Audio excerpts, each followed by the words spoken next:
Thank you. We worship your holy name for how you have been together with us. Thank you, Jesus, for we have been waiting for this day, Father. We call upon the good starting and even the good end, O Father. Thank you for all the plans that have been going on, O Father.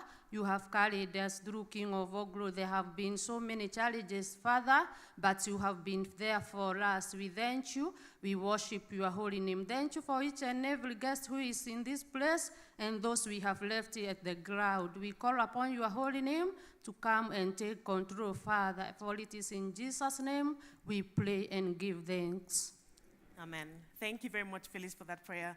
Shall we please remain standing? We will now take the Kenya National Anthem and the East Africa Anthem.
You may be seated.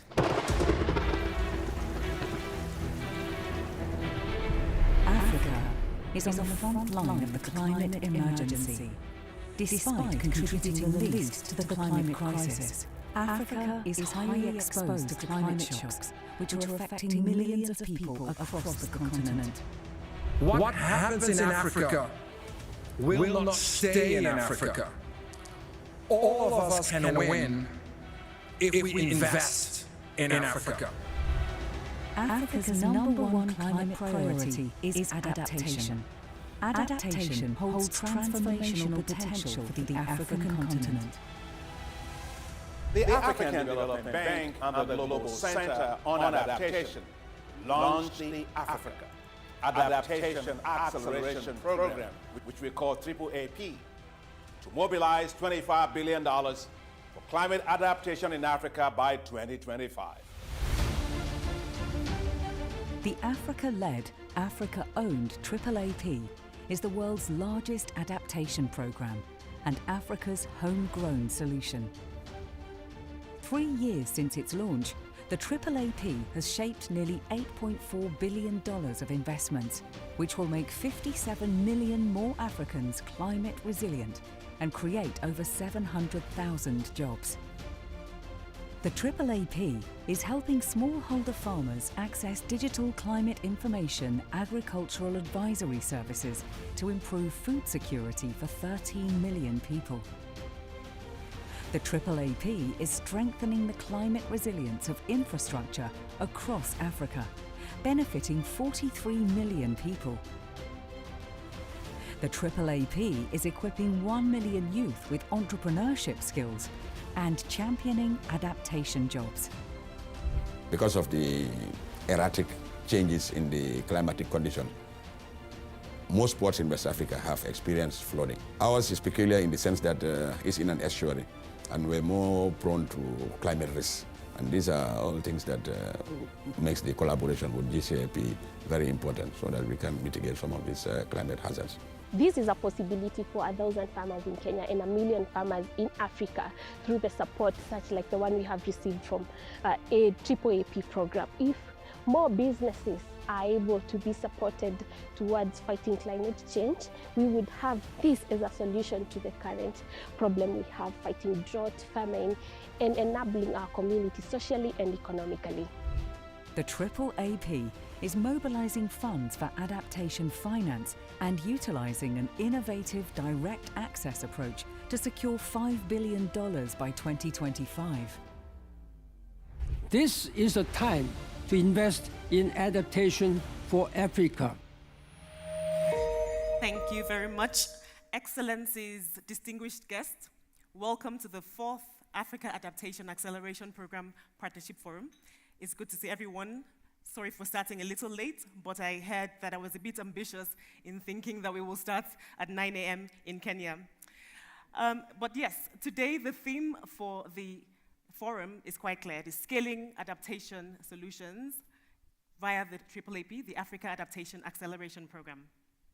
And we have with us distinguished leaders, indeed, that will be guiding us in the ambitious ways and showing how we can scale adaptation solutions for Africa. My name is Amanda Archibong-Dukuri, and I'm the Senior Partnerships Manager for Africa at the Global Center on Adaptation. And indeed, I will be announcing our first speaker for today to give his opening remarks. A very resilient person. When we talk about resilience and scaling adaptation, there are many people, but I think this one also stands out. He's very resilient in his resolve to double down on adaptation. So please welcome to give his remarks, Professor Patrick Verkooijen, the CEO of the Global Center on Adaptation.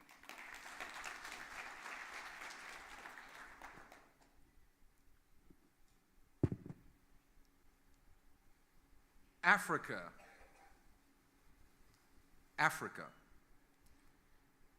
is at a crossroads. We are on top of a youthquake. Did you know 1 million young people enter Africa's labor market every month? And out of that 1 million, only 1 in 4 lands a formal job. So for me, looking from outside, there is only one way out. Jobs, jobs, jobs. And not just jobs, green jobs. And not just green jobs, but resilient, adaptive jobs. So, good morning, Jambo. My name is indeed Patrick Verkooijen. I'm the CEO of the Global Center on Adaptation. That's my day job. And my unpaid other side of the day job is as Chancellor of the University of Nairobi, the best university in the country, in fact, across Africa. So, ladies and gentlemen, adaptation. I also want to specifically welcome our friends from Mukuru. Adaptation is Africa's getting out of jail free card from the climate crisis. But of course, this is not for free. It requires resources. But it's an excellent investment. Investing in adaptation. Did you know every dollar, every euro, every pound, every Kenyan shilling, PS, invested in adaptation has a $4 euro pound Kenyan shilling in return. Adaptation is a growth agenda. It is a jobs agenda. It's a health agenda. It's an environmental agenda. In fact, it's our agenda. And that is why we're here today. This is the 4th AAAP Partnership Forum. And why is it so important to be here today? Well, listen to the words of the Secretary General of the United Nations, Antonio Guterres. He said recently, we're here to steer away from the highway to climate hell. And that's exactly where the Africa Adaptation Acceleration Program, or AAAP, comes in. A little bit of history. You know, we know, I know, that 3 years ago, over 30 sitting African heads of state and government came together and launched the AAAP. Leader after leader after leader from Africa said, we in Africa, we are tired of waiting. So this AAAP, they said, is Africa's response, Africa's financing solutions, Africa united and delivering. How? The AAAP, in essence, is the transmission belt. Think about a conveyor belt of adaptation know-how, adaptation expertise, adaptation solutions into large-scale financing, in particularly of the international financing institutions. And that's I'm so delighted to have my brother with me, Kevin Kariuki from the African Development Bank. Give him a little bit of applause. Because this financing of the IFIs, this adaptation expertise into the IFI financing, what is it? It's large scale and bottom up. It's long-term and accelerated impact. So our mantra at the Global Center on Adaptation, or GCA, is climate adaptation, but not just climate adaptation. And when Amanda said, I'm resilient, that was sort of the diplomatic code, is we don't have time. We're running out of time. So for us, it's about speed, and for us, it is about scale. Because Africans' leaders are not waiting, but the climate emergency isn't waiting either. In fact, all of you online, all of you in the communities, from Mukuru to Makwene, from Mombasa to Nairobi, they're all living on the front lines of the climate emergency. So, why are we here today? Why are you here today? Let me offer 4 thoughts. 1, we from the Global Center on Adaptation, together with our key partner, the African Development Bank, and our host government, Kenya, an extraordinary leader in this field. We're here, 1, to listen. We're here to learn. Because the AAAP is inherently a partnership model, and that is why you are here as our partners for delivery. 2, besides learning and listening, or listening and learning, we're here to talk about solutions. We're not here to talk about problems. We should recognize problems, but we're talking about solutions and delivery. Or to be more precise, we're here about brokering solutions. Because we as GCA, we're a solutions broker. We bring partners together to forge a way forward. And that's exactly the 3rd objective, to chart a way forward. Because think about it. 3 years ago, when African leaders came together, they launched the AAAP. And at that moment in time, there were no modalities, there were no programs, there were no projects, there was no impact. We started as GCA with our principal partner, the African Development Bank. And what do we do on a Monday morning like today? We provide the adaptation expertise into the large-scale financing investment projects with the African Development Bank. The African Development Bank shapes the programs. We provide the adaptation expertise into their programs. They go to the board, we'll be with them in the field. We started with the African Development Bank. We went to the World Bank. We went to IFAD. We went to EBRD. We went to EIB. All this demand is there to integrate climate adaptation expertise into development projects. Because we all know adaptation and development are not two separate things. It's basically about good development. So we started with project finance. And what is very important to acknowledge, projects are important and you're working on them, but to have impact, it's not only about projects, it's also about policies. So we're working very effectively also with national governments about policy reform, with the IMF about policy reform, so policies are important. But thirdly, where do we move from here? So from projects with the IFIs to policies reform, where is the private sector?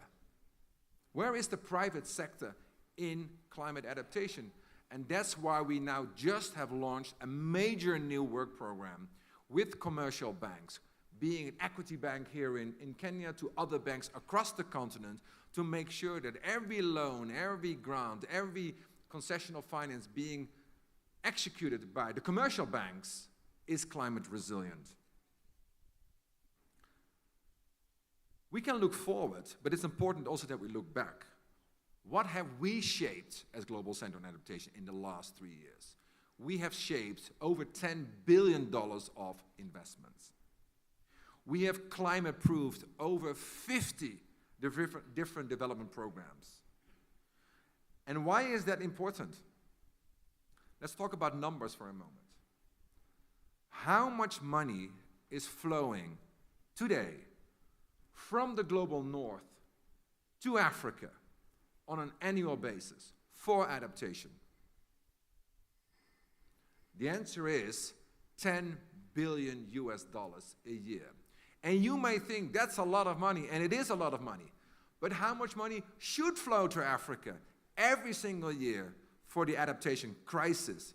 It's $100 billion per year. So you see, the scale of the climate emergency on adaptation is real. And that's why we're here, to find a way forward to bridge that gap. Because of this transmission belt, because of the financial support from France, we have the ambassador from France here, from Norway, from Denmark, from the United Kingdom, from the Netherlands, from Canada, from the Gates Foundation, we have mainstreamed adaptation into a large-scale program, and as a result, 60 million people across Africa in the last 3 years are more resilient to climate shocks. Because of your support, Ambassador from France, or the Deputy Ambassador from Norway, 16 million farmers across Africa are now more climate resilient to the shocks. Because of your support, because of the leadership of African nations, 1 million jobs have already been generated.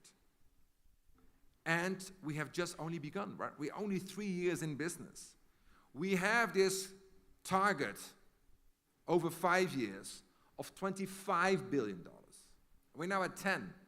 Can you imagine if we just replicate from 10 to 25? And why would we stop at $25 billion? In fact, the AAAP program, the first phase, is coming to an end at the end of 2025. And you would argue, and we would argue, and I would argue, that is also the moment when we should launch the second phase of the AAAP, the Africa Adaptation Acceleration Program 2.0. Should it be the same level of ambition? No, it should not. It should double, perhaps even triple in its ambition, given the scale of the problem on the continent. But it's not only about numbers. Numbers are important, but it's not only about numbers. In essence, given this is a people's agenda, it's foremost about communities. We have communities here with us from Mukuru, and we'll hear from them, from their experience later today, because we have brokered solutions with the people of Mukuru who put on the table their people's adaptation plan and combined that and linked it to large-scale financing. But it's not only about communities. It's also about institutions, through our partnership with our beloved University of Nairobi, we launched massive programs on adaptation across the country. And thirdly, it's also about youth.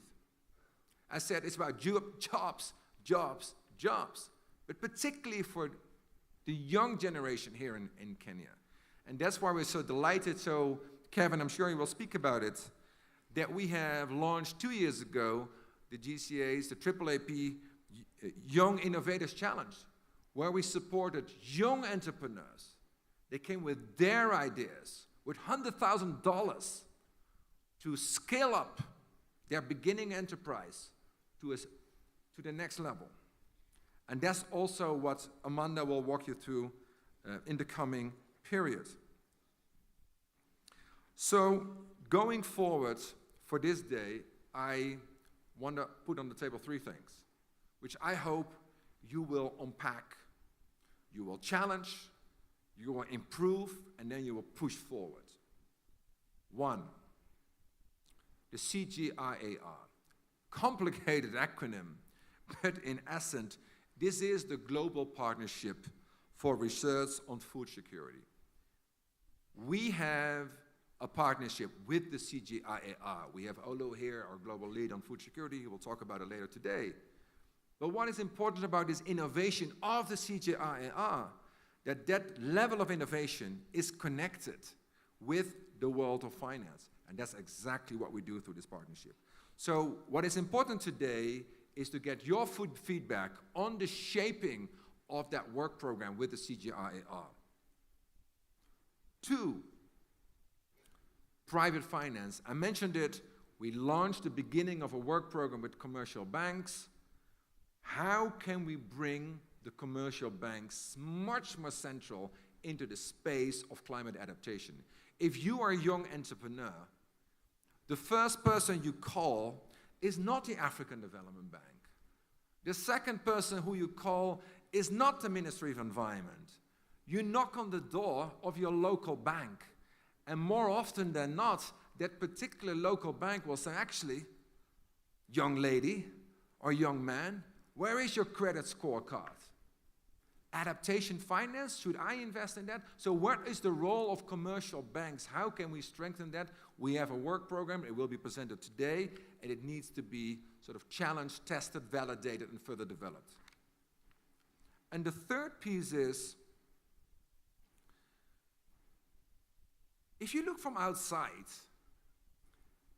to Kenya, obviously you see in the news sort of the demonstrations, the strikes, the difficulties. And I don't want to belittle that. But at the same time, from outside, you can also see that Africa, but in particular Kenya, is leading the way. Think about it. Nairobi, startup capital on young entrepreneurs in Africa. Think about it. Nairobi, startup capital on green jobs. Think about it, on adaptation. It is the program, the largest program across the continent, $2 billion in Kenya. President Ruto leading the way. And this is not, maybe it's going unnoticed in Nairobi or on social media. This might be your husband calling. It might be unnoticed here in Kenya, but not outside Africa. In fact, leaders, heads of state from small island development states, from Mia Motley in Barbados to President Hilda Heine in the Marshall Islands, they came to us. They came to talk to President Ruto and said, well, this AAAP, that's just great.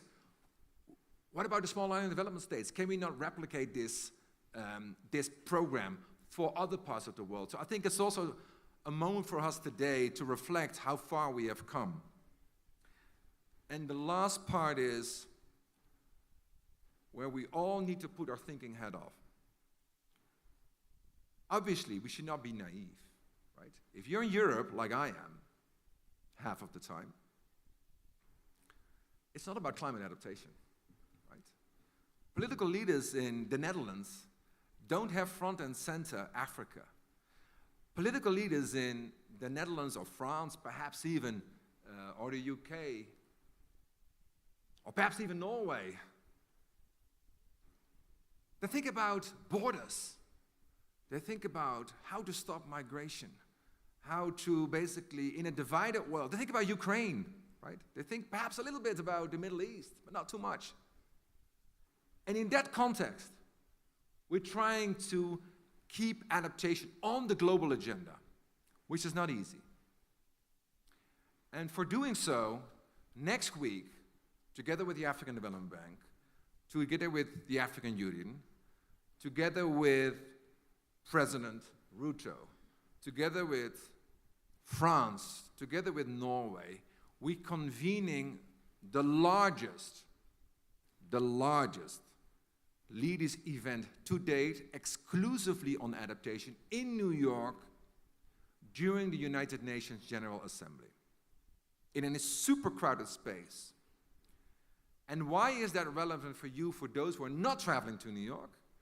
It's because the message of today, your message, will be directly influenced and putting on the table of that leaders event. So you may thought you're coming here for a free breakfast or a free lunch. Not the case. What we need from you is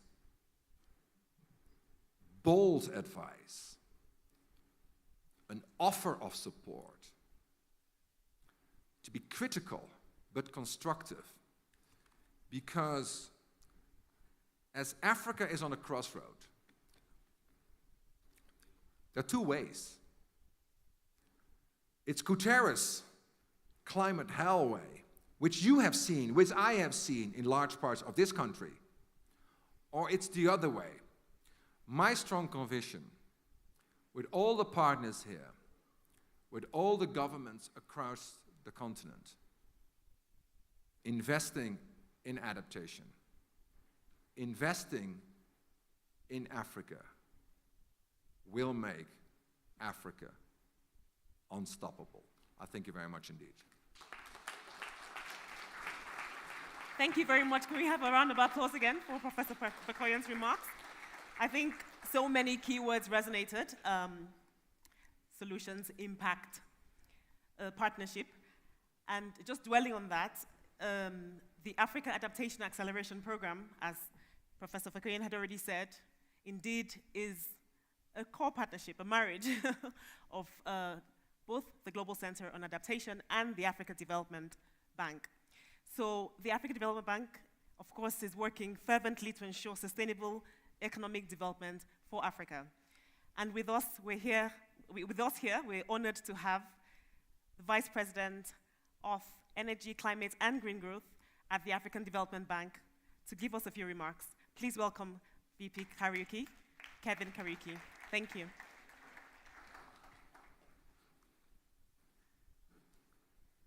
My brother, Engineer Festus Ngeno, Principal Secretary, State Department of Environment and Climate Change, Republic of Kenya. My other brother from my other mother, Professor Patrick Van Coen, CEO of Global Center on Adaptation and Chancellor of University of Nairobi. Her Excellency Gladys Wanga, Governor of Homa Bay. Distinguished guests, colleagues, ladies and gentlemen, all protocols observed, hamujambo. Mimi niko nyumbani. I am very honored to address you today at this fourth Africa Adaptation Acceleration Program Partnership Forum, whose theme is doubling down on climate adaptation in Africa through AAAP. Now, when I was thinking about this, I thought that considering the current and projected state of climate change on the continent, this theme cannot be more appropriate. And it indeed attests to the incredible foresight of my bank president, President Adesina, and Patrick Van Coen in establishing AAAP. It encapsulates the efforts required by, I emphasize, our partnership between the African Development Bank and the Global Center on Adaptation, along with like-minded partners to ramp up efforts and investments in climate action on the continent through the Africa Adaptation Acceleration Program. Now, Patrick says it very eloquently and passionately. And the thing is, what I hear from him is that adaptation is no longer a choice for Africa. It is an absolute necessity. This is because climate change impacts are worsening, threatening ecosystems, economies, and the lives of millions across the continent. In May, and I think a part of April, we saw the devastating impacts of climate change in Kenya here. We must therefore scale up adaptation action and mobilize commensurate financial resources, as Patrick was saying, to stop pushing vulnerable population deeper into poverty and destabilizing economies. And this is why, when the African Development Bank and the Global Center on Adaptation launched the Africa Adaptation Acceleration Program 3 years ago, we set an ambitious goal of mobilizing $25 billion for transformative adaptation action in Africa by 2025, of which the African Development Bank promised to contribute 50%, that is about $12.5 billion. Ladies and gentlemen, you will be pleased to note that the African Development Bank is on target to meet its share. We have already mobilized $9.26 billion as adaptation finance by the end of 2023 from our operations alone. While we have, together with the Global Center on Adaptation, laid the foundation for mobilizing the AAAP's partnership share through almost $200 million of upstream support. We are committed to translating, and this is what Patrick was suggesting, the upstream support into tangible projects that will attract funding.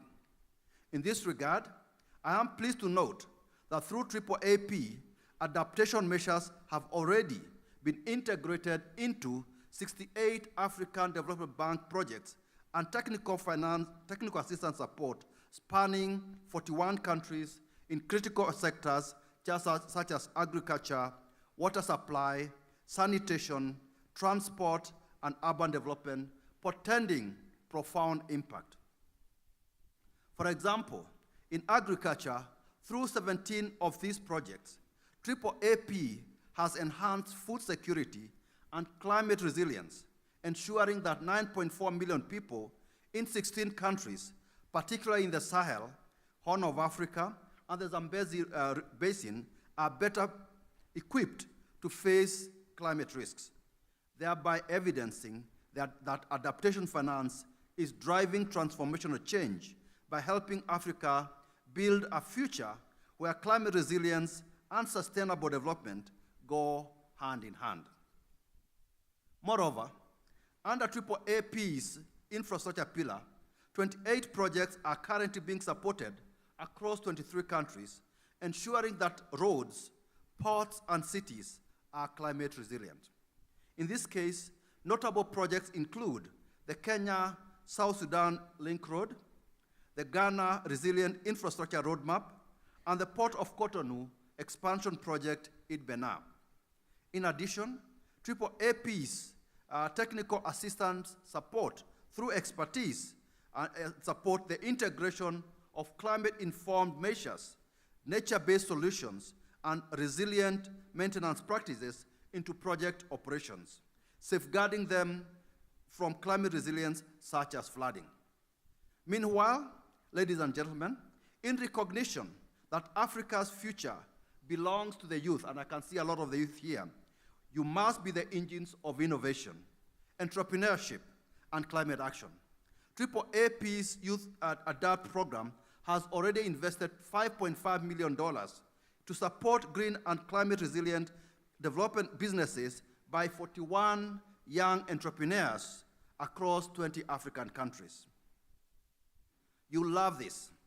This support has already generated 9,000 jobs, new jobs I must add, grown revenues by 123%, and attracted $7.6 million in additional investments. It is impressive what the young innovators have achieved in a very short 3 years. And as a result, we are inspired and encouraged by these outcomes. At COP29 in Baku later in November, we will therefore launch an expanded Youth Adapt model offering a launchpad, accelerator, and post-acceleration support that will guarantee the sustainable translation of climate-related innovations by our youth into tangible, investable projects. Ladies and gentlemen, to complement the African Development Bank's effort to facilitate increased access to climate finance for the continent, AAAP is supporting African countries directly access multilateral climate funds through the accreditation of entities in countries such as Senegal, Ghana, and DRC. AAAP also recently supported Cote d'Ivoire in establishing a $1 billion sovereign fund to mobilize private capital for adaptation investments in emerging markets and developing countries. In conclusion, it is time, as Patrick loves to say, that we double down on adaptation in Africa. AAAP upstream efforts are commendable and spotlighting adaptation opportunities, while the climate action window of the Africa Development Bank, as well as the country adaptation compacts, generate robust pipelines of investable projects for which we must leverage on the global commitments to double adaptation finance to finance these projects. In about a week's time, as Patrick just mentioned earlier, African leaders and global partners will meet at the United Nations General Assembly to continue this vital conversation at the Summit of the Future. I therefore hope today that today's forum lays the foundation for renewed commitment and bold adaptation actions on the global stage, including strengthening the centrality of AAAP to Africa's adaptation action, in which climate resilience and sustainable development are pursued in tandem. I thank you very much. Thank you very much. A round of applause again for Dr. Kariuki. Thank you. We had those key results of the Africa Adaptation Acceleration Program thus far. 9,000 jobs, number of projects of AFDB, 68, and there's a lot more that can be done. So the AAAP, as we like to call it, the Africa Adaptation Acceleration Program, is anchored on international cooperation because global partnerships on climate is a win-win for all. And so therefore, I would like to invite to give his remarks our key partner from France, the ambassador of France to Kenya, His Excellency Arnaud Siko, to give some remarks. Thank you. Thank you. Mheshimiwa Katibu Mkuu wa Wizara ya Mazingira, Engineer Festus, ndugu yangu, Mheshimiwa Gladys Wanga, Governor wa Homa Bay, asante sana. Prof. Patrick, Bwana CEO, lakini Chancellor wa chuo cha Nairobi, Bwana Kariuki, Bwana Pesa, asante sana.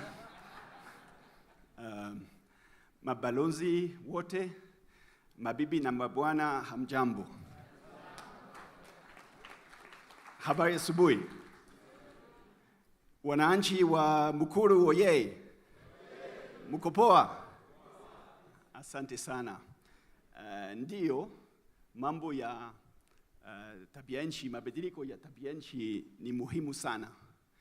Imetihaji kazi safi kama mapango hii AAAP, kwa sababu lazima maendeleo imekuja kwa ground, mashinani, si ndio? Yeah.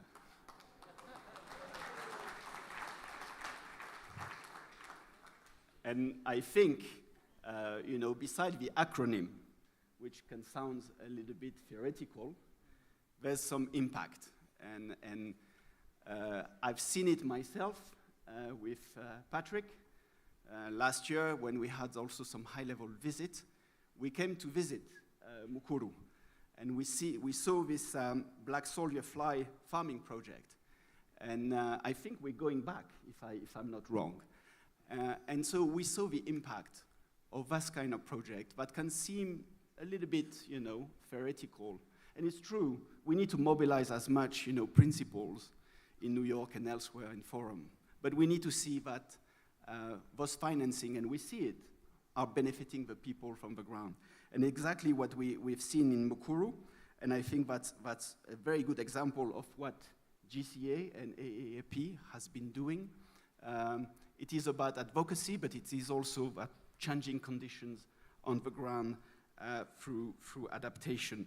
And I'm sure I had the chance to visit this project, but I'm sure there's many, many more in Kenya and elsewhere in Africa. So I think we want to commend GCA for delivering the results on the ground and also addressing the needs of a very vulnerable population. We know climate change is biting more in Africa and is biting more into vulnerable communities. So, asante sana. Thank you very much.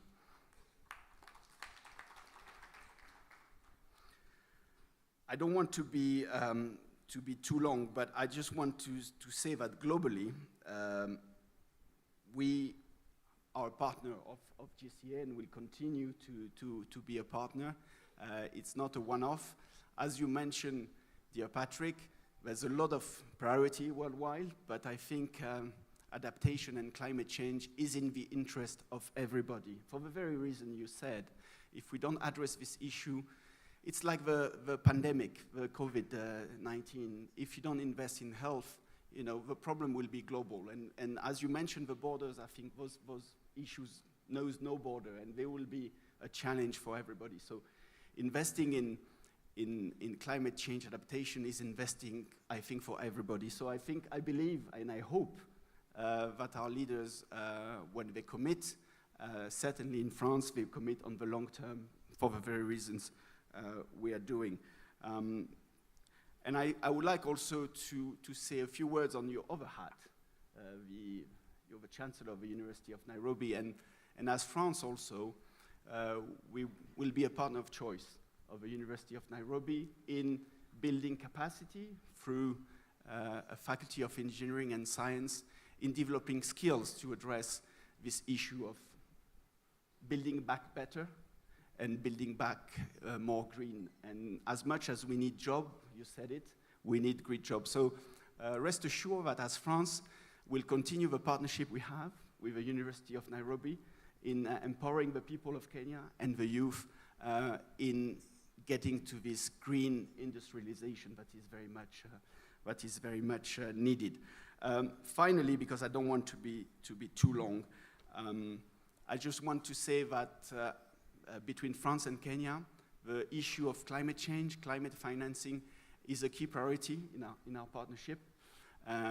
We have many projects, dealing also with climate adaptation, preventing fire forest, but also developing new ways and innovative way of financing. Because as you mentioned, this transition needs to be financed and we need to find resources. So we saw the continuum. We had the Paris Summit in June 2023. We have the Africa Climate Summit here in Nairobi last year. I want to tell all of you that we'll continue to work together with Kenya in improving ways and innovative ways of financing this very needed climate transition. Mwisho, ninasema tuendelee kufanya kazi pamoja. Asanteni sana. This is a big challenge that His Excellency has placed on us. Unfortunately, it's just asante sana. Merci beaucoup, Son Excellence. I think this is a big challenge to us to learn more of our languages. Thank you for that, but ultimately, thank you for your partnership. And I will turn to another partner from Norway, the Deputy Head of Mission from the Norwegian Embassy, to give remarks as well. Thank you. Good morning. I must say I regret being a lazy student in Swahili. But PS Ngeno, Governor Wanga, Vice President Kariuki, and Professor Verkooijen and his fantastic team, the Global Center for Adaptation, all colleagues from international organizations, diplomatic corps, good morning.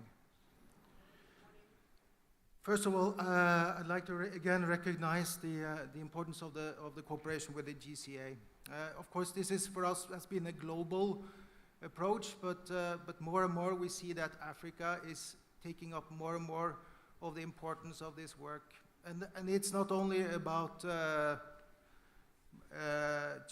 fighting global climate change and fostering adaptation, but it's also because we recognize that Norway and African countries have a lot in common. We are very often have similar interest in the international forums, and we need to stand together to find solutions to global challenges, such as those relating to climate change and the environment, food insecurity and inequality. We just launched a strategy to focus more on how do we foster that closer cooperation with African countries. African countries are also important in the global efforts to reduce carbon emissions, but even more so in transitioning to more renewable solutions, thus playing an instrumental role in achieving the targets of the Paris Agreement and the Kunming-Montreal Global Diversity Framework. And I think it's very fitting that we have this meeting here in Nairobi, because Kenya is a prime example of a country that has come far in this regard. And therefore, it's very good that we have used the forum Nairobi and the capital, not only for climate, but also for UN. We support President Ruto's clear message calling for more focus on adaptation and that the African countries can play a crucial role in the shift towards more renewable energy. Africa should be part of the solution. As we are approaching COP29 and COP16 on biodiversity, I'd like to remind you that the message from the Africa Climate Summit in Nairobi last year was to increase support to climate adaptation and on loss and damage. AAAP is the world's largest climate adaptation program, and the full delivery of the $25 billion ambition by 2025 is crucial to increase resilience to the escalating impacts of the climate crisis. This partnership is a significant step in our mission to accelerate climate adaptation solutions for Africa. So your work is very important, seen also from my country, from Norway. And we are delighted that the African Union Development Agency recently signed an MOU with the Africa Adaptation Acceleration Program. We emphasize AU's role here, and we emphasize the Africa Development Bank's role here. Access to climate adaptation finance and climate-smart agriculture are amongst the key important interventions. Food security is Norway's priority number one, and I think my minister will come back to that in her message. Norway wants to build on the partnership with GCA and partner with African countries on these issues. We want to contribute to African countries receiving adequate support from global funding mechanisms. In conclusion, partnerships and fulfillment of pledges are absolutely key in order to reach these objectives. Patrick talked a little bit about the numbers because the numbers are quite big. We are very pleased to note that the target of mobilizing $100 billion per year in climate finance for developing countries was reached in 2022. And we will do our part, and we doubled our support already in 2022 from 2020 level. As part of this, we will triple our support to adaptation. I wish you a fruitful partnership. Thank you. Thank you very much. A round of applause, please, for His Excellency. We're moving along on the agenda, but I like this particular segment, and I'll say why.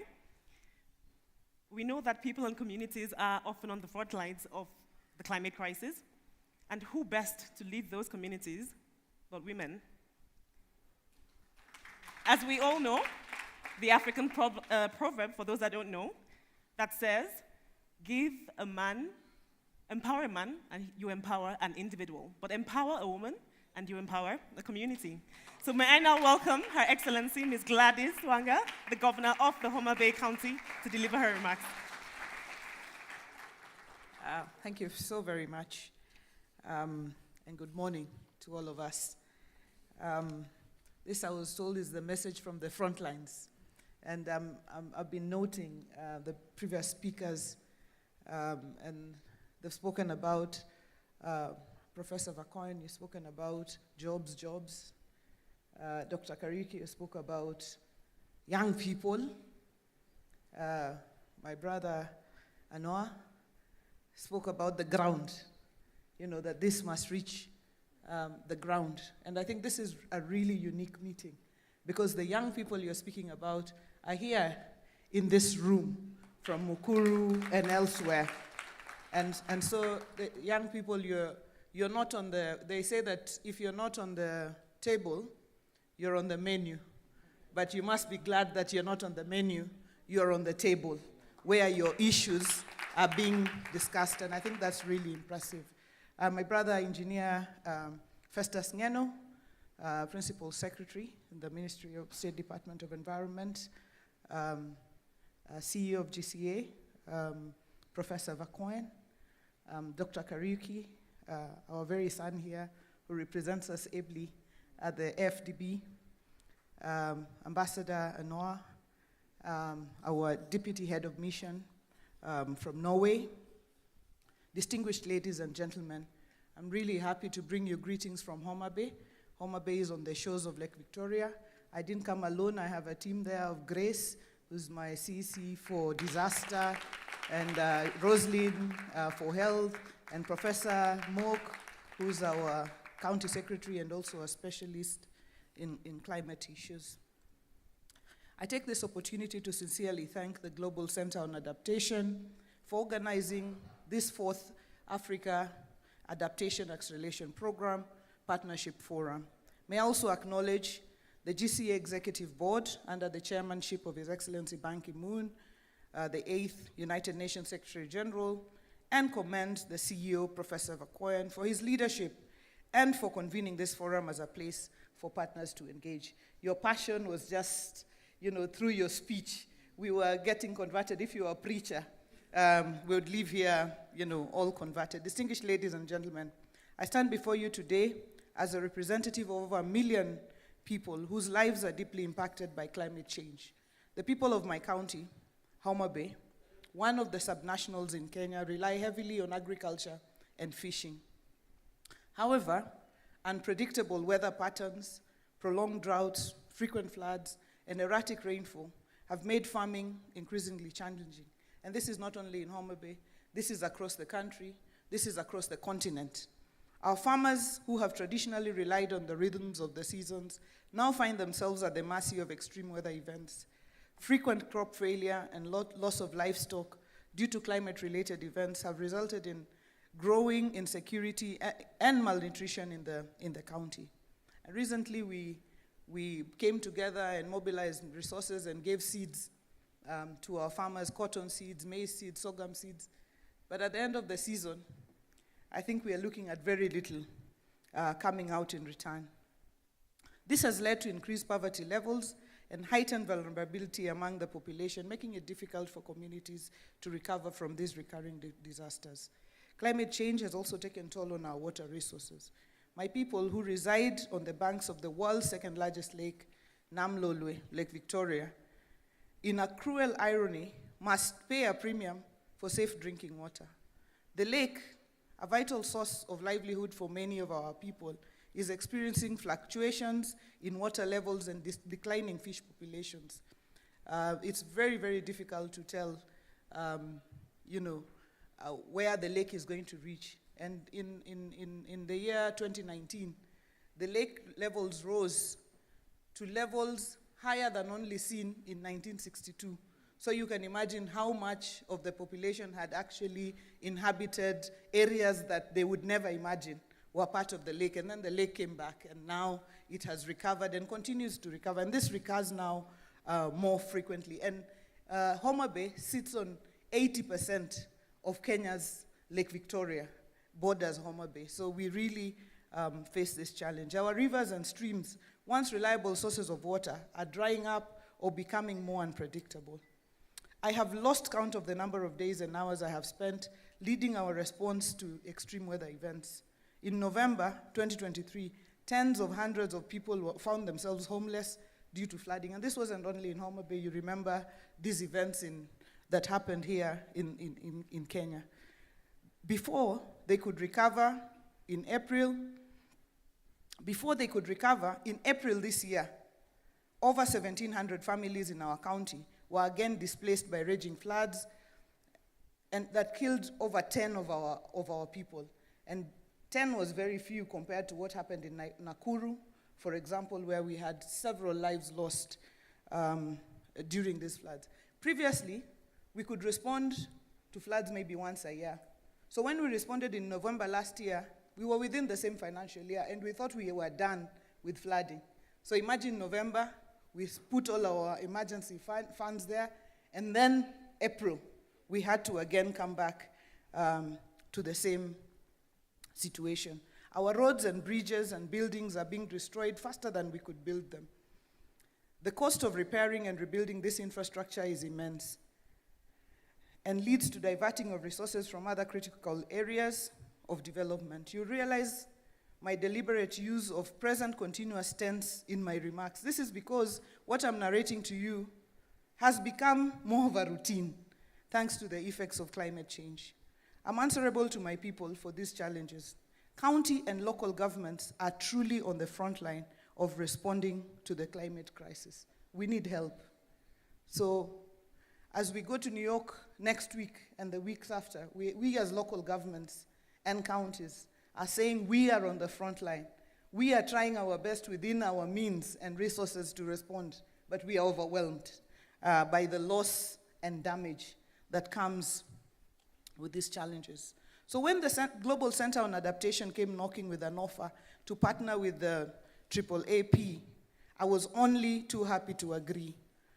What emerged was a partnership which we would use a truly participatory and innovative method called the locally led adaptation, where local people are at the center of designing and implementing climate adaptation solutions. As a leader, this is something I passionately believe in, people being at the heart of decision making. This is quickly becoming the gold standard approach of local planning.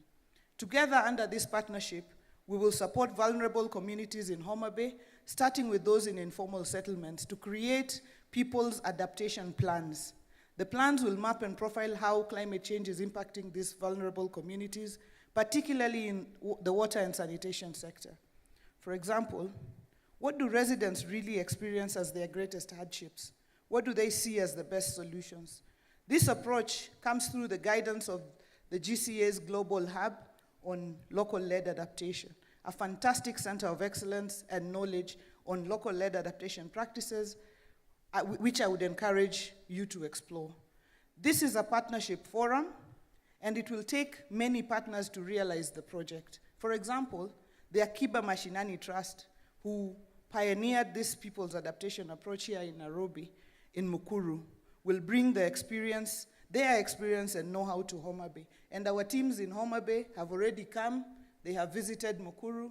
The team from Mukuru, the Akiba Mashinani Trust, they have been to Homa Bay. And this is the kind of partnership and learning that we see helping us in dealing with adaptation.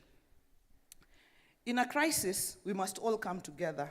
And I'm committed to supporting a whole society approach.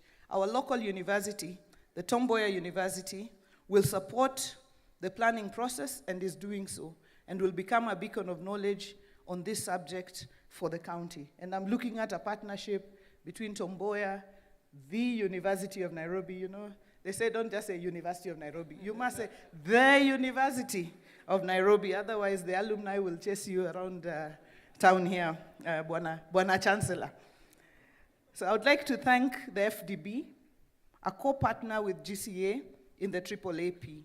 In our plan, we envisage that FDB will use their Kenya National Urban Water Supply and Sanitation Program to support implementation of the water-related adaptation solutions identified in our people's adaptation plans. And I would also like to mention the United Cities and Local Governments of Africa, UCLGA, an important part of the ecosystem, who helped to connect us helped to connect Homa Bay with GCA. So we are looking at the programs that are already rolling with FDB in Homa Bay, and this is one of those programs that will really come in handy. And when we will be counting the billions that we will have brought in, this will be part of that, those billions that we will have brought in to support these programs in Homa Bay.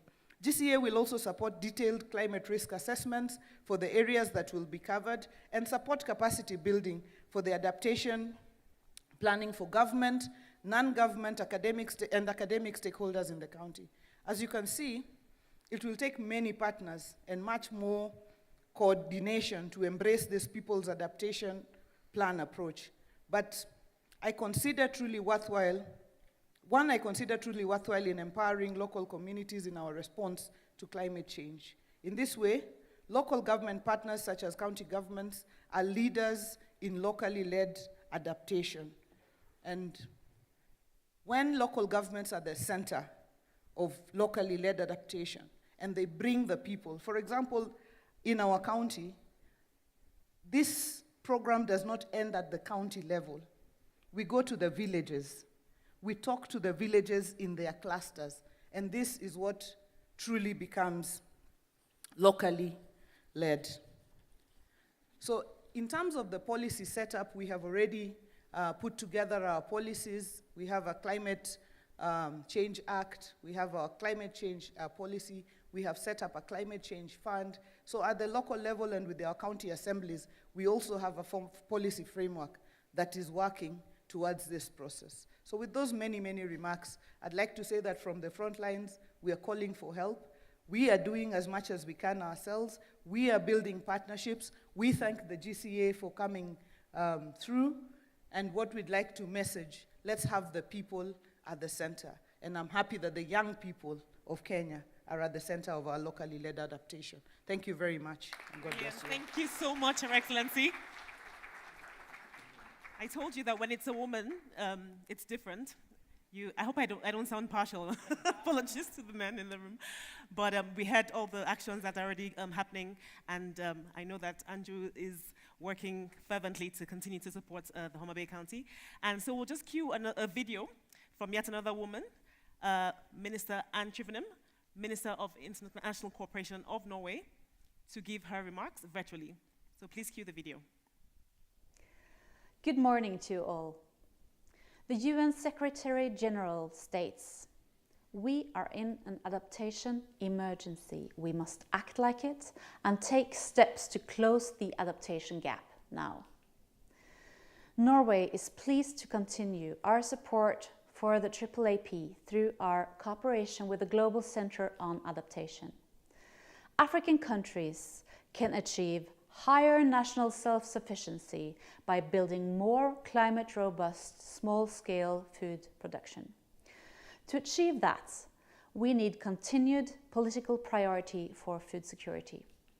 Investing in local food value chains and markets will create new jobs, strengthen economic growth, and significantly reduce world hunger. This is also an opportunity for the international community because food is a global security challenge, and a more sustainable world free of hunger is an investment in the future and in our security. Food security and adaptation should be a top priority on the international agenda. And for that reason, I am very pleased that Brazil has ensured the G20's leadership in transforming sustainable food systems. I hope South Africa, through its presidency from 2025, will continue G20's strengthened commitment to zero hunger. Norway will continue our unwavering support where needed. We therefore urge IDA to step up. Thank you for your time. I wish you good luck with the Partnership Forum. Thank you. Thank you, and of course we say our thanks to the government of Norway for the collaboration. We have taken some time, but I think we now come to our host country, Kenya. May we invite Honorable Principal Secretary of the State Department of Environment and Climate Change, Doctor and Engineer. There are only two people that I know that have two professional titles, Professor Dr. Patrick Verkooijen and Dr. Engineer Festus, to deliver his remarks. Thank you very much. Thank you so much, Amanda. A round of applause to Amanda. Allow me to recognize the presence of the President and the CEO, Global Center of Adaptation, and Chancellor of the University of Nairobi, Professor Patrick Verkooijen, Your Excellency, the Governor of Homa Bay, Her Excellency Gladys Wanga, the Vice President for Power, Energy, Climate, and Green Growth, African Development Bank, Dr. Kevin Kariuki, the ambassadors present here from the various countries, of course, Anud from the French ambassador, the Deputy Head of Mission, Royal Norwegian Embassy. Ladies and gentlemen, good morning. Allow me to pass the apologies of my Cabinet Secretary, who was supposed to be delivering this speech. In fact, the speech that I'm going to read is for my Cabinet Secretary, Honorable Aden Duale. Briefly, they had previous engagements with the CEO, and he had to leave for other engagements with His Excellency the President. You are aware, last week, the President launched the Climate Works program, which is supposed to be benefiting over 20,000 young people in Nairobi. And therefore, the team leader for that program is our CS in charge of environment, climate change, and forestry. And they are working on the modalities on how that will be rolled out in Nairobi. And I presume the young people from Nairobi will be a big beneficiary to that program, and therefore receive his apologies in that regard. Allow me also to indicate that today is World Ozone Day. And the topic is about advancing climate action. So from here also we are the host of the event again, Patrick. We have a series of events as a ministry, and we'll be hosting the world celebrations at the Kenya Meteorological Department. Thank you so much for being here. So allow me to just concentrate on the remarks from my Cabinet Secretary, Honorable Aden Duale, but to just mention that Governor Wanga, we really appreciate, personally, you are a trailblazer in the local government. I must admit I was a county executive member in Nakuru, you are aware, and therefore looking at what you are doing in the county at the local institution, where I have always mentioned, and my guys at the national government know that I am pro-devolution. I have never changed. I'm a pro-devolution, and therefore where climate action happens is at the county governments at the local level. So you are doing a great job. That's why we are working closely with the National Treasury. I know part of the financing from the FDP, the FLOCA is critical, and that is what the President is focusing. So climate action and the issues of adaptation, building climate resilience will always be achieved through the local community. So we honor you and we thank you. And of course, our partnership with GCA. Patrick, you know where we are going on the office. I can assure you, and you had the commitments from my minister, that the Africa office will be established in Kenya, Nairobi, for the Africa region. So allow me to mention that it is an honor to join you today at this 4th Africa Adaptation Acceleration Program, AAAP Partnership Forum. I extend my deepest gratitude to the Global Center on Adaptation, GCA, the African Development Bank, and the African Union for their leadership and commitment for driving climate adaptation action across the continent. This forum presents an opportunity not only to reflect on the progress we have made, but also to redouble our efforts as we confront the escalating climate crisis.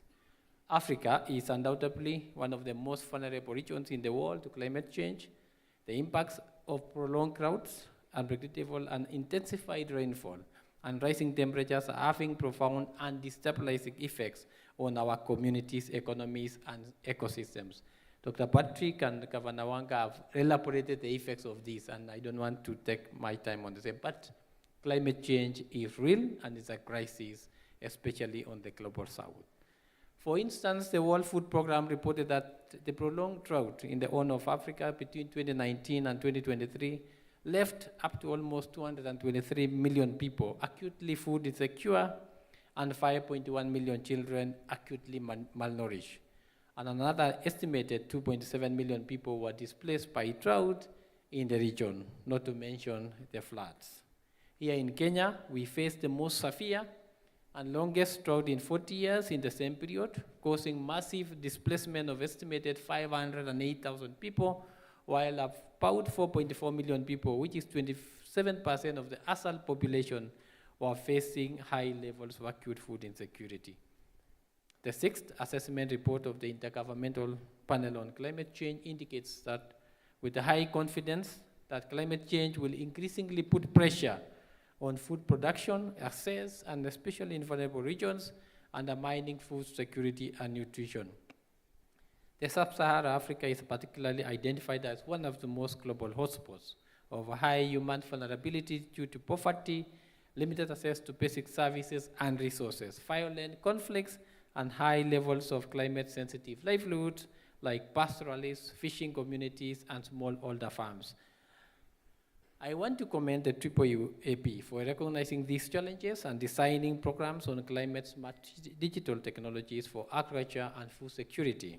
This will scale up access to climate-smart digital technologies and financial services informed by data to support food security and enhance landscape restoration efforts. Ladies and gentlemen, Kenya, like many other African nations, has taken bold steps to address the growing threat of climate change. Our national adaptation plan and our updated nationally determined contributions, NDCs, clearly outline our prioritization of and commitment to adaptation. However, we must face the hard truth that financing for adaptation is woefully inadequate across the continent. And I think, Patrick, you will really emphasize on that point. That the 2022 Africa Adaptation Gap report estimates that Sub-Saharan Africa needs an average of up to 36 billion per year by 2030 to meet adaptation needs, while the national adaptation finance flows to developing countries are 5 to 10 times below estimated needs, and the gap is widening. The immense gap underscores the urgency of mobilizing and scaling up the adaptation finance, particularly for vulnerable nations like those in Africa, which contribute only about 4% of the global greenhouse gas emissions, but bear the brunt of the impacts of climate change. This is where African Adaptation Acceleration Program, AAAP, becomes indispensable. The program objectives of scaling adaptation finance in Africa seeks to climate-proof up to $25 billion of investments by 2025 is highly commendable.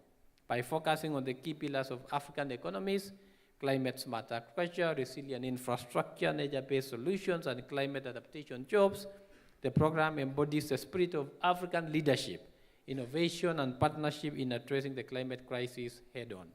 I wish to acknowledge and appreciate that Kenya has been a direct beneficiary of GCA's investment through the AAAP. GCA has committed over 3 million euros to programs of the African Development Bank, World Bank, IFAD, targeted at food security, infrastructure, and nature-based solutions and adaptation jobs in Kenya. The upstream investments have already begun to unlock substantial downstream funding, which will significantly impact on the implementation of the Kenya's $40 billion National Adaptation Plan. Ladies and gentlemen, our approach to climate adaptation in Kenya is grounded in local expertise and collaboration. GCA's strategy has rightly drawn on Kenyan solutions and institutions, including our vibrant private sector, county governments, and leading institutions of higher learning, such as the University of Nairobi.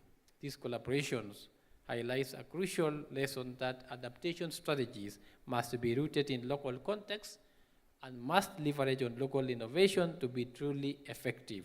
Our private sector is not only a critical driver of economic growth, but also a vital partner in ensuring that the investments in adaptation are sustainable and scalable. In addition, I want to emphasize the importance of youth involvement in climate adaptation. Africa's young people are not just the leaders of tomorrow, they are the innovators and the change makers of today. The African Youth Adaptation Solutions Challenge, Youth Adapt, is an inspiring initiative that supports youth-led enterprises working on climate adaptation solutions. I'm particularly proud to note that out of the more than 40 winners announced so far, 8 have come from Kenya. This demonstrates the ingenuity and leadership of our young people in tackling climate challenges head-on. They are an integral part of our solution, and we must continue to support and empower them in their efforts. Looking ahead, Kenya remains fully committed to the African Adaptation Acceleration Program. This partnership forum provides a valuable platform for us to chart the course of the next phase of the program, ensuring that critical adaptation outcomes are delivered at larger scale and with greater speed. The upcoming advocacy milestones, such as the Leaders' Dialogue on doubling down on climate adaptation action at the United Nations General Assembly, UNGA, and COP29, are crucial opportunities for us to elevate our voices and push for the support and resources necessary to meet Africa's adaptation needs. Ladies and gentlemen, while the challenges are so great, so too are the opportunities. Climate adaptation is not just about responding to climate impacts, it is about building a resilient future, one where African countries can thrive in the face of climate change. To achieve this, programs like the AAAP must be supported at scale with increased financial flows, technical expertise, and political will. Through initiatives like the AAAP, we have the tools to transform Africa's adaptation efforts, creating a future that is both resilient and sustainable. As I conclude, I reaffirm the full support of the Ministry of Environment, Climate Change and Forestry to the full realization of the objectives of the African Adaptation Acceleration Program. Let us continue to work in solidarity as partners, as leaders, to ensure that Africa not only adapts to climate change, but thrives in the face of it. Thank you so much. A round of applause for the PS. He highlighted a lot about young people innovation, and this brings us to the next segment of the day, of the forum. May I now invite the awardees.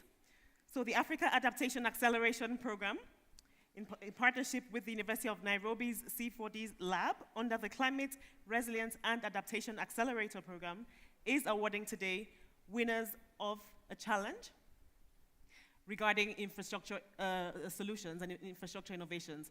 So may I now invite the awardees to please come up to the stage so that we can begin with the award ceremony.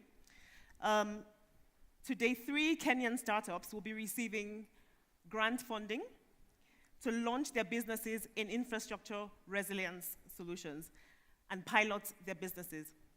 So I'll just have all of them line up, and may I ask our dignitaries to please rise so that we can hand over the awards. So, can we have, okay. All right, so we start with Samuel Otieno Messi Ndanu, who are the founders of Flip Organization. Please come up to the stage and then stand on the other side.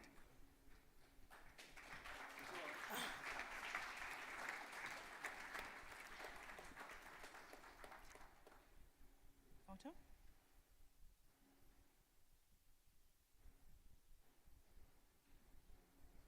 And then next up, okay, so please have a handshake. Next up, may I invite Benson Odango and Joram Ngiti to receive their award.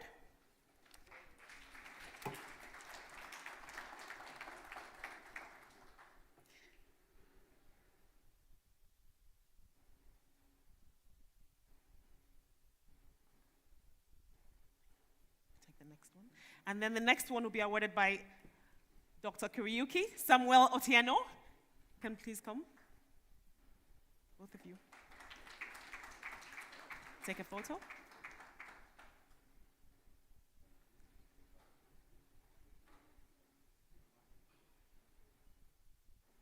Brilliant. Can we please put our hands together for them?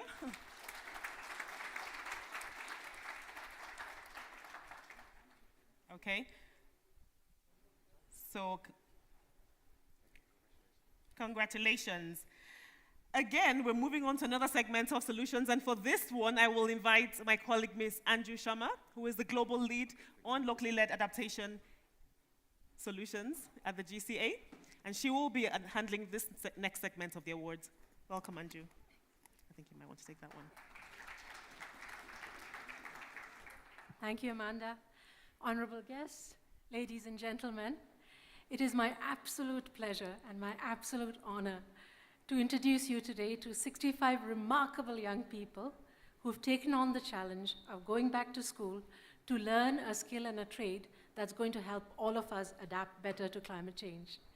We've been talking about youth, we've been talking about adaptation jobs, and to me, there's no more quintessentially green adaptation job than the one that they are about to embark on. It enables the most climate vulnerable to cash in on the adaptation dividend. These young people are part of a group of 100 residents from Mukuru, which, as you know, is one of the biggest informal settlements in Nairobi, who were selected through a very competitive process to train in black soldier fly farming. For those of you who don't know, black soldier flies have the amazing ability of turning waste to wealth. Their larvae feed on organic waste, which would otherwise block drains and cause flooding, pollute precious sources of water, end up increasing the risk of water and vector-borne diseases. But the BSF larvae are farmed and used as protein-rich livestock feed. And the waste that the larvae produce as they are growing up, it's called frass, and that's sold as fertilizer, which, as you know, it's an organic fertilizer and a really important component of climate-smart agriculture. So the GCA has supported the installation of 12 black soldier fly units in Mukuru, 10 directly, one through the African Development Bank's Nairobi River Basin Rehabilitation and Restoration Program, and one through an agreement with Dan Church Aid. These units, which will be inaugurated today, thanks to the efforts of our partners, local partners Akiba Mashnani Trust and Miramar Foundation, will be run by these 100 young people and process 72 tons of organic waste each month. So many of these young people have been working in the past as waste collectors in Mukuru. And through the BSF units, they now stand to increase their monthly income by 13 to 26 times.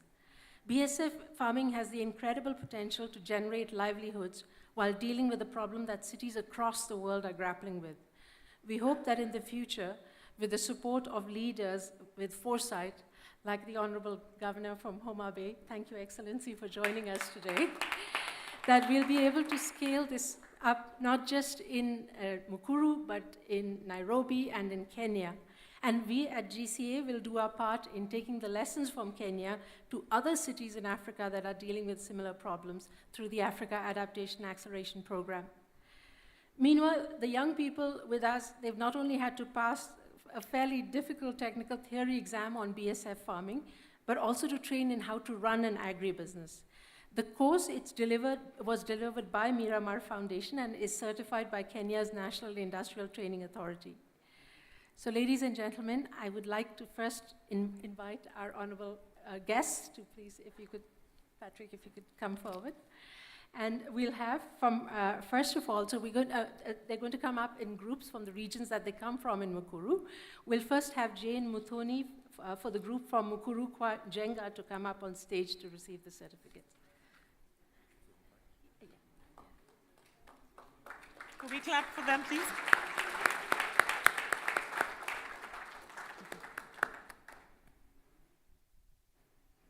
You need to stand here. Yeah.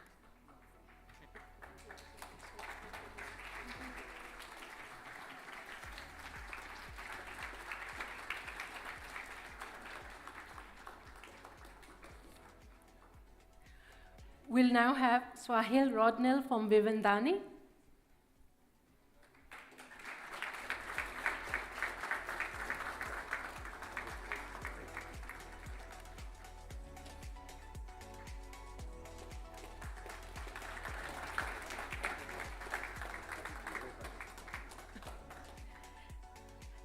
And finally, Stephen Ormondi from Kariuki.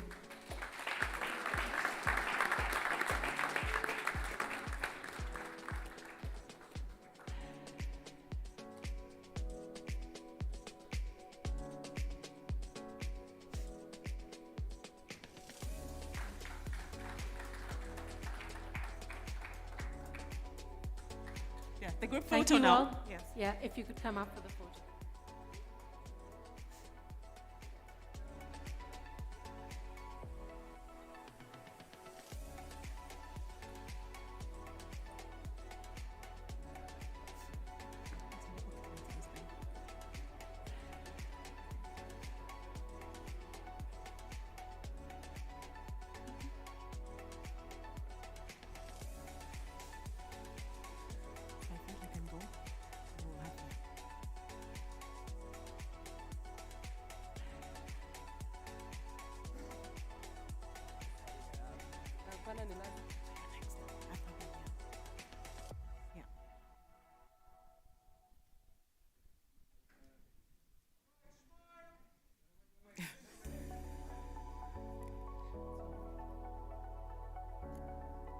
The photo, please.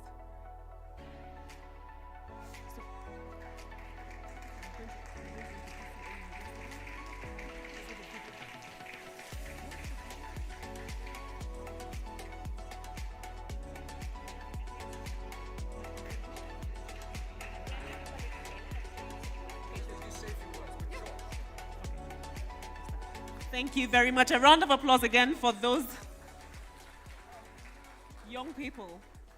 And just moving along on the agenda quickly because we are behind time, I may introduce Adriana Valenzuela, our lead on youth education and leadership, to introduce the next segment. Thank you. Thank you very much, Amanda, and Asante Sana, Kenya, for your warm welcome. It is an honor to be here, Excellencies, because today is a day to celebrate not only youth leadership, but also adaptation education.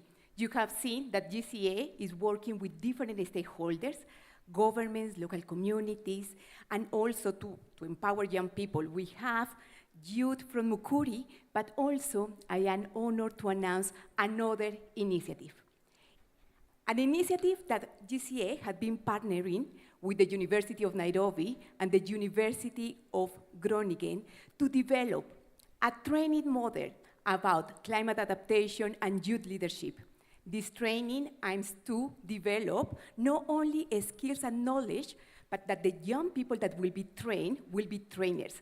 And I want to give a big, big, big applause to the selected participants. They have been selected from more than 1,200 applications. They are university students, but also the Ministry of Environment, PS, thank you very much, and the Ministry of Youth have helped to identify youth and youth organizations that will replicate. When we developed this partnership, our CEO and Chancellor of the University of Nairobi said, it is not enough. This pilot training will take place here in Nairobi from the 19th to the 26th of September. But our CEO, as you know him, he said, we need to raise ambition. And it is the second announcement that I have.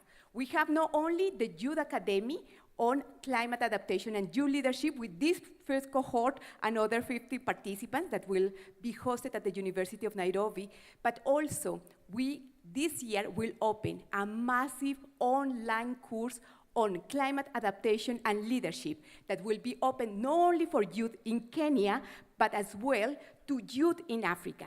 And what we want is under the leadership of Kenya that this training model will not be only replicated in different counties and governed, for instance, in your county, but as well in African countries.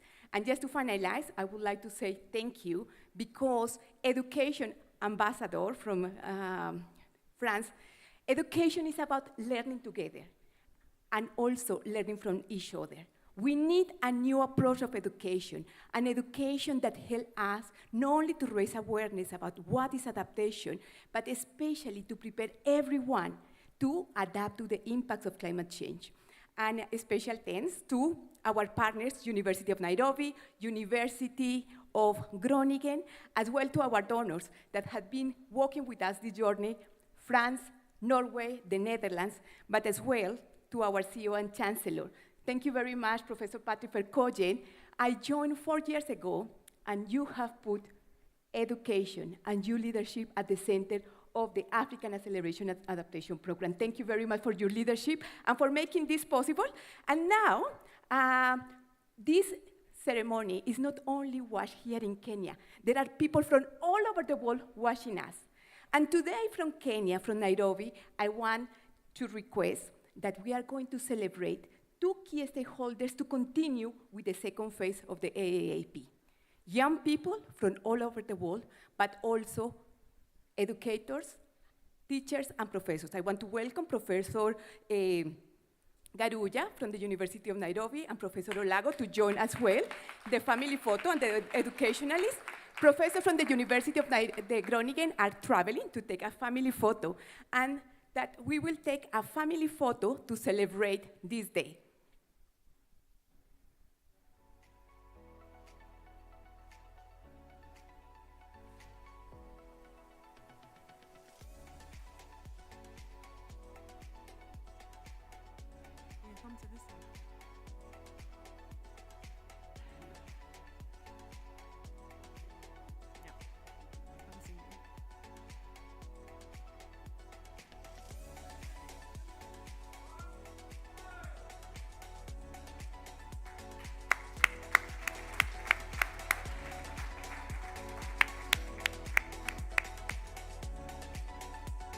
Great, brilliant. Thank you, Adriana, for that segment. That was really good. Thank you. Now we're going to be ambitious and have a family photo so that we can close, yes, of everyone, so we can close this session and move into the rest of the program. So can we please rise for the family photo? Thank you. So can we...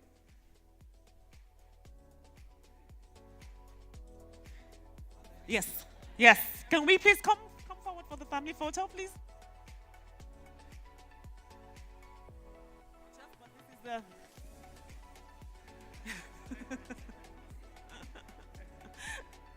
Please, some people on the stage. Who's going to help us organize this? Yes. I'm going to, yeah. Oh, I see, okay.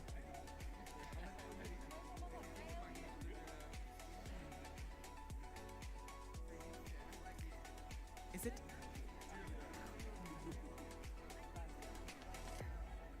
Hope I'm not too tall. And more of these young, Can we please come forward for the photo? Thank you. Yes, it will take everyone.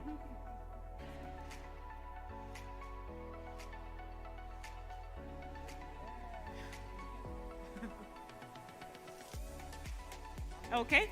Yes.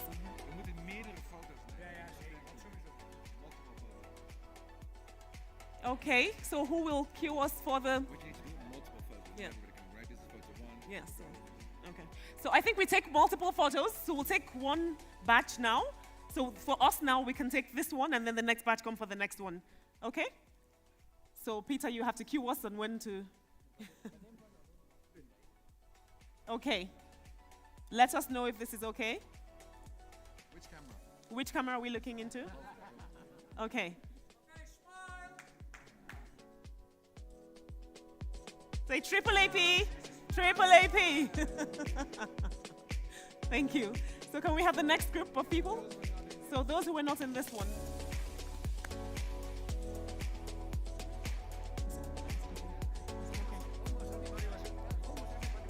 Yeah, but there were some people that were not there. Cool. So are we done with this one? Can we have the next group of people that didn't, that weren't captured in the first photo? Please.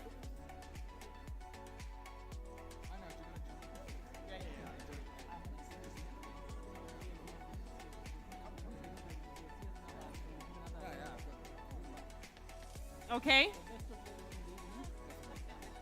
So at the count, are we all here? Should we? I think I need to be up here. You can see me. Sorry. Sorry. Yes. Can we raise the banner higher? And let us know when to.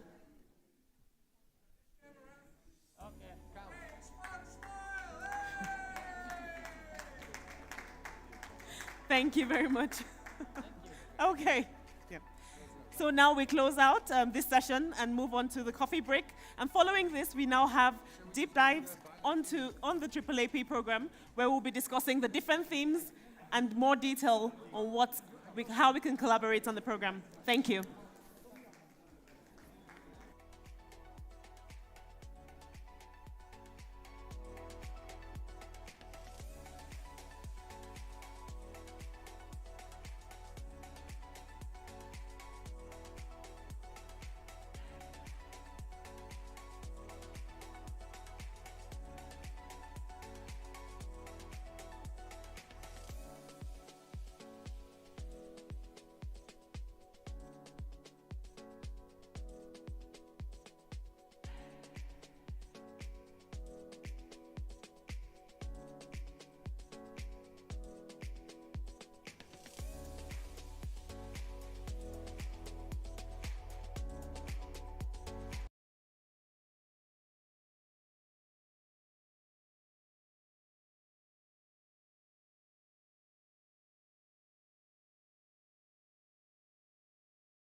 Martinsburg, who will be presenting the Africa Adaptation Acceleration Program, yes, and its results. Thanks, Marta. Thank you, Amanda. Can everyone hear me okay? Great. So it's good to be here with partners in Africa supporting the Africa Adaptation Acceleration Program. I am conscious on time, so I will try and be brief, and we have a series of sessions in the afternoon. You'll see in the schedule we have 3 deep dives on key thematic areas under the AAAP. And so I would really encourage you to share your knowledge and your experience as part of the Q&A in those sessions. I will give a brief overview on the Africa Adaptation Acceleration Program. I think you heard a lot about the program in the start of this session, so I will try and just give you a bit of a deeper view around the approach that we take in implementation to the program, where we are in terms of the delivery of the results, but also a look forward, because we are, as a few people mentioned on the panel this morning, we're coming to the end of the current phase of the AAAP, the first phase of the program. And so what's the thinking for the next phase of the program? In your folders, you have a little postcard. On the postcard, there's a QR code, and I'd really encourage you to scan the QR code, because then it will take you to a form where you'll have an opportunity to formally feedback what you think the next phase of the program should look like. So please do take time to scan the QR code and share your feedback, and please do share your feedback as part of the deep dive sessions this afternoon. We really see this as a forum to hear from our partners, as well as key experts in the field of climate adaptation. So we'll have plenty of opportunities to do that this afternoon. And thank you for your patience with the delays this morning in the schedule.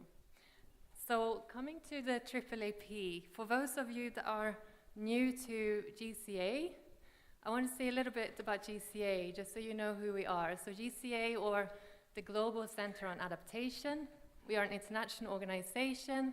I am based in Rotterdam in the Netherlands. That's where we have our global headquarters. We also have a research hub in the Netherlands that's in Groningen. It's hosted by the University of Groningen. And we have offices around the world. We work globally as an organization. So we work in China, in Beijing. We work in Dhaka, in Bangladesh. And here in Africa, we have an office in Abidjan that's hosted by the African Development Bank. And as you heard this morning, we will soon also be launching our Africa headquarters here in Nairobi. And we're very happy to have more of a presence here in Nairobi and to have our regional headquarters here. As an organization, we focus on climate adaptation, as the name suggests, but climate adaptation in terms of acceleration, so speed and scale and impact. So looking at what are the key climate adaptation solutions that works, and how can you integrate those into existing investments so that they can have the scale and impact that we need to transform the economic sector here in Africa, but also responding to the challenge that climate change presents. Our approach has 3 areas. You heard a lot about our actions, our program delivery, but we also do research. So we do produce a report called Adaptation, State and Trends in Adaptation. It's an annual report, and we work in partnership with key universities, think tanks, research institutes to look at what are the gaps in climate adaptation. And that informs our advocacy work and our programmatic work. We do high-level convenings with heads of state government and ministers, and to really keep the political momentum. As you heard this morning, there's a need for more financing for adaptation, there's a need for more efforts on adaptation. So these high-level convenings that we facilitate as an organization is a way to keep that momentum going. And you also heard about the youth work. So how can we build a youth movement for climate adaptation in Africa that is as strong and as impactful as the youth movement that we have on the mitigation agenda. And the programmatic work we will come to. I will skip the 6 thematic focus areas and go straight to the Africa Adaptation Acceleration Program, which we're here to speak about today. This is the largest investment program for Africa. It's a 25 billion investment program for climate adaptation in Africa. It's a program that was co-designed between the AFDB and GCA, as you heard this morning. It was endorsed by the African Union. In terms of what the program is, just to bring it back to the more granular level a little bit to inform the discussions this afternoon, the focus is on 4 thematic areas: food security, youth entrepreneurships and adaptation jobs, nature-based solutions and infrastructure, and adaptation finance. The approach we take in those 4 thematic areas as GCA is first and foremost around mainstreaming climate adaptation into investments that are already in the pipeline of international financial institutions or IFIs, such as AFDB, the World Bank, and the likes. And by mainstreaming climate adaptation in that way, already at the science stage before we go to board for approval by those IFIs, you can have scale and impact more quickly than if you did a separate initiative on adaptation only. So we work with partners to develop climate adaptation solutions that's tailored to investment projects of IFIs in those 4 thematic areas. We are also working with IMF on the Resilience Sustainability Facility, and this really looks at what are the policies and the policy reform measures that IMF is implementing in the financial system. How can you shape those in the same way that you shape the financing of IFIs so that you can create a more enabling environment at the policy level as well as the financing level for adaptation? And so we mainstream climate adaptation into the policy reform measures of IMF in partnership with them on the RSF. And this is an area that we're looking to expand as we go into the second phase of the program. We also provide technical assistance to entities in Africa to access financing from the Global Climate Fund, the Adaptation Fund, and the likes. This is support to proposal preparation, but we're also seeing a need to do more than that, to look at the policies so that you can, as an institution, tick all the boxes that the Global Climate Fund need you to tick. And we will speak more about that in one of the deep dive sessions around innovative solutions to financing adaptation and how we could do more to address the barriers to access financing in Africa. We also work with local communities. You heard the governor of Homa Bay this morning speak about local adaptation and developing a people's adaptation investment plan. That work will continue and be scaled up, and we do that in other communities. We also try to look at, once you have developed an adaptation plan through a locally led approach, how can you get that financed by IFIs? And so using the networks that we have as an institution, we try to make that connection so that you can have a plan, but also have the plan financed. And then finally, we are increasingly working with the private sector. In Kenya and Tanzania, we are looking to work with 5 banks. We had about Equity Bank this morning as an example, so working with banks to raise their awareness to begin with about the climate adaptation opportunity, but also looking at how can you integrate climate adaptation components into their investment streams. And then similarly to the work that we do at the IFI level, how can you work with the domestic private sector to climate-proof investments of banks in Africa and how more financing flows for adaptation in Africa in this way as well. And then we're working, of course, to support youth entrepreneurs. We have the Youth Adapt Challenge. That's a grant to youth entrepreneurs to have an innovative climate adaptation solutions to help them grow their business, but also provide technical assistance to grow that business even further, have more scale, and create more jobs that focuses on adaptation in Africa. So those are the 4 thematic areas that I just wanted to make sure that you're all familiar with, and we will touch upon different aspects of those in the afternoon. So far, we have, through the work of the GCA, which is financed by the Gates Foundation, Denmark, Norway, France, the UK, and the Netherlands, we have supported 48 investment projects of IFIs in Africa. These investment projects in total are worth 10 billion of investments. They come from financing streams of our downstream partners that you see to your right including the AFDB, the World Bank, IFAD, AFD, and the EIB. And we're actively looking at how can we increase the pool of IFIs that we work with to mainstream climate adaptation into those investment projects. When implemented, these 48 investment projects of the IFIs will benefit 63 million people in 37 countries. So that's where we are in terms of results to date and the expected impact that we think we will see from the AAAP and the model that we're implementing in its delivery. I wanted to come to the look forward, and I will touch upon some of the themes that will come into the look forward. So the AAAP 1.0 is ambitious to start with. We will remain ambitious for the second phase of the AAAP. The ambition is to double the impact, double the speed. So we're looking at an investment program of 50 billion for Africa, so doubling of the ambition for the next phase that will run between 2026 to 2030. We will look to work in 40 countries in Africa by 2030. And in terms of what this means in practice, things will remain the same in some ways. So the four thematic priority areas, they will remain also in the second phase of the program. But we're also looking to expand the thematic focus areas. So looking at health and climate adaptation, education and climate adaptation, the use of technology for climate adaptation. So how can we expand the thematic focus areas of the AAAP to meet also the ambition, the larger ambition, but also the demand and the interest that we see in these areas when speaking to stakeholders like yourselves in Africa. We also will continue with the brokering approach, so GCA brokering partners like yourselves and others in Africa to come up with the best adaptation solutions for Africa.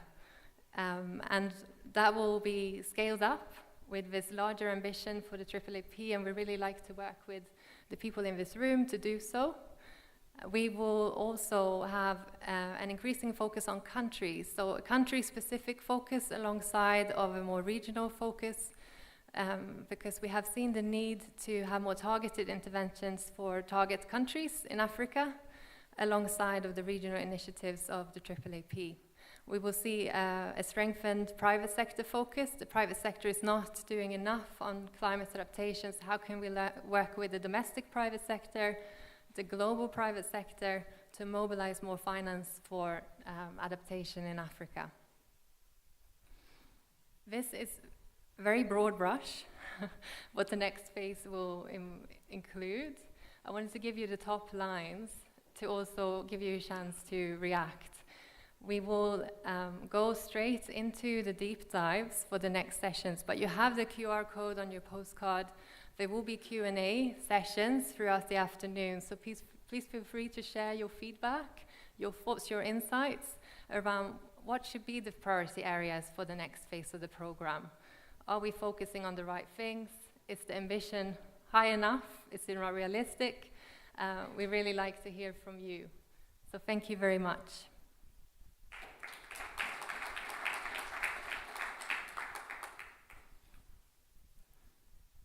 So we will now move on to the deep dives. I'm going to move on in the interest of time. The first of the 3 deep dives is on resilient infrastructure. What is resilient infrastructure? What does adaptation of infrastructure really mean in practice? And what are the opportunities and the challenges in doing so? Are there innovative examples of resilient infrastructure we can learn from? And what are the lessons to be learned? What are the things that we want to do differently looking forwards? I have the pleasure of welcoming a distinguished panel to the stage. I will welcome each panelist one by one, and then we will take a seat here on the stage, and then we will have a Q&A at the end. I wanted to start by giving the floor to Nasra Nanda, who's the chair of Africa Regional Network and the CEO of Kenya Green Building Society. She will help set the scene on this topic, both at the city level, a national level in Kenya, and a regional level. So please give a hand for Nasra.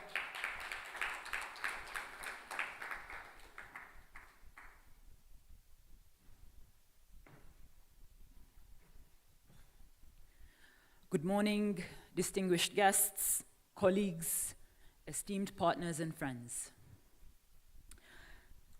This morning, I'd like to have a conversation. And the conversation is really centered around adaptation infrastructure with purpose. Cities and the built environment as a platform for action, empowerment, and dignity. It is my great privilege to address you today, both in my capacity as a chair for the Africa Regional Network at the World Green Building Council, the CEO of the Kenya Green Building Society, and a city legislator here in Nairobi as an MCA. What this does is allow me to tackle this topic at a subnational or city level, at a national level, and more broadly, as an African. And so, in setting the scene and understanding the infrastructure challenge in Africa, we need to really understand what is happening in Africa. And so, as a starting point, I'd like to say, Africa is a growing continent. We have the youngest population in the world, rapidly urbanizing, and these young people are going towards cities in search for opportunities. What this means is the receiving urban centers are grappling with an overburdened infrastructure. It also means that the spaces that used to occupy fewer people are now having more people occupying these spaces. Often, these young people with little to no resources find themselves squeezing into low-income neighborhoods to make ends meet as they realize their potential. And what this means is we are facing urban sprawl, and we are also grappling with inadequate planning. And so when we think about adaptation, it's not just a theoretical concept for Africa. It is a pressing reality as we're witnessing more frequent climate impacts. Recently, we had flooding across different parts of the country, and this was a situation that affected several parts in Africa. And for a lot of countries globally, maybe this is a theoretical article that you're reading about. But in Africa, it's the difference between life and death. It is also being robbed of or being stripped of your dignity as you lose your home and your livelihood. And so what does adaptation for infrastructure mean in practice? Adaptation for infrastructure is about ensuring our buildings, our roads, our water systems, and energy grids are built, no, designed to, at the core of it, factor dignity for Africans. Separately, factor prosperity for businesses.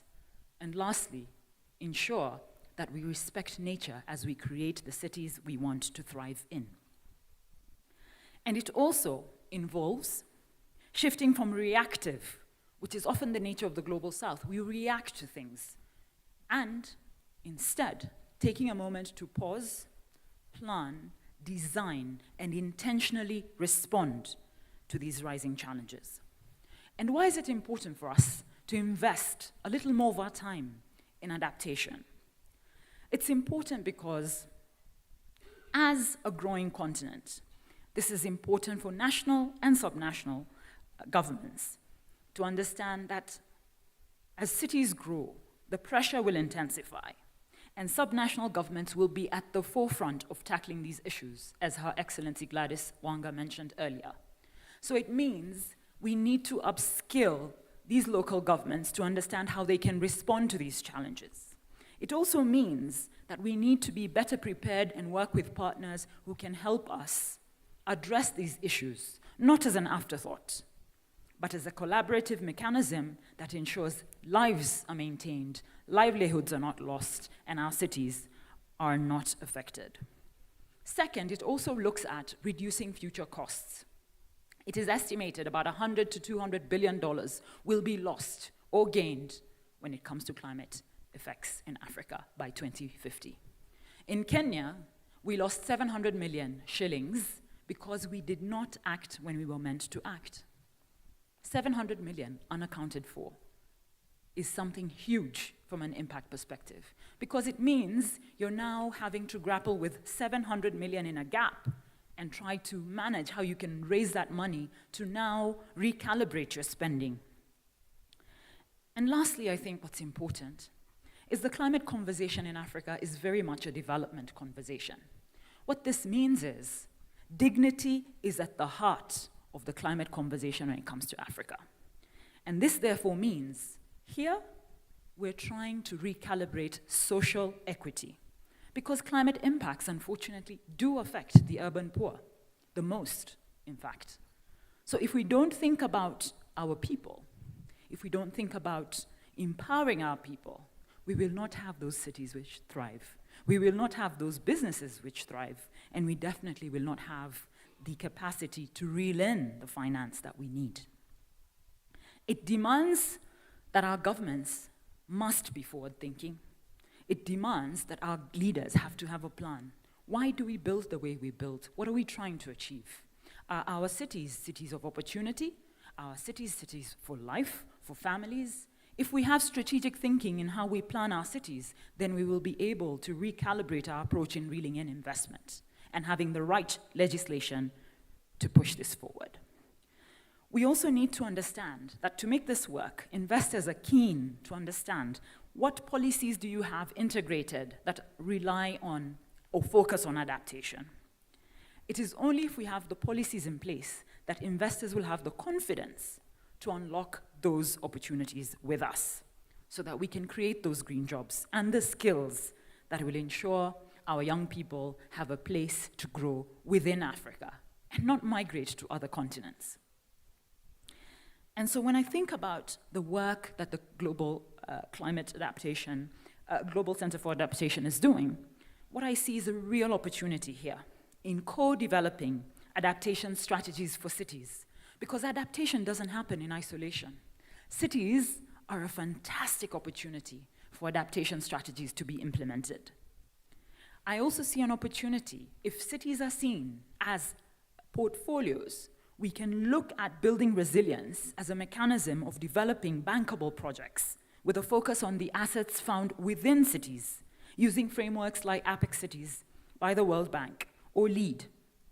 We also have a real opportunity for each subnational government in Kenya to pilot an urban project that could be showcased to the world, whether it's COP, whether it's the Expo City, Cities in Action Forum, name it. The world is watching, and Africa needs to deliver. Lastly, I also see a huge potential in knowledge sharing and market transformation. I'd like to say we don't lack technical expertise in Africa. We don't. We have it right here. What we lack, though, is relational expertise. How are we translating what we're doing in a way that investors can understand that we are doing the work, but we need requirements to make those projects bankable? I also think that there's a huge gap in governance and coordination. We need to understand that the national government can't work alone. You need to collaborate at national and subnational level so that you can deliver opportunities to private sector, unlock green jobs for the youth, and of course, realize that communities are at the heart of buy-in. So we need to be talking and walking this journey with those communities. I see that already there's a lot being done. Nairobi and Homa Bay have gotten leadership opportunities and have demonstrated this. Nairobi has Africa's first green government office that was recognized at COP28. Homa Bay got East Africa's first green affordable housing project. We have leaders right here. We need to understand how we can leverage that to create the opportunities we need. And as we continue this journey, I need to highlight key takeaways that you could think about. Adaptation must have and must be nationally backed. But remember, ultimately, it needs to be locally driven. And while international frameworks and financing play a key role, adaptation efforts need to be rooted in local contexts and communities. Collaboration is essential. No single government can work alone. And no single entity can thrive or walk on this successfully without us collaborating. If you invest now, you will save much more later. And that means the difference between doing the extra mile today is definitely going to save you billions of dollars in future. In closing, I think we stand at a pivotal moment. The need for adaptation infrastructure is clear, and the opportunities to create resilient and inclusive sustainable cities are within our grasp. The question is, two roads diverge in a yellow wood, and I'd like to ask, will you take the road less taken, the road of opportunity, which demands you bring your best, or will you choose to do the same thing and get the same results, losing lives and livelihoods in the process? Two roads diverge in a yellow wood.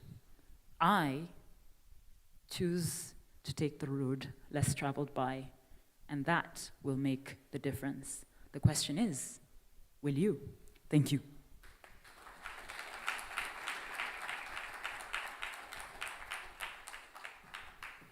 Thank you very much, Nasra, and a great challenge, I think, for all of us for this afternoon around thinking outside of the box and being creative and thinking about climate adaptation solutions for the future. I also liked what you said about locally led adaptation, local ownership, that a lot of expertise is here, for example, in Kenya, to drive forward these solutions, and around the need to co-develop solutions for the future, to not work in isolation. And that brings me to our next panelists. We have three distinguished guests with us from the University of Nairobi. And University of Nairobi has led the development of the Kenya Roadmap on Infrastructure and Resilience. And it's a roadmap that they developed under the AAAP, and it's a good example of a nationally led initiative of a national institution to look at quantifying adaptation needs and supporting investment planning through this roadmap. And so it's an example of what resilient infrastructure could look like in practice from here in Kenya. And I'd like to welcome to the stage Professor Faith Nyoki Karanya, Chair and Associate Professor at the Department of Geospatial and Space Technology at the University of Nairobi, Professor Daniel Osheng Olago, Chairman of the Department of the Earth and Climate Sciences and Research Director at the Institute for Climate Change and Adaptation at the University of Nairobi, and last but not least, Dr. Sabina Nyoroka Barrio, Department of Geospatial Space Technology at the University of Nairobi. Please come to the stage.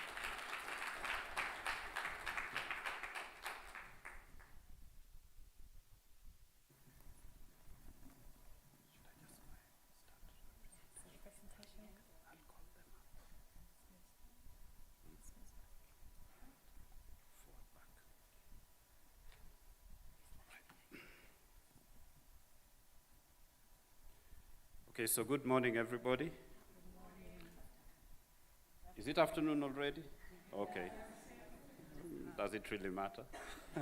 Anyway, so first of all, I want to just affirm that what Nasra said, everything that she has said, is backed by the science that we do. Everything. Okay, so let's have that up on us.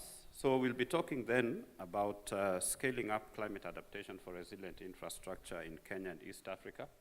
As has been mentioned, I'm at the Institute for Climate Change and Adaptation, which is in the Faculty of Science and Technology, but we have also doubled up with the Faculty of Engineering, particularly the Departments of Geospatial Engineering and Civil Engineering, together with the C4D lab, which is based in Chiromo, to basically carry this program out. I want to also say at the forefront that we have had really, really good support from the various ministries in the sectors that we concentrated in, and we have had excellent support from the associated state agencies who have really assisted us with getting the data that we actually need for this assessment, and also for working with us, validating and verifying the information that we have. So we can see the finishing line. We can see the tape across the line. We are coming to the end of this program, and we are only going to offer you some snippets of what we have in this report, which we trust will really inform various aspects of policy, investments, and other aspects in Kenya. All right, so let's go on. Right, so basically to give you an overview of the project, I'm not going to talk now too much about the AAAP because you've heard about that. That is where we've gotten the funding from. And we've been working on this infrastructure, climate resilient infrastructure in 4 sectors: water, energy, transport, and ICT sector. And we started this project in 2022 in July, and we'll be finishing it in December 2024. We had basically 3 components. Component 1, as you can see, is on the climate resilient infrastructure. And that is what we're going to be talking about today. But we have 3 other components.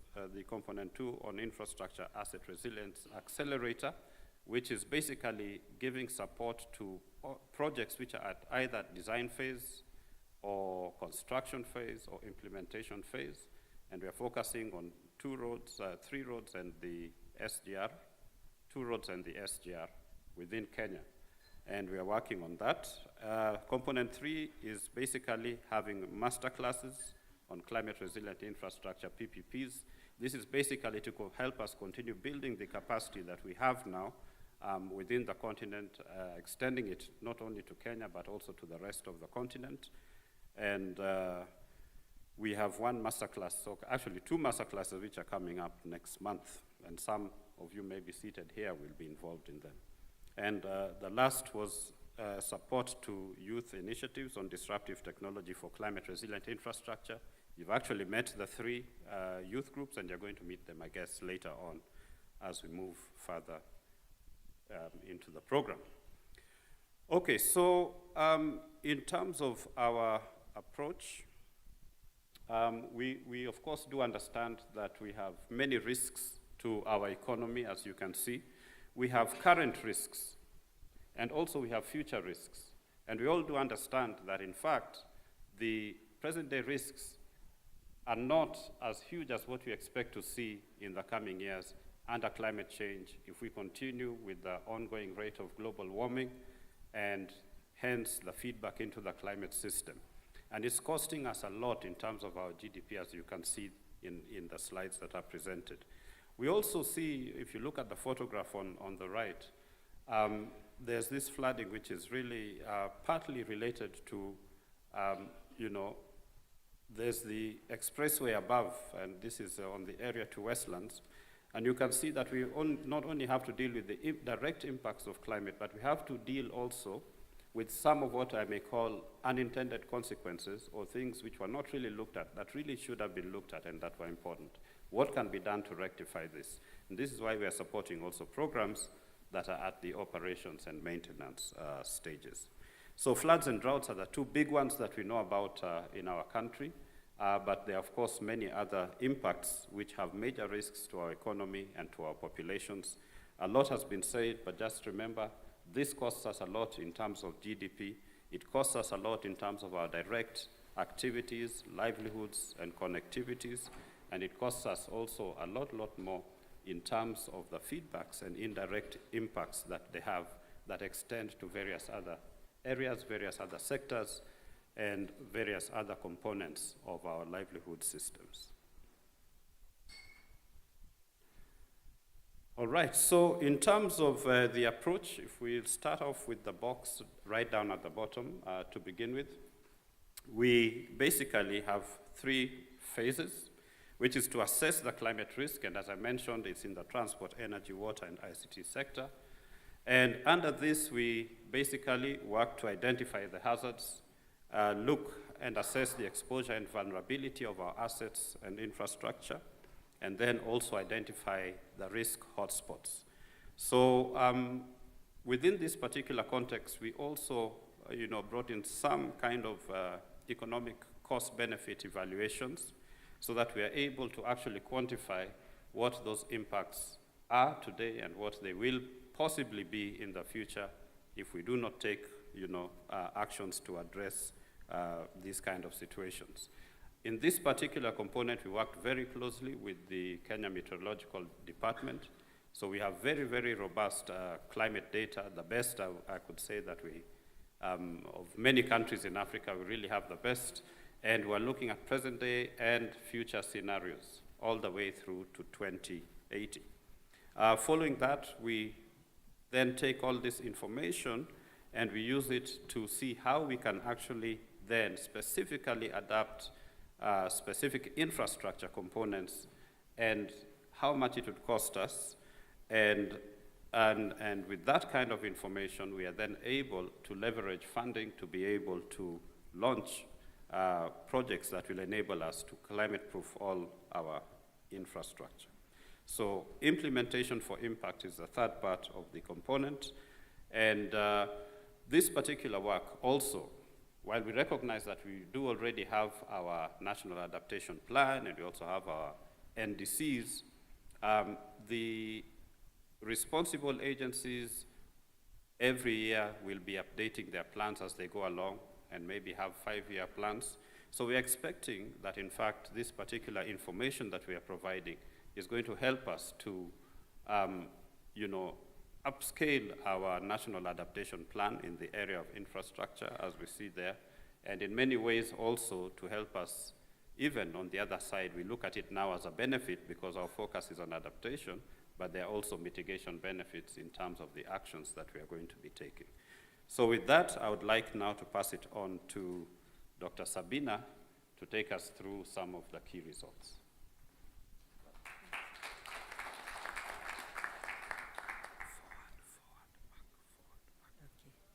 Good afternoon, everyone. Yeah, welcome to the next session. It's a continuation. I'll talk a little about the quantification of the climate risks.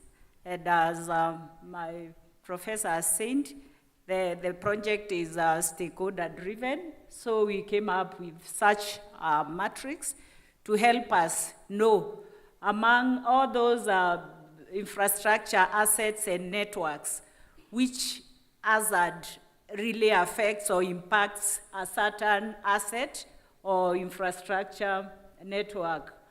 And as you can see from the matrix, not all assets are exposed to the assessed hazards.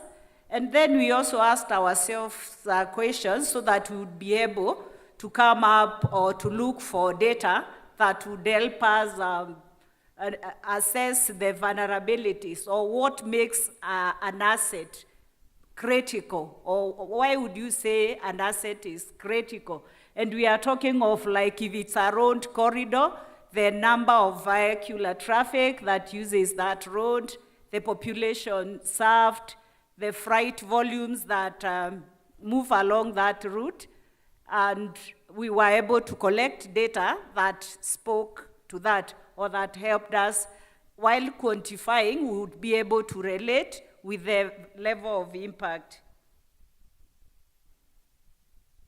A few of our emerging results on the hotspots. This is particularly the transport sector, the road sector. If you are here from roads, note that this is class A and B road. It is not the entire road network in Kenya. We assessed just the class A and B roads, which mostly are the ones that go up to the international boundaries or the international kind of roads. So we see that up to 123 million USD indirect damages. While I'm talking of indirect damages, note that we used we used multiple scenarios. So the scenarios that showed the highest impacts are the ones that were used for damage calculations. And this 123 million USD indirect damages to these roads is up to 1097 kilometers, being 7% of the road at risk of flooding in 2050. Also, again, we were able to assess the vulnerabilities on our Kenyan roads due to landslides, and we see an interesting output where up to 3.2 billion in direct damages would be used to be able to reconstruct the roads if nothing is done right now. Interestingly, again, we see that 23% of the estimated cost or direct damages to the roads class A and B goes to just 5 roads. These roads being the international category of roads, apart from road number 4, which is a class B road. The rest are all class A and B roads. These are just the imaging results. The map on the right is a multi-exposure map showing the hotspots for flooding and also for extreme temperatures on the roads. While the one on the right, no, the left is the one which is multi-hazard. The one on the right is the class A and B road hotspots for landslide susceptibility or likelihood. In the energy sector also, we did a lot of exposure and damages. And here we have a drought exposure of the power plants and its impact on power generation in Kenya. We can see that clearly 6 hydropower dams are exposed to extreme, from moderate to extreme drought, whereby the most of these exposed dams are hydro, and they also account for the highest hydropower generation. That is up to 701 megawatts of hydro power would be at stake, accounting for roughly 21% of the installed capacity as at 2023. Some indirect impacts from the ICT sector, which was also assessed. Indirect impacts to the ICT sector or infrastructure disruption. This is based on government institutions and populations that are served, including even the schools that would lose access. The graph there shows exposure of fiber optic nodes to flooding in Kenyan towns, and you can see the Madera and Garissa lines are highly impacted, with several of the fiber optic nodes are exposed at high risk of flooding. And when we go to the table on the right again, we see the impacts of this flooding of the fiber optic nodes, where we see so many government institutions connected to the fiber infrastructure would be really impacted by these floods. Like in Madera town, up to 13 government offices. They could be even more. This is the data that we could be able to find. In the second column, you see the number of schools that are connected, 156 schools connected to the digital learning program that would lose access if we don't act early. And then the population also, which doesn't necessarily follow the same ranking, you can see for Madera, up to 87,000 number of people would be impacted. Thank you. I'll leave to Professor to continue.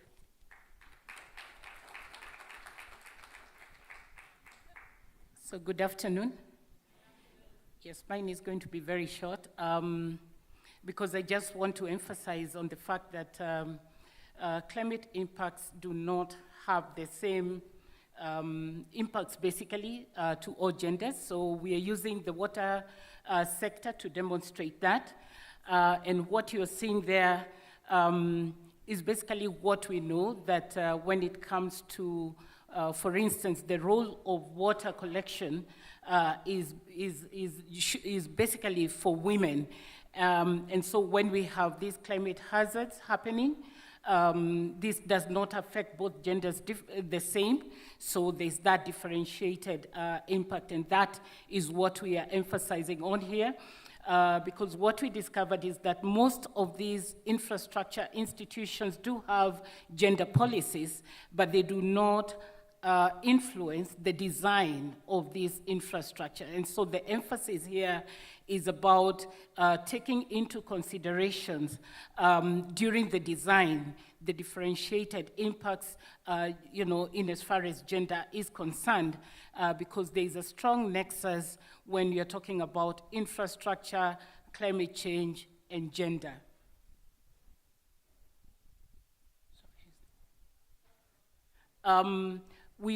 Like we mentioned, and my colleague has already mentioned, our project has really been very collaborative. And so when it comes to the prioritized pipeline for adaptation investments, we really work very closely with the stakeholders, coming from these key infrastructure areas. And we have been able to identify the adaptation options together, and also not only identifying, prioritizing them, and this has led to estimating the financial implications for the adaptation. So this is something that we have done on several occasions, and with the last stakeholder dialogue happening actually last month. Just as an example, just to highlight the output, some of the output that we got from this engagement with the stakeholder. In all the sectors, we also did discover that the key stakeholders were able to help us identify what they feel should be the adaptation options in each of their sectors, and with justification. And it did not end there. We were also able to go a step further and look at what the nature of adaptation should be. And you can see, for instance, with the water sector, we looked at the towers, among many other assets. And one of the adaptation options that was proposed had to do with restoration and conservation, afforestation, as well as replanting.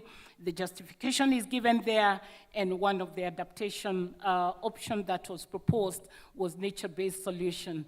When it comes to the energy sector, we looked at the power plants, among many others, and one of the adaptation options that was proposed by the stakeholders was the early warning system with justification and the nature of the adaptation. And so, as I conclude, what we have been able to observe during our project is that, and these are basically a few examples. We have a lot of results that are going into this national roadmap report. And so what we are just basically showing you is just a snippet, like my colleague mentioned. But basically what we are saying is that the infrastructure stress has emphasized a widespread impact of climate change on our national infrastructure, and we have been able to highlight these in terms of hotspots and mapped all these at the national level. And we are also saying that our project is basically to provide evidence so that the decision making that is going to be done is going to be coordinated, and prioritization, like we have seen, is going to guide the process of the adaptation, including the cost-benefit analysis. And basically what we are also saying is that it is important for collaborative effort in this exercise, because working together towards systemic infrastructure climate resilience in Kenya is something that we have been able to provide evidence for. Thank you very much.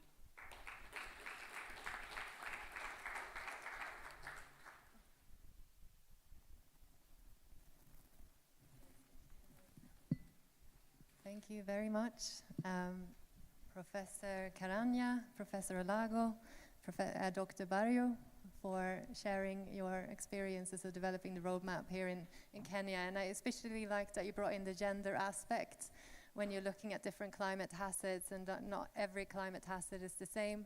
and looking at prioritization and how you can link that to investments. We will have a short Q&A in the interest of time. If there are questions from the audience, please raise your hand and we will bring a mic to you. I wanted to kick us off by asking 2 questions to the panelists, and you have mics in front of you that you can use. One is around collaboration. That seems to be a theme in both in the opening remarks as well as in your presentation. So how can there be better collaboration when it comes to technical partners, governments, financiers in building more resilient infrastructure? And then what are the knowledge gaps when it comes to resilient infrastructure? And why do we have those knowledge gaps? What can we do to address those? So perhaps starting with those 2 questions, and I might hand over to Nasra if you had any further thoughts. Thank you so much. I think firstly, in terms of collaboration, I see a real opportunity in bringing government, both at national and subnational, involved, as well as the regional component, because I see a real opportunity for Kenyan cities to be the blueprint for Africa. So that's one. And then second, private sector. If we start thinking about climate as an opportunity and not just a cost, you will find that the private sector could be excellent contributors to solutions that could unlock financing. And then I think, of course, academia is great because, you build on research to make informed decisions. But I think it's also important for us to ensure that financiers understand the opportunity in climate. They have to report on climate risks, but could they also consider that as an opportunity to green their portfolios in the different industries? And lastly, communities. And then in terms of the knowledge gaps, I think in part it's informed by the fact that a lot of global south countries are reactive markets and not proactive markets. So we almost wait for an event to happen and then we're affected and then we react. So I think by changing our approach into preparing, we'll be better placed to now understand what it is we're preparing for. So in the context of flooding, if we do those risks beforehand, you will start to now leverage the specialists who would guide you to prepare. I think that's the gap. So if we understand what we need to prepare for, we'll know the right people to involve, rather than reacting, because we're kind of always trying to put a Band-Aid. And I think in terms of also the knowledge gap, I think, again, the same players before. So if we can bring in those guys in one room to address the preparatory stage rather than the reactive stage, we should make a lot of headway. Thank you.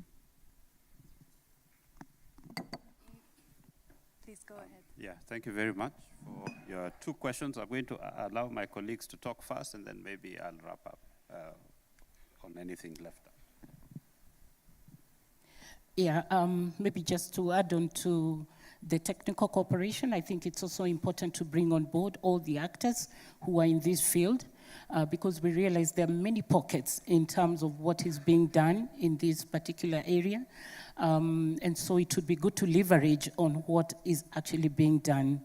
That would be very, very useful. So I think a landscape analysis would be important to bring to the fore what is happening in this field. In terms of knowledge gaps, I think one of the key things that we were able to identify was issue to do with data. And this does affect a lot in terms of how do you operationalize, some of the, processes that you want to operationalize. You may have a very good model, but without data, it becomes a very big challenge. So bringing on board and trying to understand who is involved in this space, particularly to do with data, I think that would be very, very key. But that lack of knowledge, particularly in this part of our country in Africa, basically, with lack of national data infrastructure to facilitate ease of access and getting to know who has what, creates a big, big knowledge gap. Thank you. All right, okay. So we have a number of things. I'll not say what she has already said. The first one I think is really critical, is that we do not have enough human capacity in the area of earth and climate sciences. And this is really very serious, because going forward, it's the climate and its impacts on all different spheres of the earth, the biosphere, hydrosphere, atmosphere, lithosphere, and society, and organisms that interact with them. And that capacity, we're not building it fast enough in Kenya. I know also in other parts of Africa it is a real problem. These programs are available in our universities, and I would urge all the youth out there to get out there, because this knowledge they're going to really need it to unlock their green jobs, particularly more so because we're moving into the energy transition phase. Again, this is going to require a lot of new knowledge. When you're thinking of, moving to, a lot more mining is going to take place because of this. We have to think about how do we reduce amount of energy there, how do we reduce pollution, how do we completely mitigate some of these many negative impacts, even as we run towards another kind of horizon in the future. That is one. The second is that our agencies within the countries need to maintain proper databases.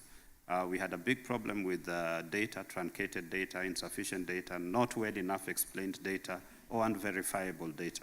That is another big problem which needs to be taken into account.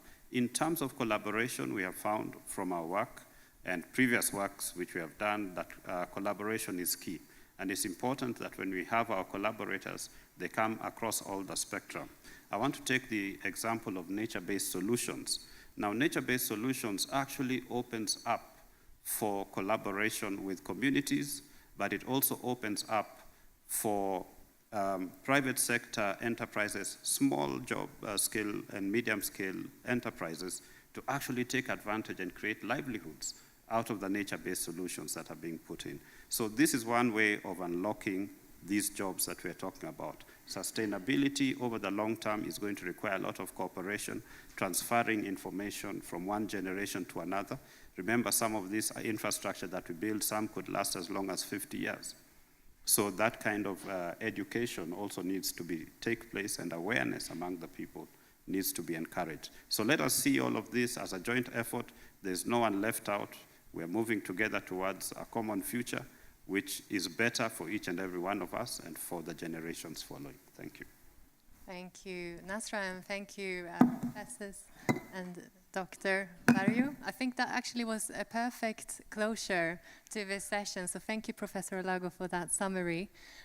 We would leave it there. We are here if you have further questions, so please do speak to University of Nairobi colleagues, speaks to Nasra in the break. We are going to have to move on in the interest of time, so I will hand the word back to my colleague Amanda, and we will leave it here. Thank you so much. Thank you to our panelists, and thank you for listening. Thank you very much. Are we feeling tired already? Okay. Thank you. That was very insightful and very interesting. I learned a lot, and I'm sure a lot of us have a lot of takeaways to go back with, and reflections and insights to go back with and discuss over the lunch. But still within the subject, still on the topic of climate resilient infrastructure and solutions, in the morning we handed over awards to winners of the climate resilient what's the name of the challenge? The Climate Resilience and Adaptation Accelerator Challenge under the AAAP. And we will now invite them to have the chance to showcase actually what their solutions and innovations are. So may I now invite the winners to come up on the stage so that we can have a deep dive on what their solutions are. And while they come up, can we now cue the video talking about what their solutions are? Thank you. Africa is on the front line of the climate crisis, but it is also leading the way in adaptation with bold, innovative solutions. The AAAP is accelerating this effort, empowering local entrepreneurs to make a difference. In Kenya, we have the problem of flooding. This one is caused by climate change, and by this, we have challenges that affect the vulnerable people and communities living around these flood-prone areas. Now, Flip startup has come up with a system that does the early warning for flood incidences, and also model this early warning into an SMS platform that is deliver information after the monitoring is done, and also give a prediction of the flooding incident expected, and this one gives a lead time for action for the relevant bodies.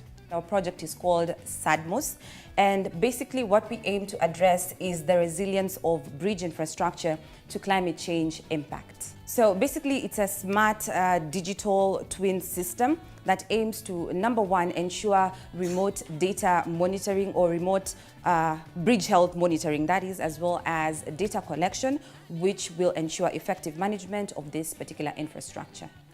RoadSam is an AI and crowdsourcing tool aims at creating resilience in the road sector. RoadSam identifies the problems in road asset management.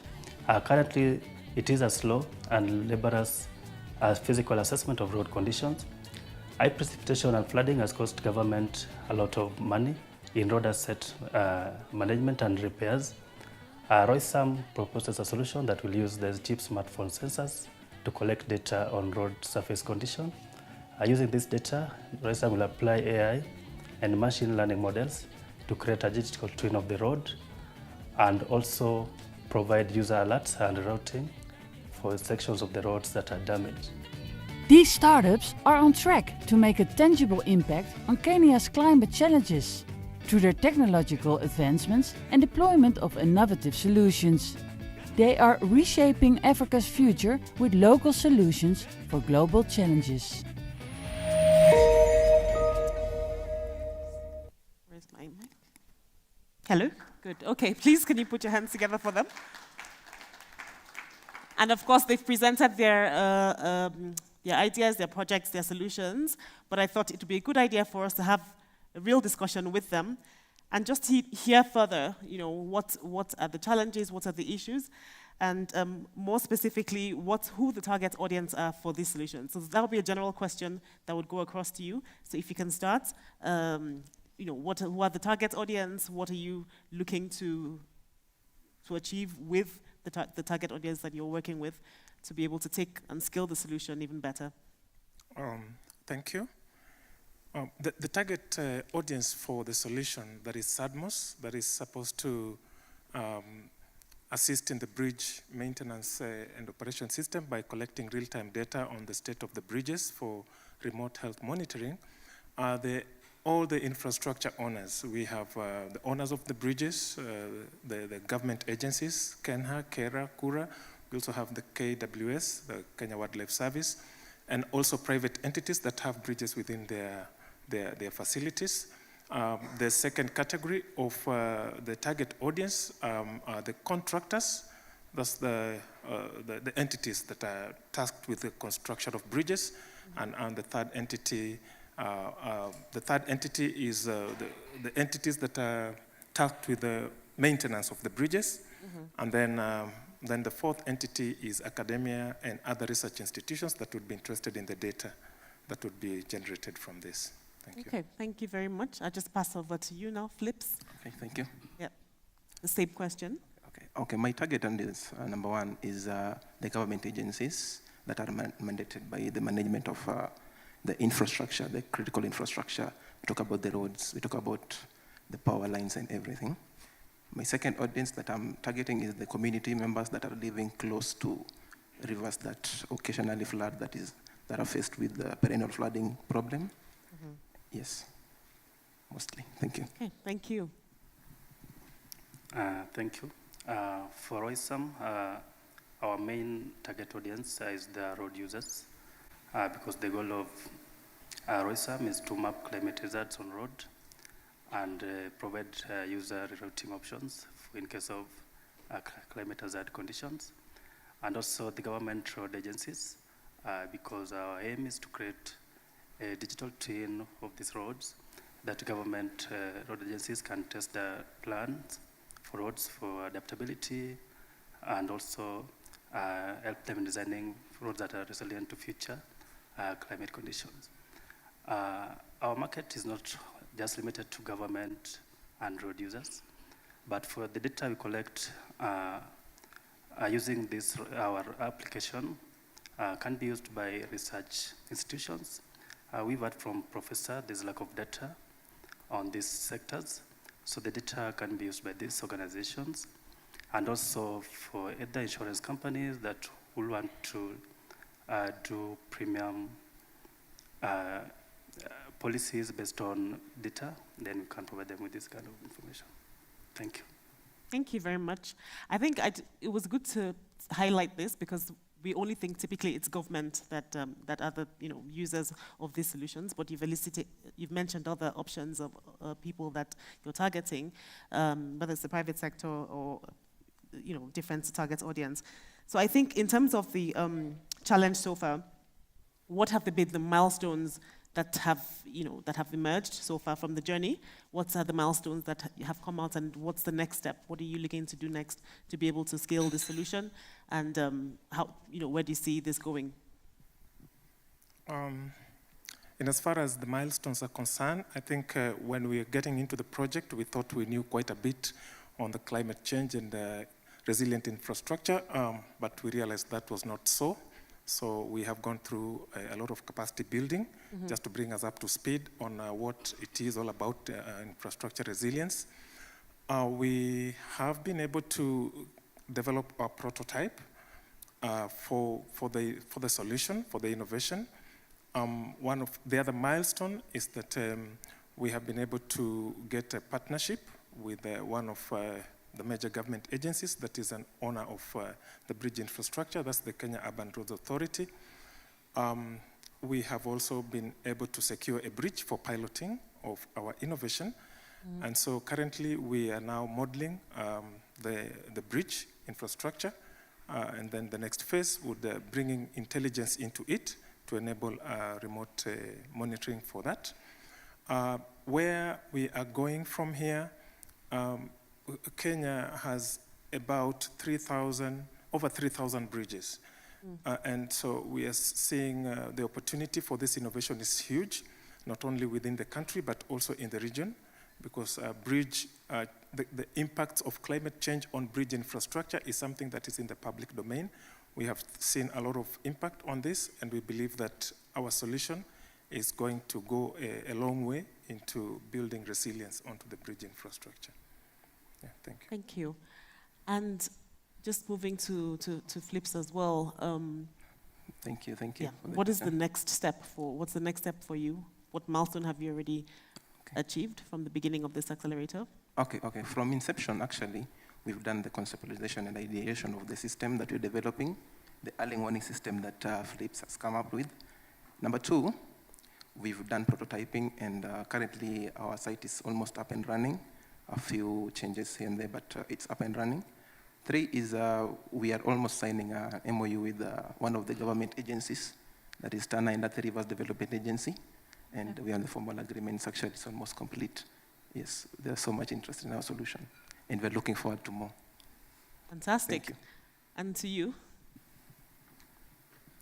Yes, so through AAAP, we've been given access to a lot of academia and resources.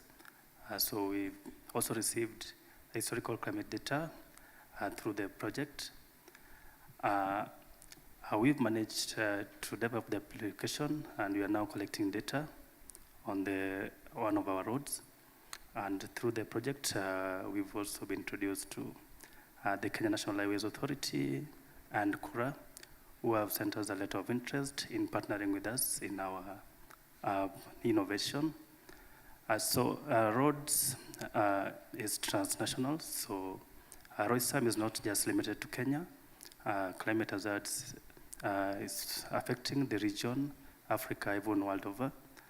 So we hope and project our application will be used beyond Kenya and beyond Africa. Thank you. Thank you very much. And I just wanted, from the presentation, from the discussions earlier, obviously one of the key takeouts was to focus on partnerships for data collection, for data. How how easy has it been so far on your journeys in terms of collecting data to be able to develop your solutions? What has been the experience, and what opportunities are there for partnerships to be able to help you get further data to scale your solutions? Yeah, okay. At the beginning, we needed data, climate data over the last 30 years. This we were able to get from the Meteorological Department of Kenya, which is also a partner in the bigger project. For the data that we are about to start collecting from our innovation, it has generated a lot of interest, and I think that's one of the challenges that we are facing, and it's still at discussion stages. Who would be the custodian of this data? Because the data holds a large promise to the sector, and so the custodianship of this data is what is eliciting quite a lot of interest.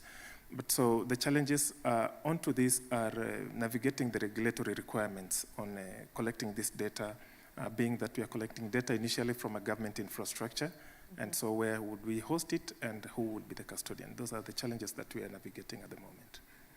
And what are the things that you're thinking are the likely outcomes? Because this is very interesting too. Yeah, the likely outcome is that we are looking at offering a platform as a service.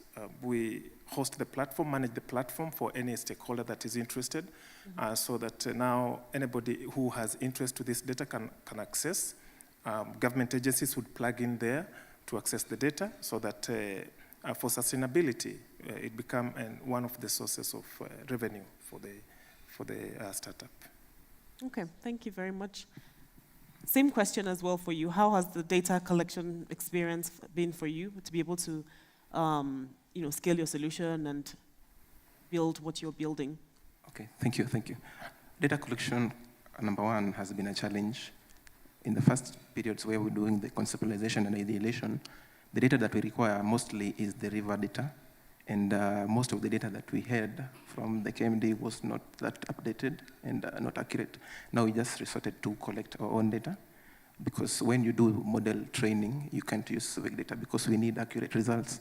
And we have models that do the prediction, that is predict so that we have a lead time for operation. That is, we have a lead time to involve the community and also the government agencies on when we expect this incident to happen and when.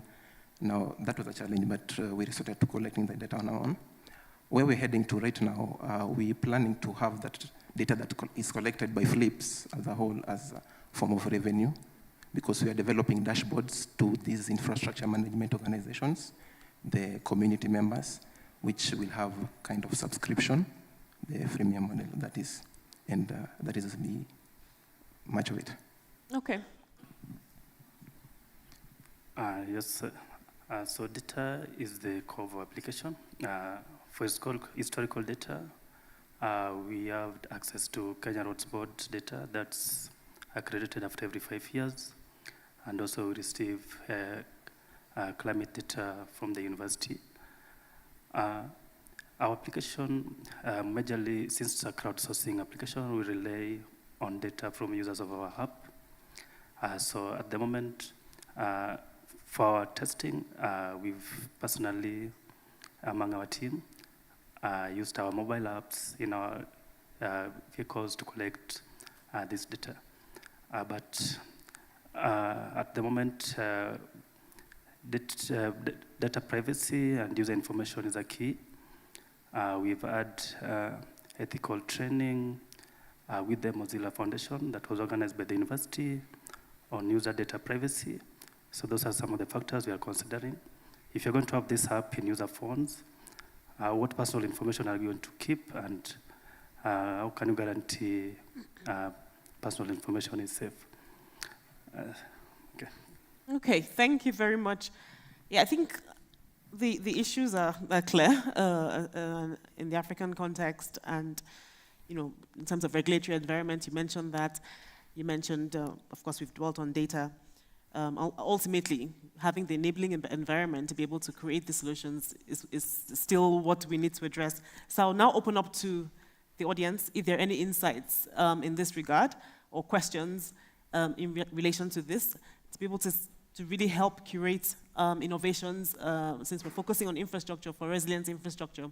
So any insight or input or questions? Yes, there's one here. Yes, there's a mic just behind you.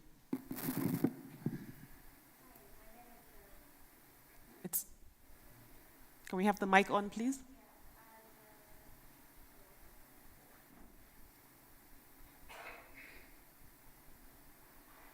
Hi, my name is Farhia Farah, and I've worked in the region mostly, in the conflict-affected areas of maybe Somalia, etc. And I'm very sorry, maybe you mentioned this because I missed a portion of your presentation.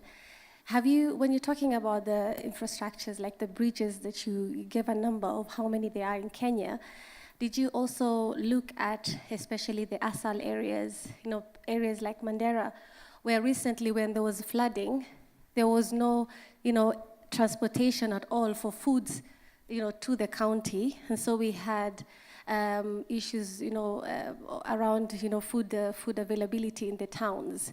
I don't know if you also have data on especially the northern region of Kenya and what you're already doing, or in terms of possible interventions in those areas, because theoretically this is very good for areas that are accessible, but how about the hard to reach areas that are usually facing these cyclical shocks? Okay, so I think we can take 2 questions and then we have responses. So one more here. Thank you very much. I'm Cromwell Lucorito, and my concern is about the team. I think I want to start by appreciating the good initiative. Secondly, is just to inquire to what extent you are working closely with the climate scientists, not just at data capture level, but at the modeling kind of processes, because climate data has often been so much underutilized. You have it, and at best we see it in the trends, which is just a re-representation of the same data. But if you worked with the climate scientists, especially the hydrometeorologists, then the issues of the return period of the extremes that you cannot even conceive may be distilled, and that could be very instrumental in informing your infrastructure development for resilience. I think that is very, very critical. So I don't know, this far, you mentioned the university, you mentioned KMD.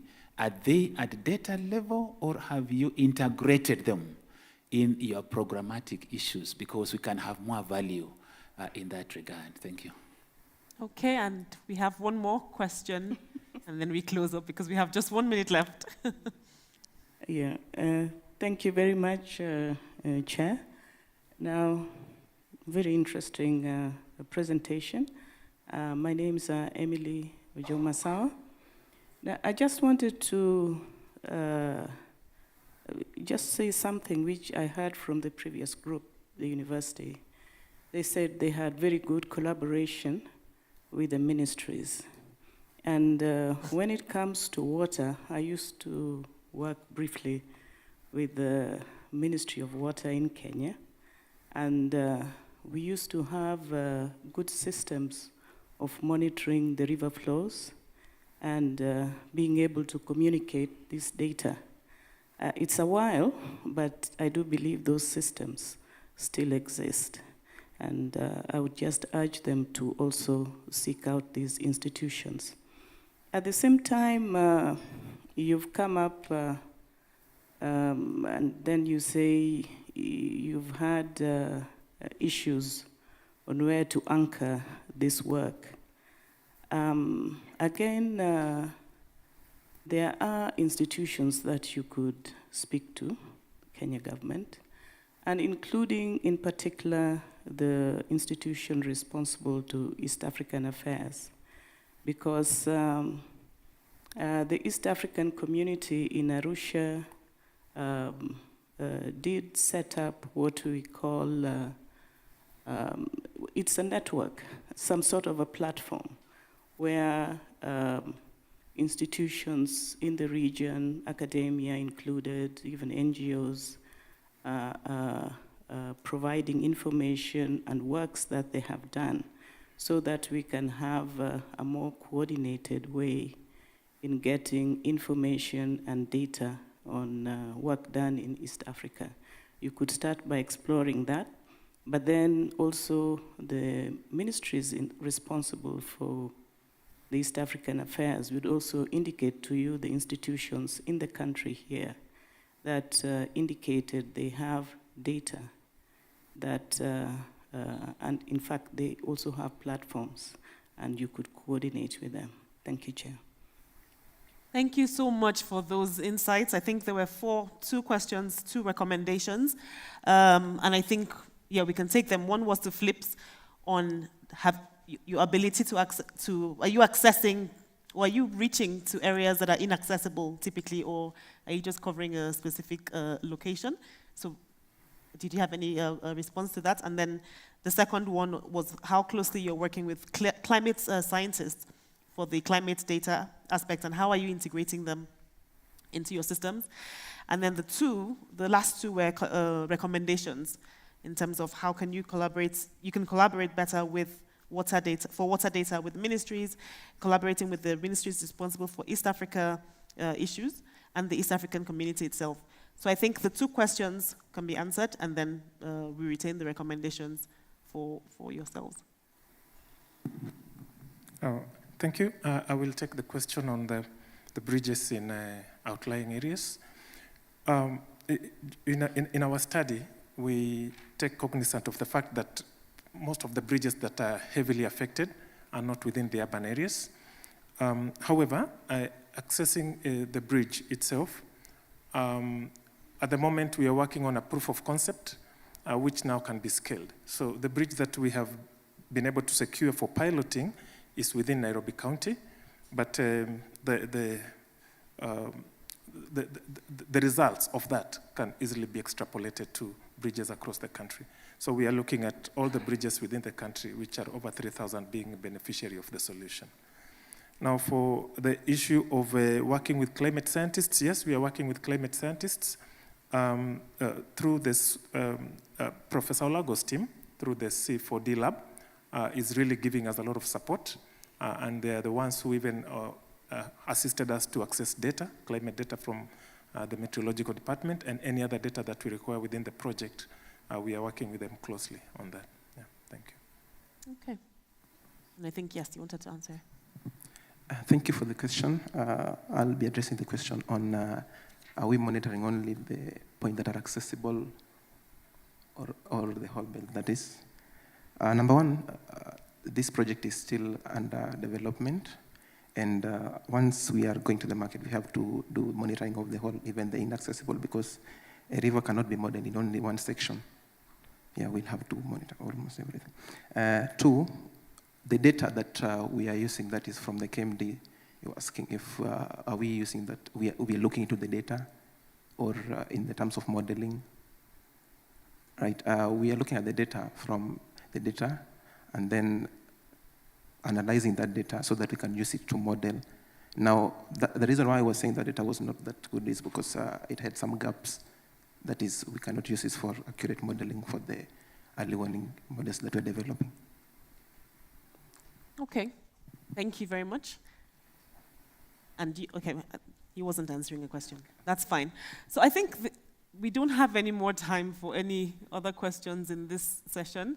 I think it's clear. We've had the recommendations to be able to, scale up the solutions that you're already working on, collaborating with the different ministries that are relevant, trying to make the effort to access the inaccessible areas so as to be able to expand the scope of the work. And yes, I think that those would help, with the scaling up of the work. This brings us to a close of this session. Thank you very much, and good luck with the rest of your endeavors.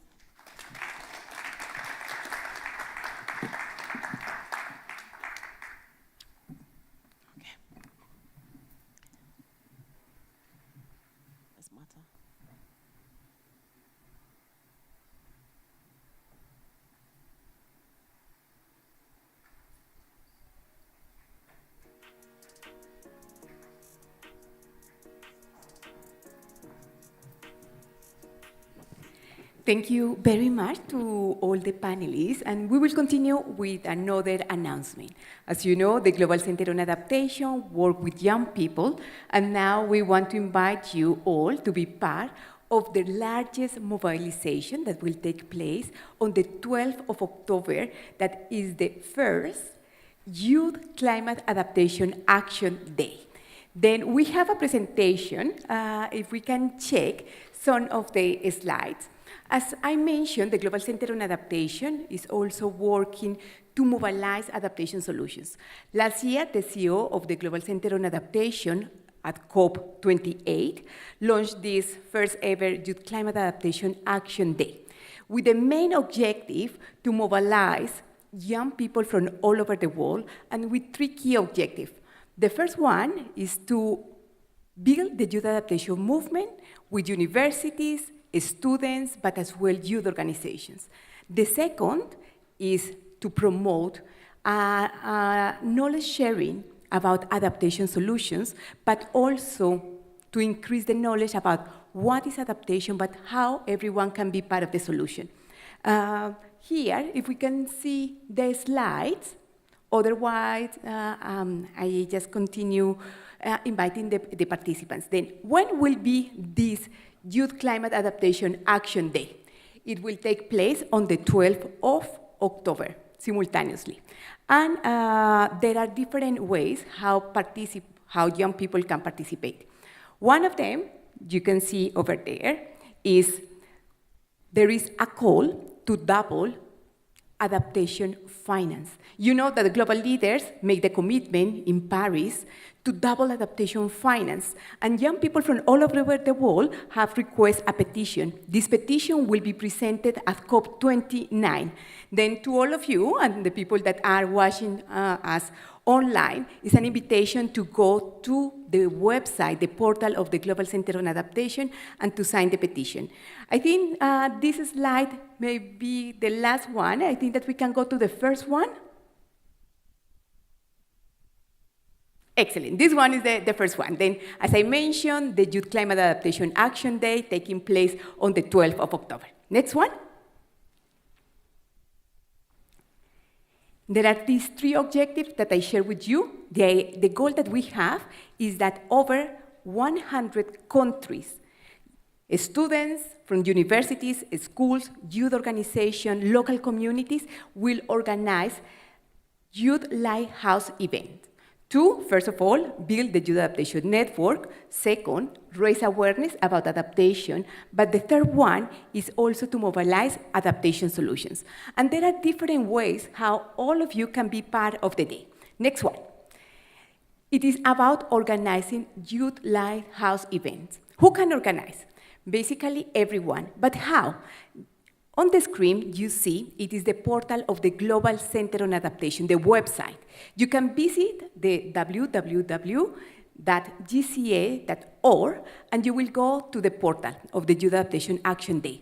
And there are different ways how you can participate. You can navigate the portal, and one of these that is the Youth Climate Adaptation Lighthouse event. Next one. These Lighthouse events will take place simultaneously. Then, who can participate? Who can organize? Any of you. Young people from different organizations can take the lead. And here in Kenya, in Nairobi, we are completely honored that the University of Nairobi will be hosting the Lighthouse event here in Nairobi. But this will be simultaneously. Young people from all over the world can organize. And there are some steps. If anyone is interested, what can you do? You can go to the website, you can register mentioning, okay, when your event will take place, who will organize, who will participate, and also there will be on the website a portal, a map, where you can just click and see what is happening in Kenya, for instance, at the University of Nairobi, what is happening in Colombia, what is happening in Zimbabwe, what is happening in the Netherlands, simultaneously. After that, all the participants are invited to host, but as well to report what they have done. And the idea is that this report will be presented at COP29, that this year will take place in Baku in Azerbaijan. And after all these activities, young people will also report about what has been done. You can see that there is a guide, step by step, what can you do and how, and also you have a family photo. Everyone is invited to take a family photo and to share with the world what is happening. Next one. There is also a video competition. We have seen here multiple initiatives, but it's an invitation for young people under 35 years old. If you have an innovative solution to tackle the impacts of climate change, you can participate in the video competition, producing a video, less than 30 seconds. And the winners will have the possibility to be showcased in different international spaces, including the Youth Adaptation Forums in 2025. There are some guidelines how the videos can be recorded, but it's also a platform to showcase innovative solutions. There is the petition that I mentioned to you. And finally, there is a mechanism to participate also through the social media campaign. Everyone can be a communicator using the hashtag Youth for Adaptation Action Day and telling what are the impacts, but also what are the solutions. And we have a promotional video. I would like that we watch this promotional video about the Youth Climate Adaptation Action Day. Please.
Then remember, we are counting down on the 12th of October.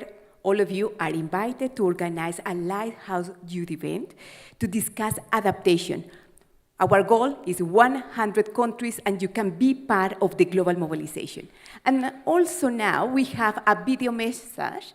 The Global Center on Adaptation established a youth panel from young people from all over the world to give advice and recommendations about how to accelerate the adaptation agenda to the CEO of the Global Center on Adaptation. We have a video from the for the youth panel, and we would like also to share this with you. We are the Global Center on Adaptation, CEO's Youth Advisory Panel.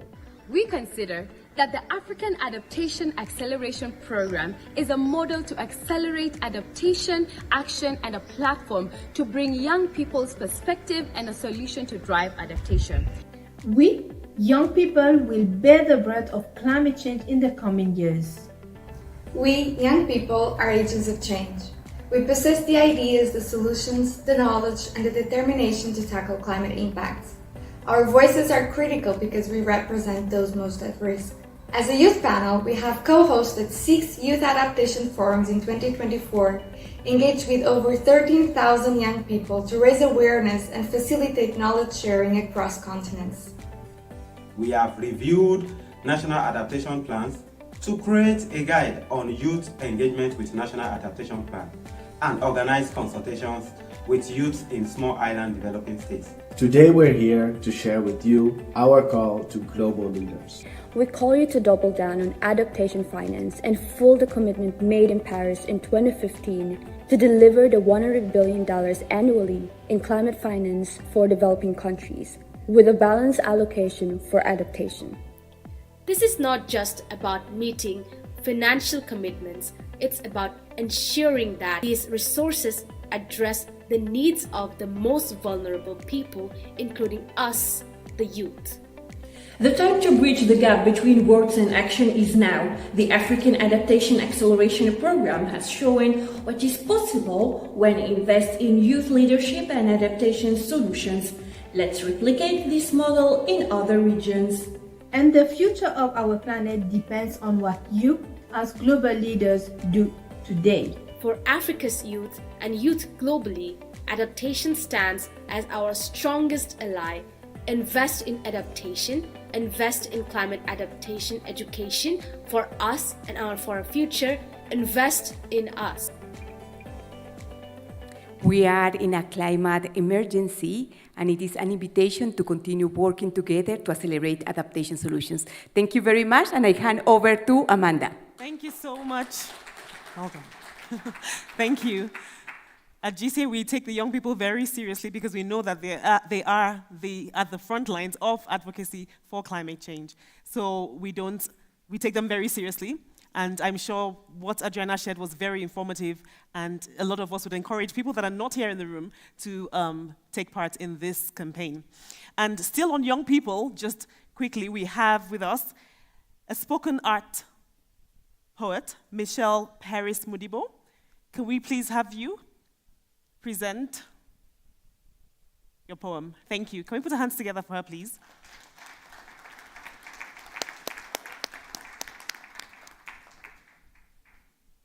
And she will be accompanied by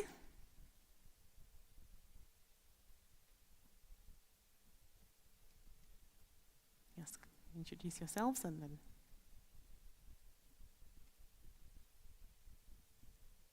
introduce yourself. Do you want to speak? Good afternoon.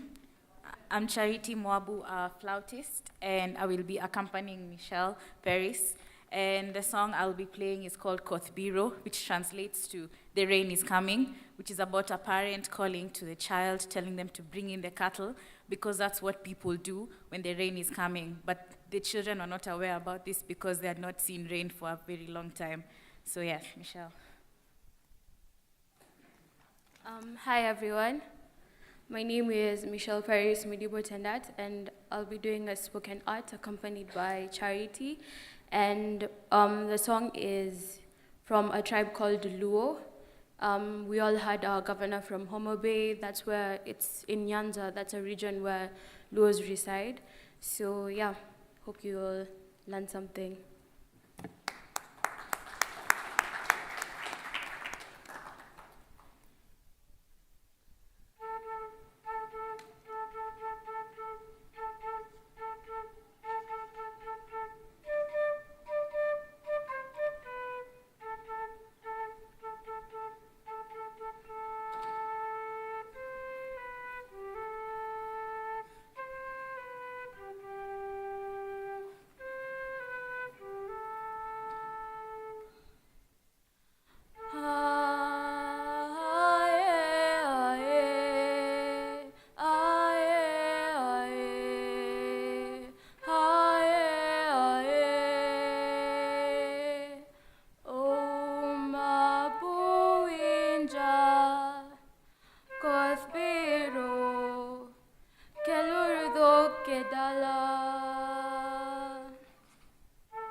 So long since Oma heard the sounds of rain.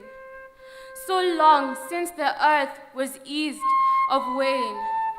Nothing to gain but the degrading terrain, and at the end of the day, all she feels is pain. Oma, hear me, the rain is coming. Bring the cows back to the boma. But now, how can she do that when there is no rain? How can he stand up when his hunger causes him strain? The chains of climate change, rain. Global warming, a bane across the plains, and all just because we didn't let ourselves and nature stick to our own lanes. Cries. The cry of the land is loud and clear.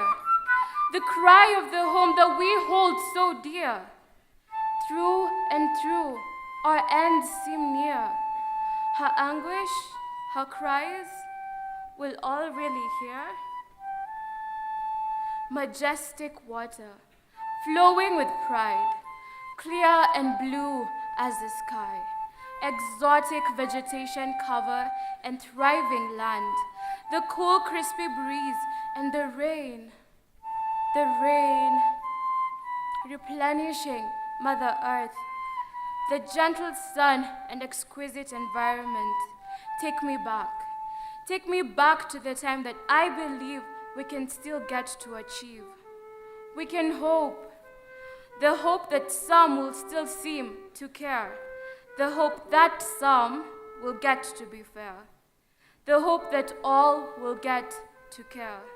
From disasters to global warming to unpredictable seasons, pollution, biodiversity loss, climate change, if we do not wake up today, tomorrow we fall.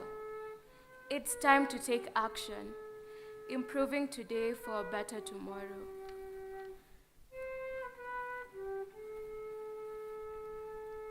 Thank you.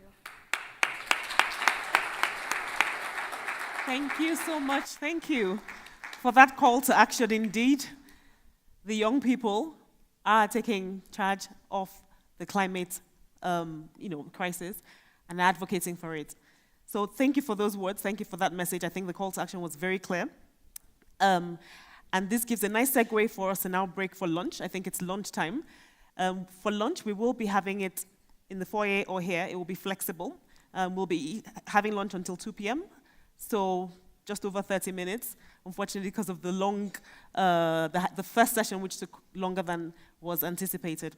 So if we can break now for lunch and come back into the room for the exciting sessions that we have to follow.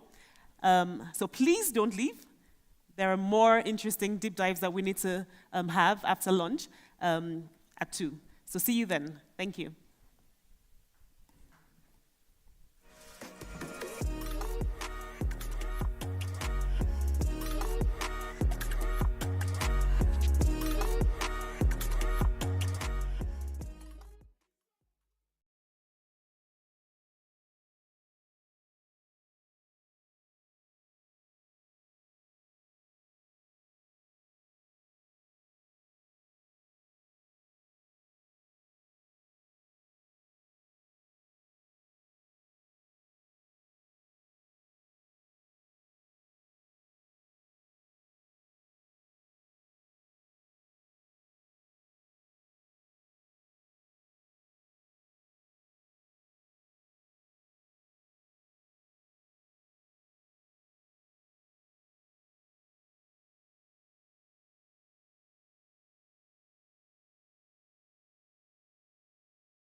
Some of you might remember the work of what was the Global Commission on Adaptation back in 2018. It was a convening in the Netherlands that was hosted by the Prime Minister at the time, Mark Rutte, and lots of global leaders, both heads of state and leaders of financial institutions. The development donor community was there, and there was an influential report that was launched by the Global Commission on Adaptation called Adapt Now.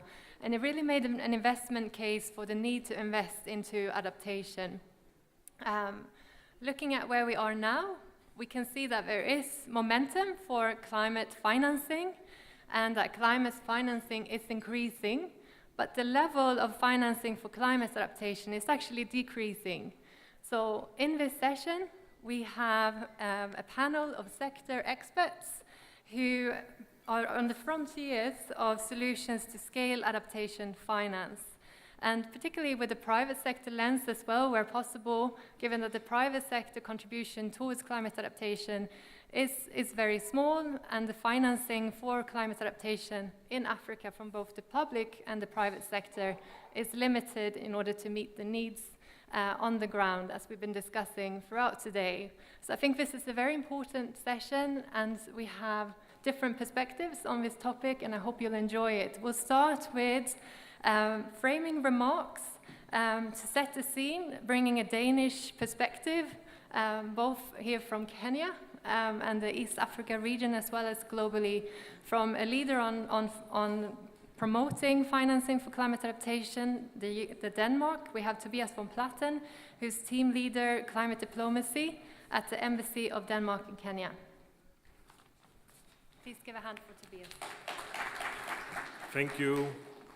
Good afternoon. And I definitely remember the Adapt Now report under the Global Commission on Adaptation. This was one of my first tasks starting my career in the MFA some 5 or 6 years back. And I think you've done an incredible job also turning into the center, and also to just underline from the very beginning that Denmark is a very proud partner to both DCA and to the AAAP. I think you do an incredible job at the policy level and at the project level, and of course also to bringing us together here at this partnership forum.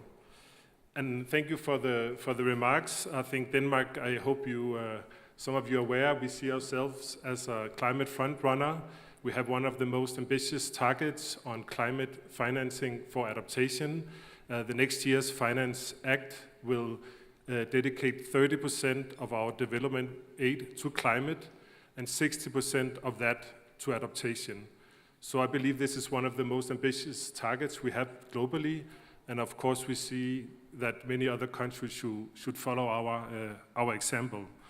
One of the challenges we have when we have these very high targets is of course that we need to consider climate considerations and projections in everything we do in order to meet the target, but also in order to do good development work. And I think the last session we had on data, on the young innovators, really underlined that data is really, really critical, and it is also critical for us when we do our project design, when we select new partners, to have the data to underline and help us, telling us what are we adapting to. So I think this is really critical for us, but it's also a really important exercise for us when we do the project design and when we select new partners to have that really sound and solid base on climate data to use our project formulation. So this is one on the very global level, our strategic focus and our spending targets on adaptation. Another thing from the Danish perspective, we are working a lot on is to work with the big global climate funds like the Green Climate Fund and the Global Environment Facility. They are huge players in this game. They have more and more money, and also earlier this year, Denmark doubled our contributions to the GEF and to the DCF. So we really need for these funds to work for climate adaptation in Africa. And this is something we are working at strongly in the boards of these organizations to push for more accessible, more predictable, and higher scale of climate financing to adaptation. And I also believe this is something that African states are really trying to push for in these board meetings. So this is definitely a priority for Denmark as well. Especially the Green Climate Fund is a huge player in this, and they do more and more on climate adaptation. Then recently, a few weeks back, we had what we call the new Africa strategy, which is basically a strategy that includes everything that Denmark does in Africa. You can say a lot about the name, but it's really an interesting and really strong, give us a strong mandate in increasing our work in Africa. And one of the main pillars, like the main pillar in that strategy, is climate adaptation and water. So it really shows that this is something that the Danish government feels is important, and it's based on long list of consultations with African leaders that adaptation and water is key if you want to fight the climate crisis. So it provides us with even a stronger mandate to work on climate adaptation from the Danish side, which is, of course, what it's all about. Also part of this strategy, what we call it the Danish Investment Fund for Development Countries, will have a new dedicated window just for Africa on investments in companies to work on climate solutions, and also by that mobilizing more climate finance. So this is at the global level what we are doing and what agendas we are trying to push for. In Kenya and in Africa, and I'm based here in Nairobi, we also work at the policy level and the project level, also with other development partners.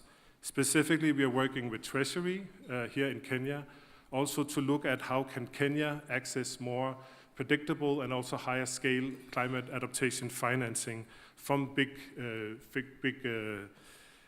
Green Climate Fund, but also other big climate funds, and really also to work and to make that financing more predictable and more accessible. So we are working with the Treasury and also to, after the African Climate Summit, to somehow bring the African states together and have a common voice in the international climate negotiations and in international climate boards to push for more predictable climate financing to adaptation. And then another policy level engagement we have done recently was under the African Development Bank board meeting in Nairobi held here earlier this year. We co-hosted a dialogue to form the African Finance Ministers Consultative Group. It's a group with climate finance ministers across Africa to really work and look at opportunities for mobilizing more additional climate finance, and also to look at new revenues streams from climate finance, including levies on shipping, aviation, and CO2 emissions. So this is really something we are doing from the embassy side to push for, at the policy level, for more adaptation finance.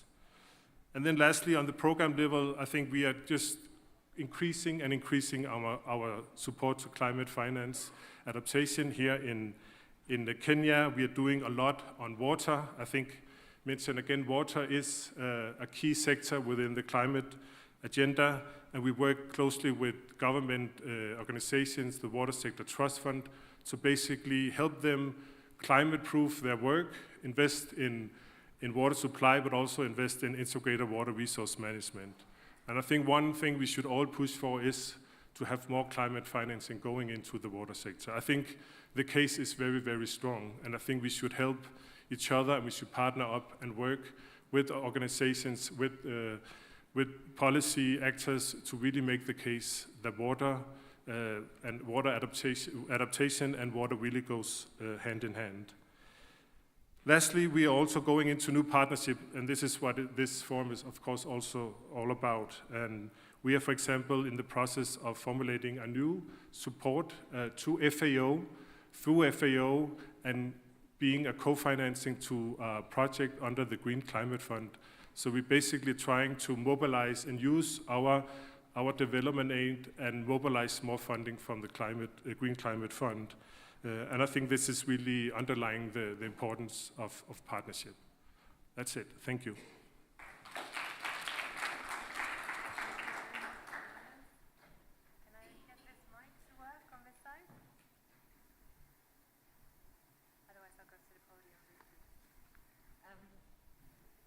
I was hoping we could continue with a more informal conversation. I noted the emphasis on climate adaptation and water. It is a topic that we will also discuss more in the next deep dives. We'll come back to that, but it's great to see that it's central in Denmark's development efforts. And also that Denmark is investing in access to financing through these investment funds for climate solutions, through support to the GCF and GEF. And on access to financing, I wanted to come to our next speaker to bring it down to a national entity seeking to access financing from GCF or GEF. What are the challenges in doing so, and what support would be needed from a Kenya perspective? So I wanted to welcome Wanga Kirumba, the Chief of Programs and Partnerships of Climate Finance at the National Environment Management Authority of MENA. Please, would you like to share your insights on this topic, please? And you can sit if that's possible, and then I'll also sit. And Tobias sends his apologies because he can't stay for the full session, but we're really grateful for your inputs. Thank you. Thank you. My name is Wanga Kirumba. I work for NEMA. NEMA is one of the accredited institutions with the Green Climate Fund and the Adaptation Fund. And for the past about 10 years, I've had the privilege of working at the front lines of raising climate finance for climate finance programs for this country.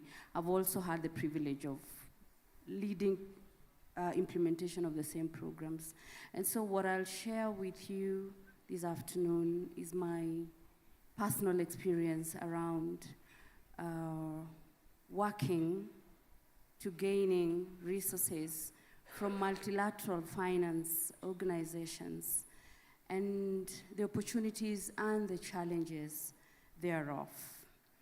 And I'll start with the challenges. I know that doesn't sound exciting, but allow me to start there. So one, there's a general heightened impression or perspective about risks in investing in Africa. And you meet that while you're pitching for financing, because the heightened perception of risks or high risks in investments in Africa, they give rise to very undesired compliance requirements at the programming level. The impact at the programming level is that then we have to prove very high threshold and standards of operations, which typically not our default spaces. Our systems, governance systems are still developing. They are not as robust as the multilateral finance entities would like them to look like. And that stands as a major barrier. And I said heightened perception. It may not be the reality. Perception that investing in Africa is risky.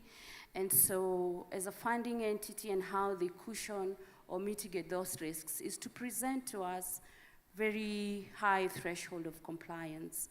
And that stands as a huge barrier into accessing climate finance. Number two, and the classical example is just the process of getting accredited.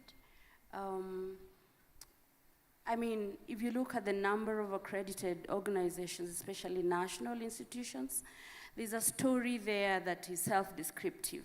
There are only so few that are able to do that, not because they don't manage finances. A lot of the organizations are already managing very huge finances, but just a mismatch between the requirements by the multilateral funding entities and how we typically understand our governance systems.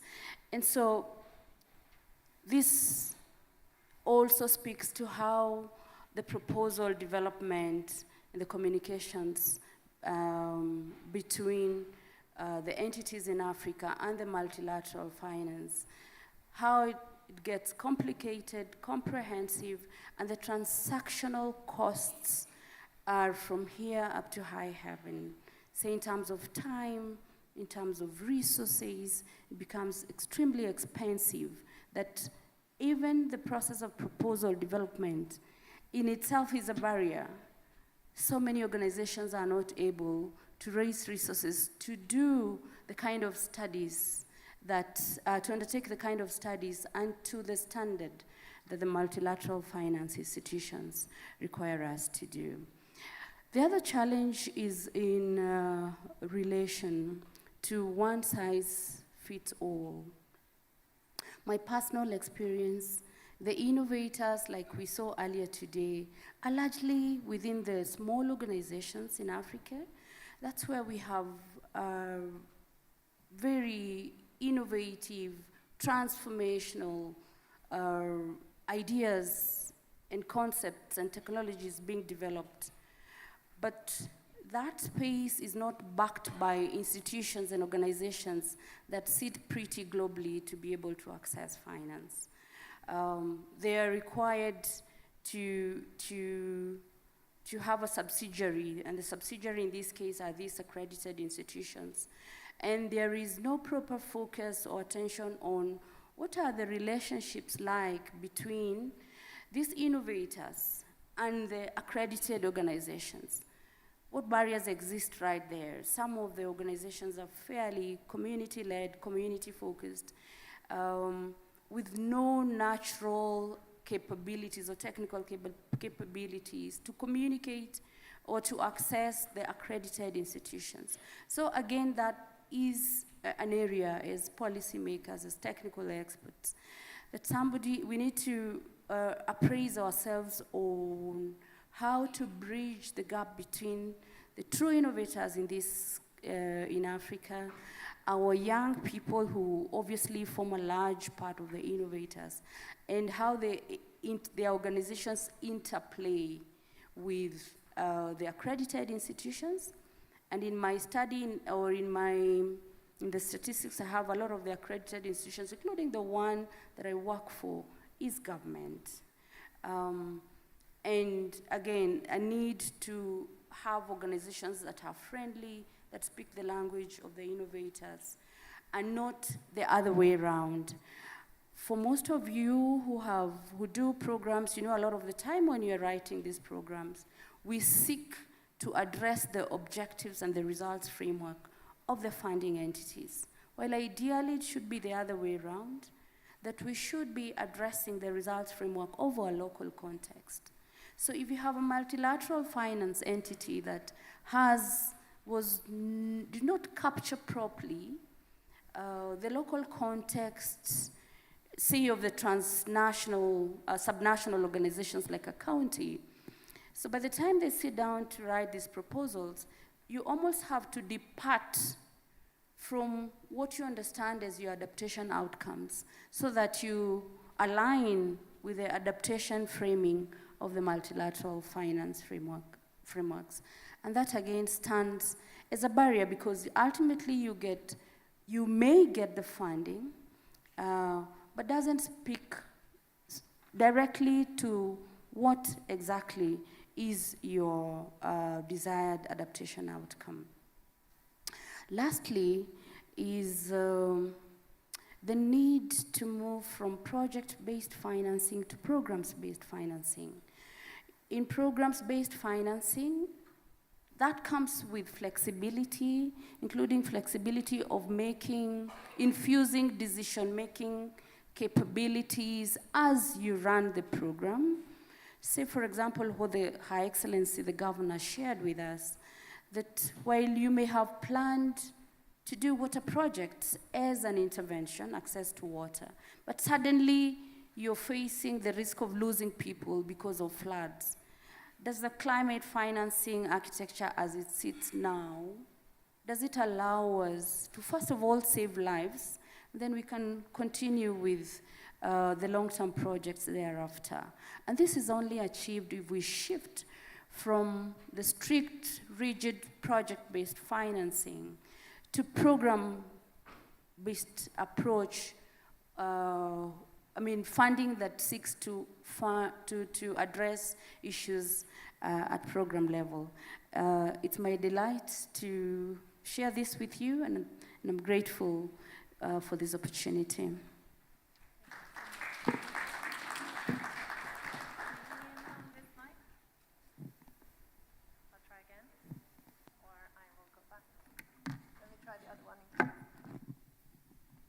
Is this better? Yes, okay.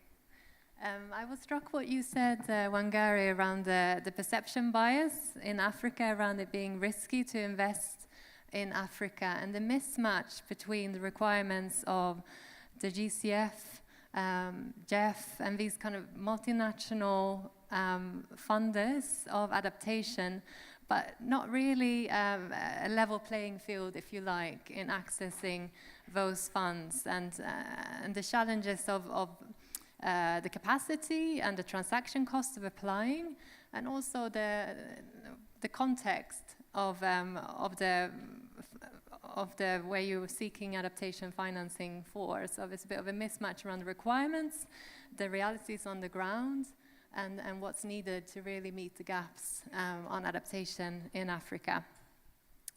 We heard from one of our key funding partners, Denmark, to the AAAP earlier, around what Denmark is doing on scaling financing for adaptation, innovative solutions on financing for adaptation. We'll now also hear a UK perspective, who's also a key funding partner for us on the AAAP, around what the UK perspective is on this challenge of financing adaptation at scale, but also finding innovative solutions that addresses some of the issues that Wanga mentioned earlier. So with that, I wanted to give the word to Rihanna next to me,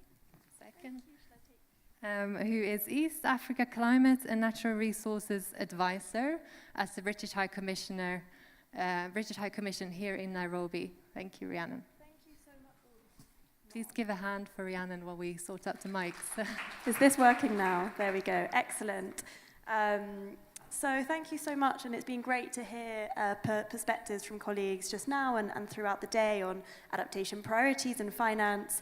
I think we've heard very, very clearly how essential increasing adaptation finance is, both because of how severe and urgent and critical the risks are, and also how insufficient the resources to respond.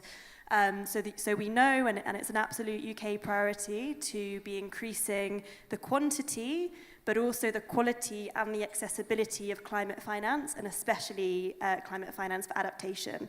And within that, thinking about things like local leadership, ensuring that our response is locally led, and also integrating gender equity and social inclusion as well, recognizing that those that are the most marginalized are often also the actors that face most challenges in accessing finance, despite being critical first responders.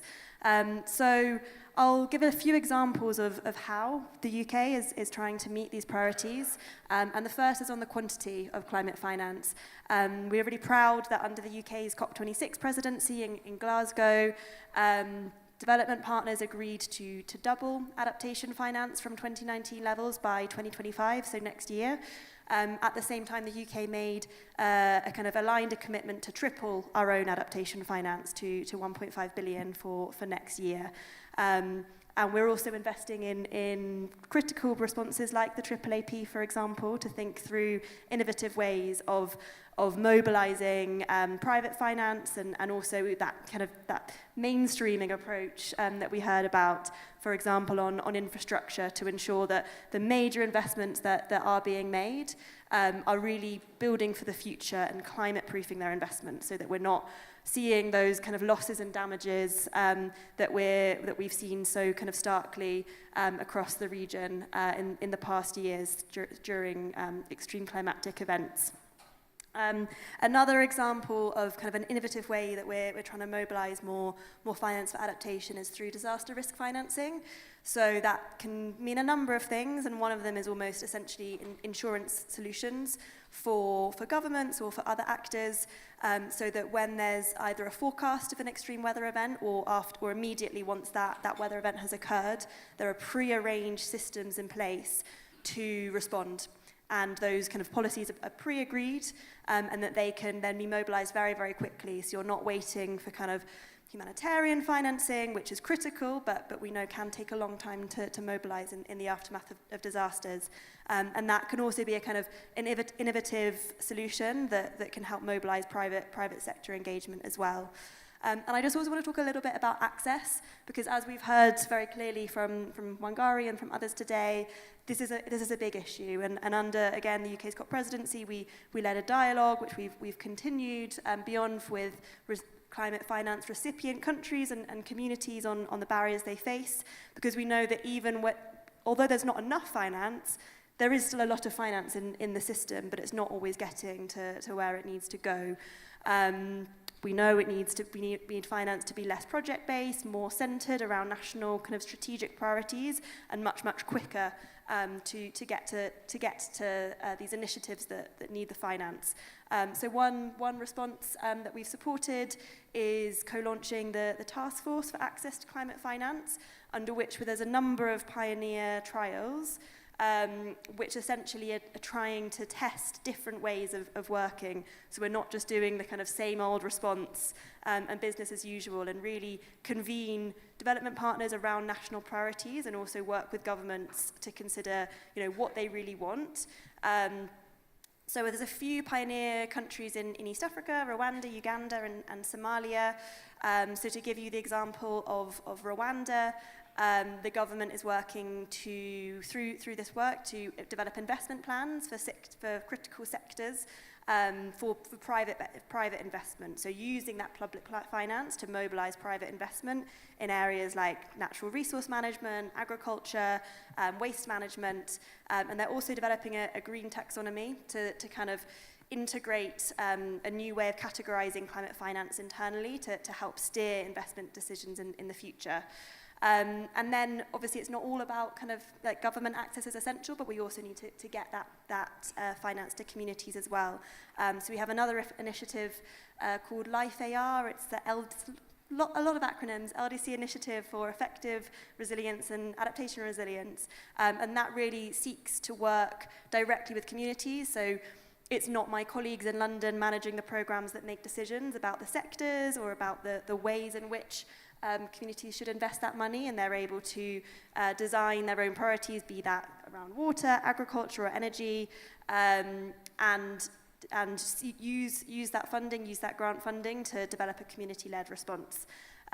So to conclude, I think it's essential. We all know we need more public finance, we need more private finance, but we also need to be thinking about climate risk and adaptation across every single financial decision that we make, because there's not enough finance in just that very specific kind of focused funding. So whether that's infrastructure, whether that's water, energy, agriculture, whatever it is, we need to be thinking about climate-proofing that investment as we move forward. Thanks. Thank you very much, Rhiannon. I think I agree with what you said around the need for not just more financing, but also looking at both quantity and the quality of that financing for adaptation, and looking at innovative ways to test out new approaches to financing. And we very much welcome that at GCA, and I'm sure many actors here will have insights to share. I wanted to bring it back down to the local level. We had a very powerful speech from the governor of Homa Bay this morning around the realities on the ground. And I'm very pleased to have with us Professor Ben Mock, who's the County Secretary and Climate Change Expert of Homa Bay County. He will share some examples of what's happening in Homa Bay County and some innovative solutions to financing. Thank you. Allow me to start by...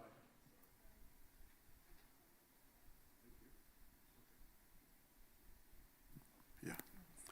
So thank you very much. So allow me to start by saying that since I came here in the morning, there's one message that is coming out, that the fight for climate change adaptation will be won or lost at a local level. I don't know what you are taking home, but that's my take home. The local communities are often the first to experience the impact of climate change. when you're talking about the drought, when you're talking about floods or the rising water levels and the temperatures, there is a community somewhere that's actually bearing that impact. There's a family somewhere that are being relocated, resettled because of the impact of climate change. So climate change adaptation is intricately linked to local action and activities. So it is very important for us to think about that. I want to share my experience based on what is happening in Kenya, and largely also I'll also mention Homa Bay in particular. The success that you see in Kenya around climate change adaptation at local level co-evolved with the implementation of the devolved system of government.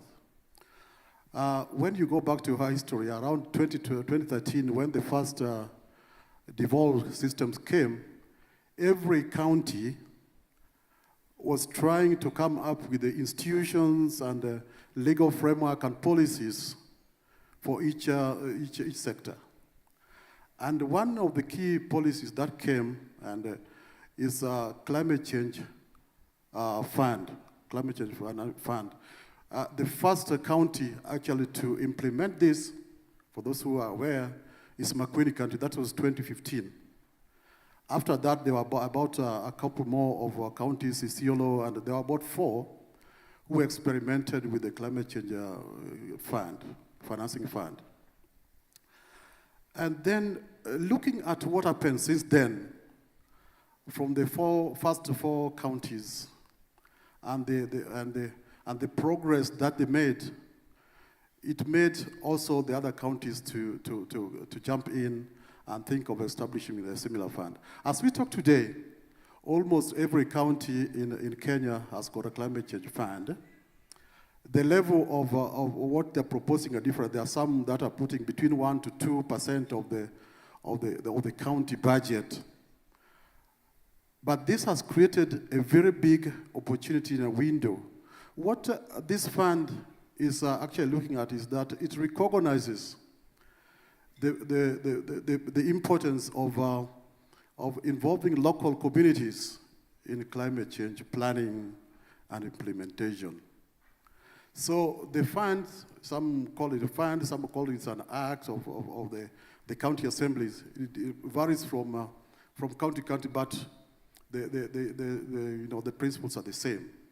The fund establishes a framework starting from the county level, where we have steering committees chaired by the governor. Then we are going to sub-county level, to the ward level, and in some cases, like the case of Homa Bay and a few other counties, we are going up to the village level. In Homa Bay, we call the village clusters. And this is helping us in time when we are doing planning. Then the planning starts at the village level. The villagers themselves sit together and they identify the projects that they feel are actually going to impact on their lives. The projects then goes to the ward level, then they are further scrutinized, then they come to sub-county, and finally to the county level. So you find all the projects that are being implemented start from the level. So what is trying to demonstrate here is that it's the local people who know their problem. We can't sit in the office and try to imagine that this is the problem that these people want. Because as I mentioned, as you are also all aware, that climate change adaptation is different from village to village, from family to family. There's no blanket recommendation of what you can implement in each project. So we have used this system very, very well. In Homa Bay, for example, as I mentioned, we have the clusters. Cluster could be a village, if your village is big enough, or a combination of 3 or 4 villages, then forms a cluster. And these clusters now, they come up with their own priorities. And what is important when we saw that is that it enhanced innovation within the communities. The communities have got a lot of indigenous knowledge and innovation that rarely get to the limelight.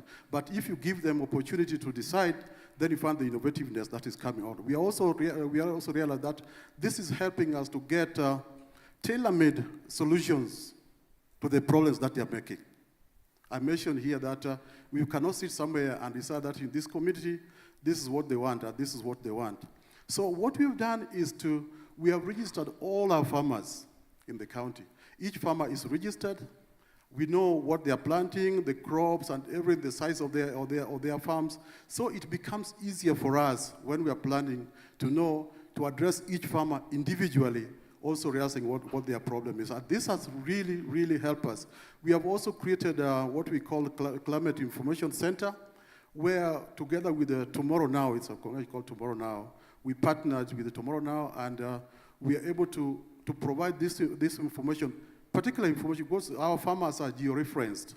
So if we get a query from a farmer, we'll know where the farmer is, then we give them the information that is particularly for their area.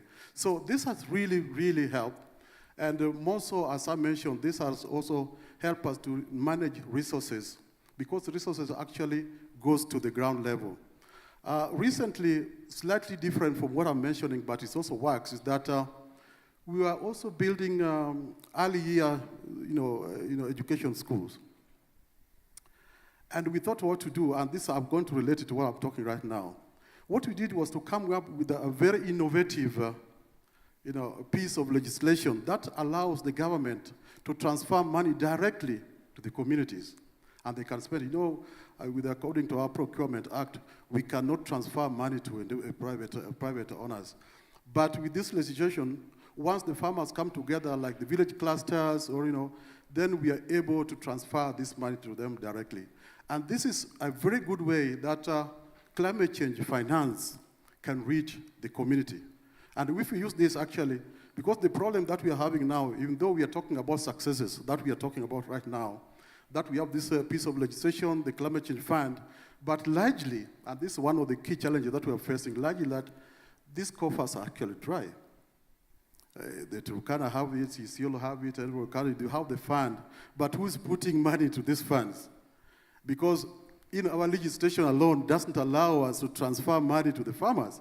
So this is something that we think that we really need to go deeper than just creating the climate change fund and going further to the experience that we have where we can actually now legally transfer money to the communities. I think that is the experience that I want to share now. If there's any question, I'll be happy to address. Thank you very much, Professor Moore. I was struck by what you said around local people know the problem and the power of local communities coming together, prioritizing and finding ways of financing solutions for climate adaptation. I wanted to come to our last panelist. I'm conscious that we are running over time, but I think it's an important topic. Reshma Shah is the team lead of carbon markets at FSD Africa.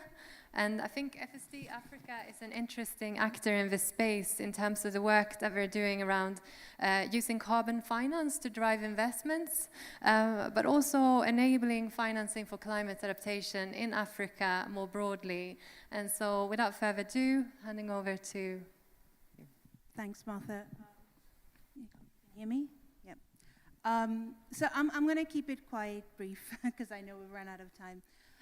But in my previous life, I was dealing with exactly what everyone was talking about here: access to funding, the amount of funding, the cost of the funding, the conditions that were placed in getting any kind of climate funding.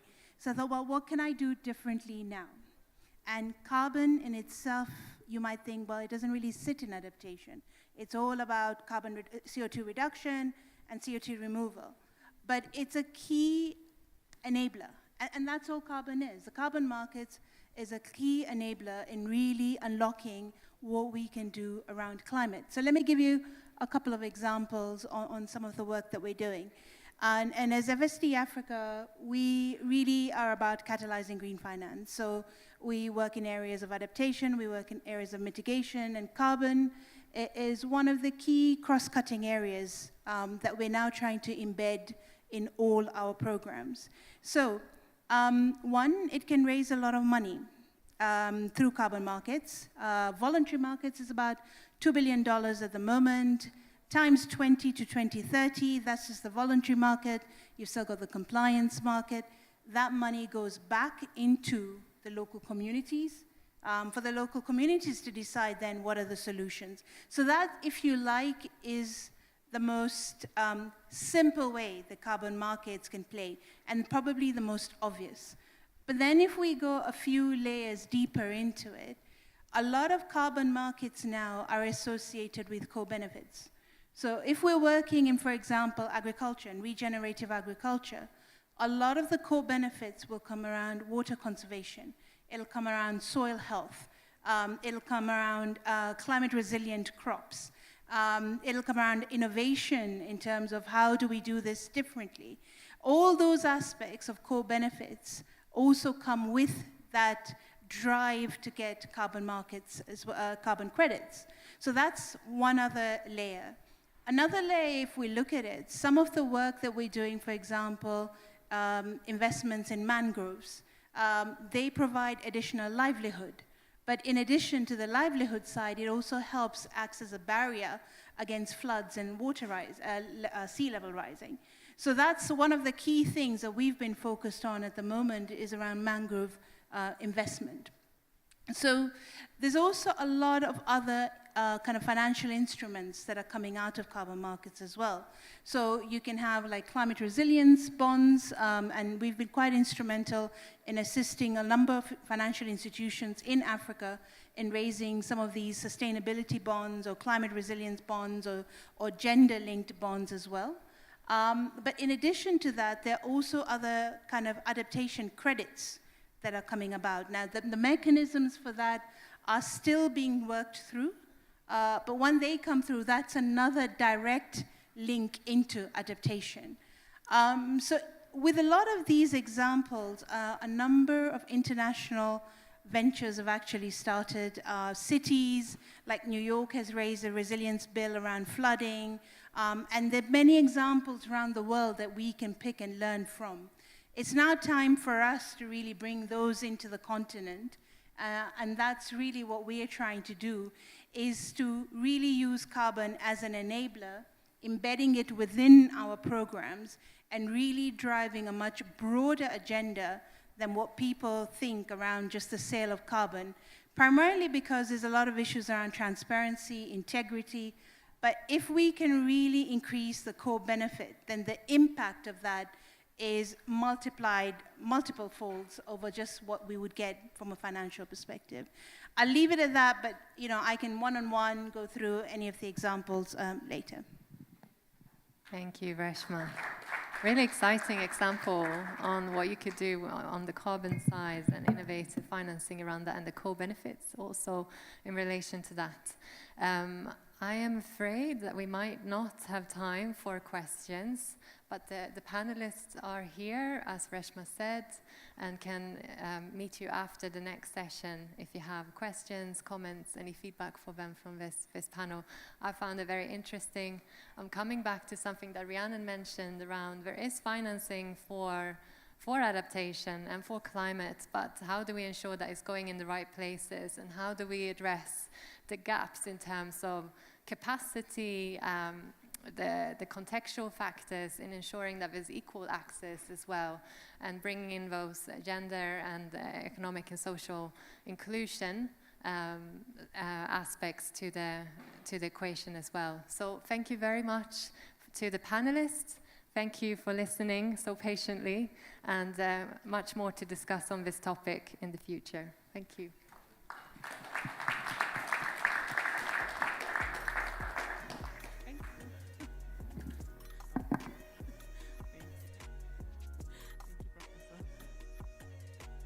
Thank you very much. I think that was an interesting discussion. Finance is obviously one of the important things that we need to discuss. Now, we've just come from a food session, and I know that it's usually after food, you just start feeling a little. So can we just stand up a bit and just stretch ourselves a little, just to wake ourselves up and, Okay. So can we just stretch a little? Stretch. Wiggle your toes. See, everyone is happy. It's making us wake up, isn't it? Especially as the next session is on food as well. This one is on food, water, and gender. So you may please sit down now. So we will be discussing basically the nexus of water, food, and gender. How all of this, what we need to look out in this, nexus with regards to climate impacts and climate and building resilience. And it will be the last but not the least session of the day. And so I'll just invite our panelists, our presenters, to please come up on the stage. I'll first call Dr. Oluyede Ajayi, who is the global lead on food security and rural well-being in GCA. Please. Then I will call next Grace Muinga, who is the gender lead at GCA.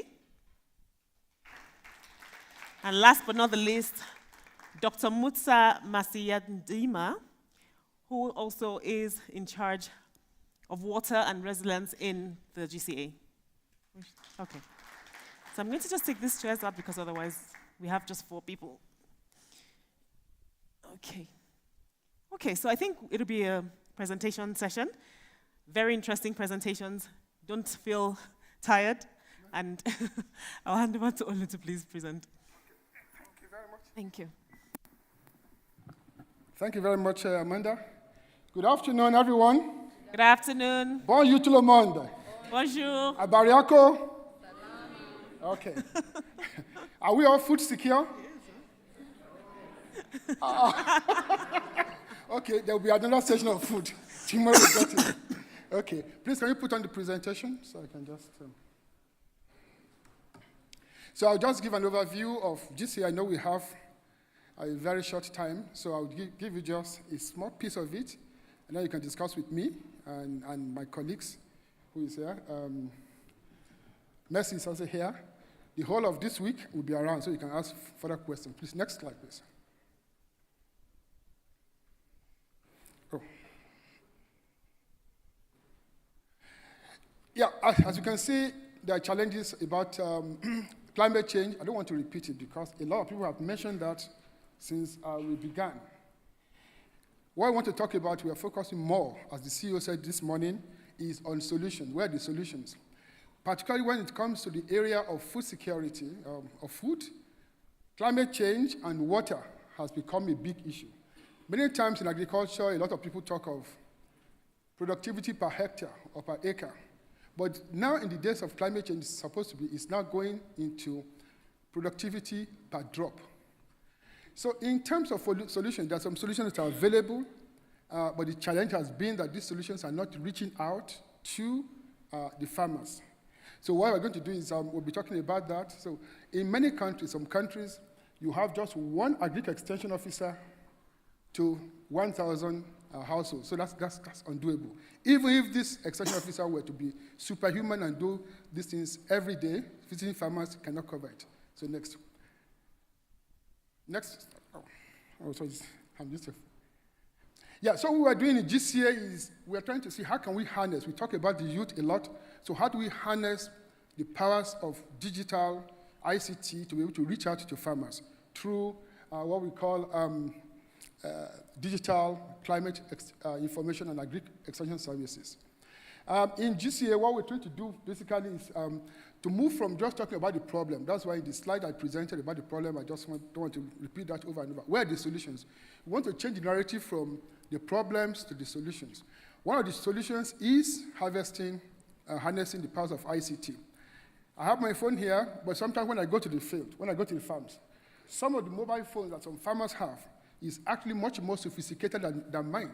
So they're saying, can we harness that and use that to be able to get things done to farmers, to connect farmers to the solutions that are available. That's good in one sense, but another challenge has been that most times, most farmers are not able to access this, particularly women farmers. My colleague who leads us in gender will talk about that. So our goal eventually is to have a kind of a sustain, to make sure farmers, at least 30 million farmers in at least 26 countries, have access to digital solutions using climate information services. And what we do is in 3 areas, and I'm glad that we have people from university here and technical ones. Basically, is to kind of do knowledge analytics, like they did in the infrastructure. Where are the problems? To what extent is the climate change affecting the different value chains? The way climate change will affect sorghum, for example, is different from the way it will affect maize. So, and then the next thing is we have this collaboration with the IFIs, the African Development Bank, the World Bank, IFAD, as well as Islamic Development Bank, on how do we scale up into the project. So when they are designing investment solutions, we can support them and embed ourselves in them to make sure that we influence design of this project. And of course, we do capacity building.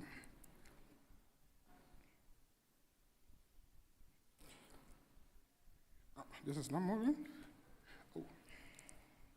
So this is an example of the one that we did. My colleague is also here, which is trying to support the project in Ethiopia. It's a $600 million project to strengthen security, food security resilience in Ethiopia.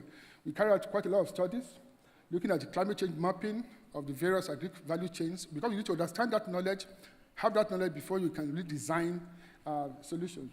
Then we carry out the advisory to look at what is the challenge, or what is this potential, the returns on investment, and how do we engage with the private sector to get this done, and we work with the government. That's an example of that. So in a nutshell, this is not moving.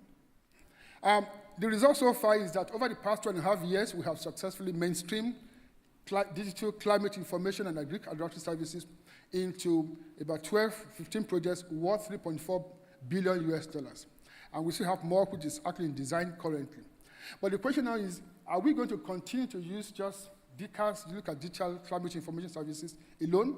The answer is, we are not moving away from DCAS, but we are building upon that by scaling up our work into climate adaptation solutions and promoting climate resilient seed systems.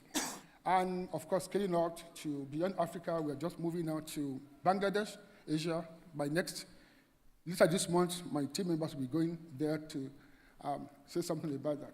So we have formed a partnership with the CGIAR, because who are the ones? We have the ILRIs of this world, we have the CIAT of this world, we have the IITs of this world. So we are scaling up these climate resilient solutions with the CGIAR. Who has them?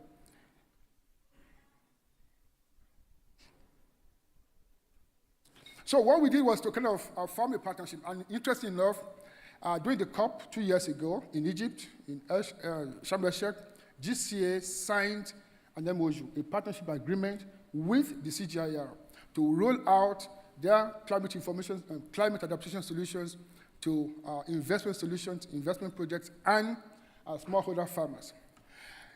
As many of us know, these CGIAR are doing a fantastic job. So many good solutions have been produced, technologies produced, but the question is they're not going to scale. How do we support them? How do we build resources together and put together to make sure these solutions get to farmers? And the overall goal of this is to actually ensure we increase the adaptation, the adoption of at scale, increase the adoption of CGIAR innovations, and by establishing a transmission belt. And immediately we have set for ourselves for the next 15 months that we do that for at least about $4 billion worth of projects across Islamic Development Bank, from Morocco to South Africa to East Africa and West Africa.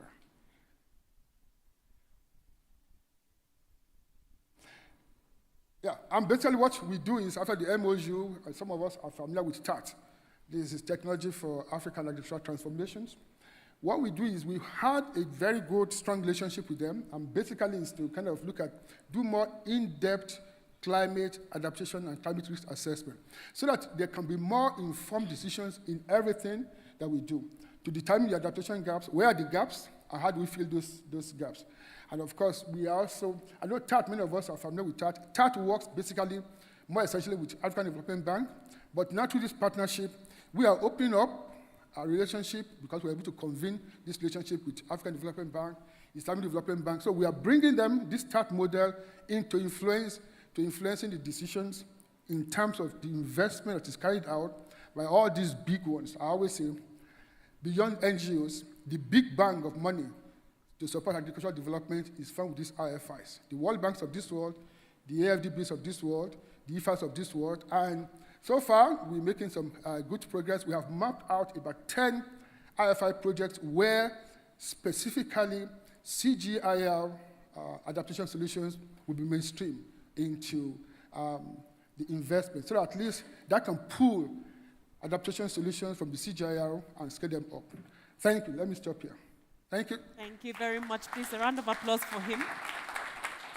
I think we'll hold off on the questions till after all the presentations because they're all correlated.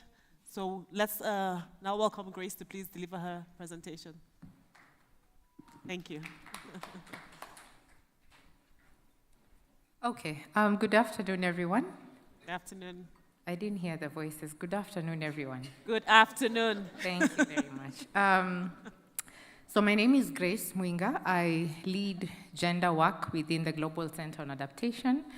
And my presentation is going to be very short to just give you a snippet of what GCA does in terms of integrating gender within our program work. Olu mentioned what we do in food security, so I'll tell you how we integrate gender into that component.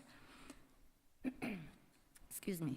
So whenever we're talking about gender equality, I know most of us, whenever we hear gender, we're like, oh, it's a women agenda, right?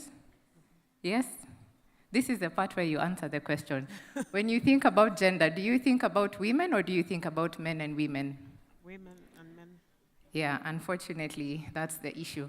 So when we talk about gender, I just want to correct you a little bit. When we talk about gender, there are certain domains that we usually look at for us to understand the differences between men and women. And those domains are listed there on the first top sentence. We look at how men and women access resources. We look at the roles and the responsibilities. We look at the power dynamics. We look at the decision-making power. And we also look at the participation and also the benefits that accrue to the different groups of people within the community we are working in. So in some cases, you may find that the men are more marginalized than the women, and in some cases, you will find the women are more marginalized.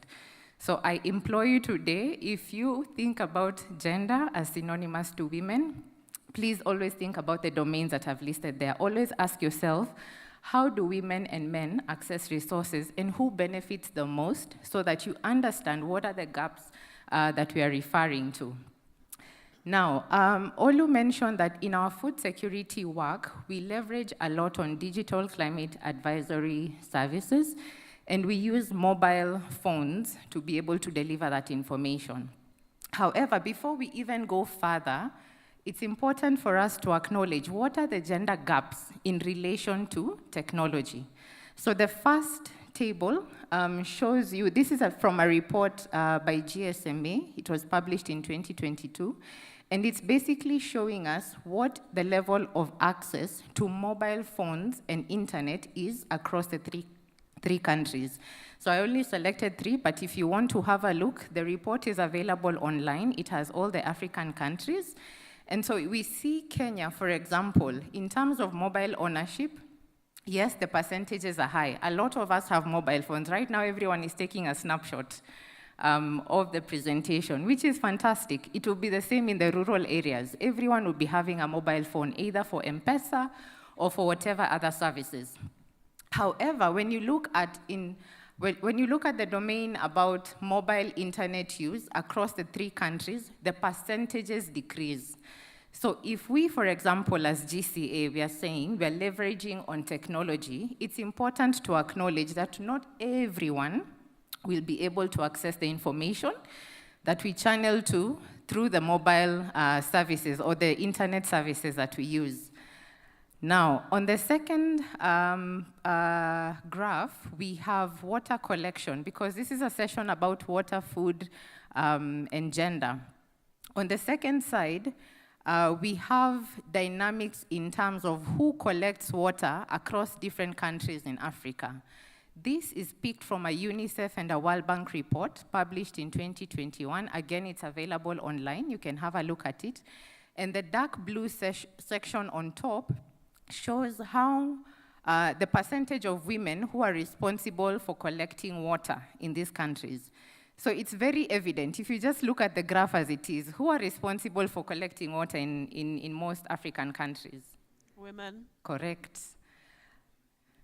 It's women, it's not children. Someone said children. So it is the women who are responsible, and women can be put together with women and girls who are responsible for that.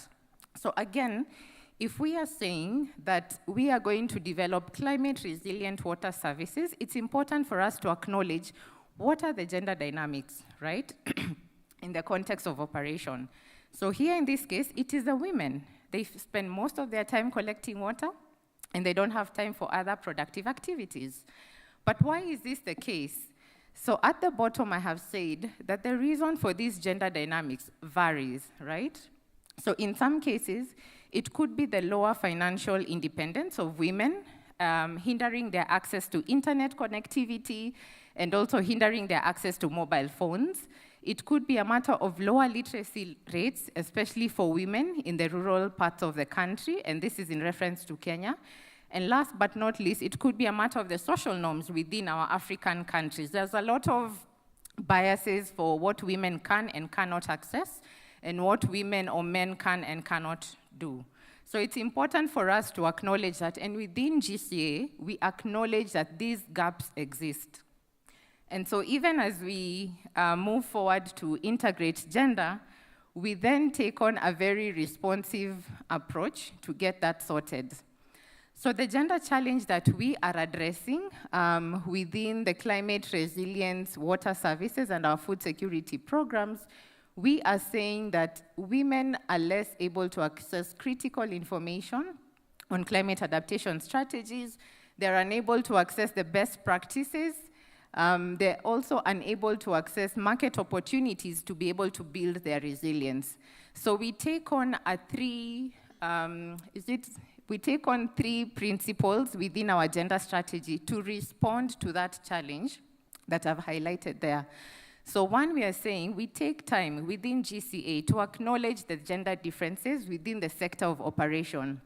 Two, we also take time to promote gender equitable and active participation. A lot of the times when our teams go to the field, they ask for women participation. They ask for CSOs that are led by women to come in and participate.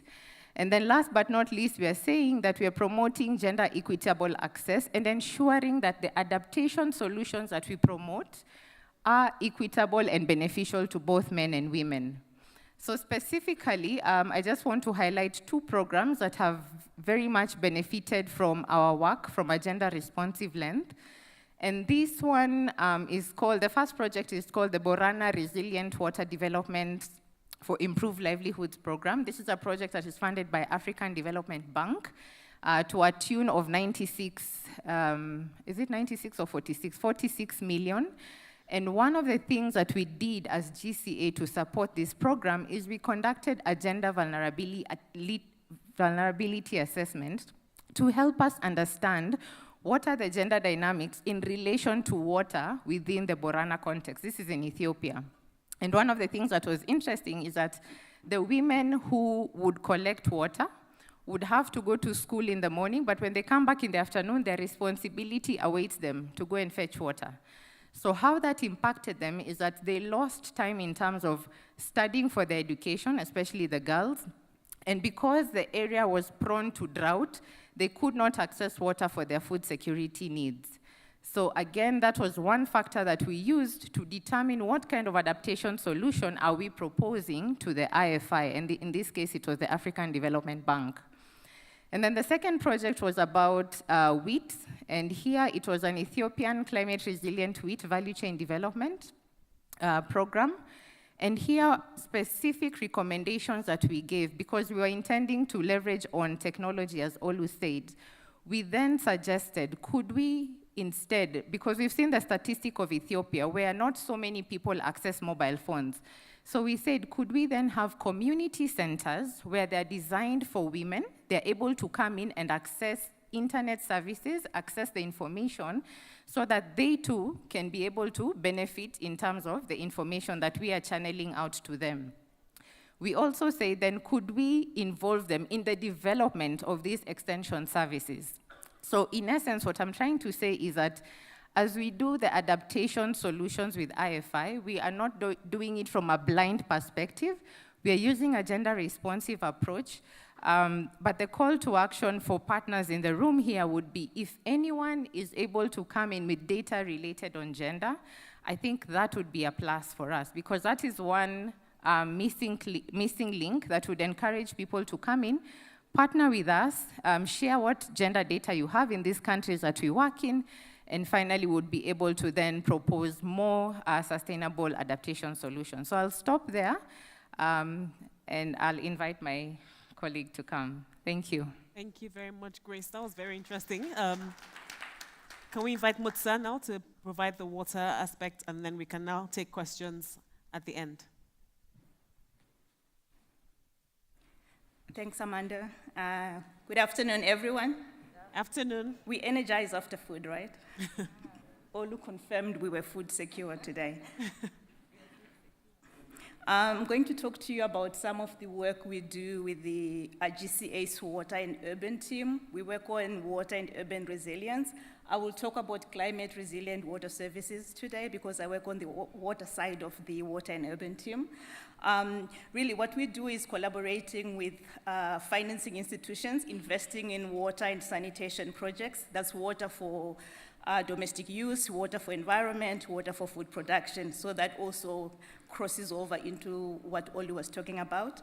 And also sanitation, to ensure that these investments are adequately climate-proofed for the current climate, but also for projected climates. We look at 2050 or perhaps 2080 under different climate scenarios. We're normally working with the shared socioeconomic pathways, the middle-of-the-road scenario, 2 to 4.5, or the extreme scenario, 5.85. I will give you a sample of some of the work that we do to support the World Bank, African Development Bank, to ensure that the projects they're investing in are adequately climate-proofed. We do this because we're trying to make sure that if we ensure adequate access to water under current conditions, we still have sustainable solutions under projected scenarios, say in 2030, 2050. I can give you an example, but maybe later as we discuss one-on-one of a very a situation that occurred in one of the seeds that was very disheartening. Anyway, we do this through 4 key interventions. We do analytics, climate risk assessments to assess climate vulnerabilities. We provide an outline of solutions for the risks, for the hotspots that we identify.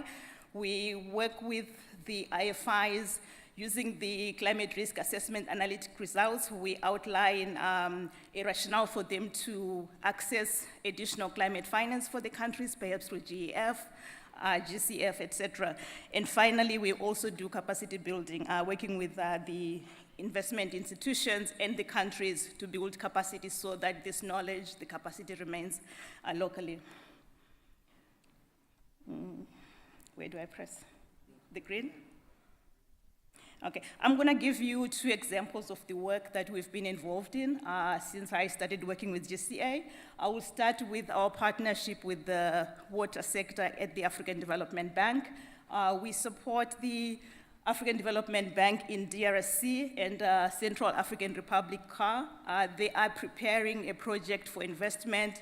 We should start next year. So our support is really upstream to ensure that the investments they design, water investments, sanitation investments, are climate-proofed for now and for the future. The projects target 3 provinces in DRC. They're marked on the map on the screen, South Ubangi, North Ubangi, and Mongala. We also target the city of Bangi, actually the greater Bangi, the main city itself, and the sprawling area around Bangi, so they refer to it as greater Bangi, to ensure access to water for drinking, access to water for production in the more rural areas in DRC. The project in North Ubangi, for instance, in Badolite, we're looking at rehabilitating the water supply system. The water treatment system is dilapidated. It hasn't been rehabilitated over time. So if they're rehabilitating now, they need to look at long-term sustainability to ensure that the intake systems are not washed away under extreme weather.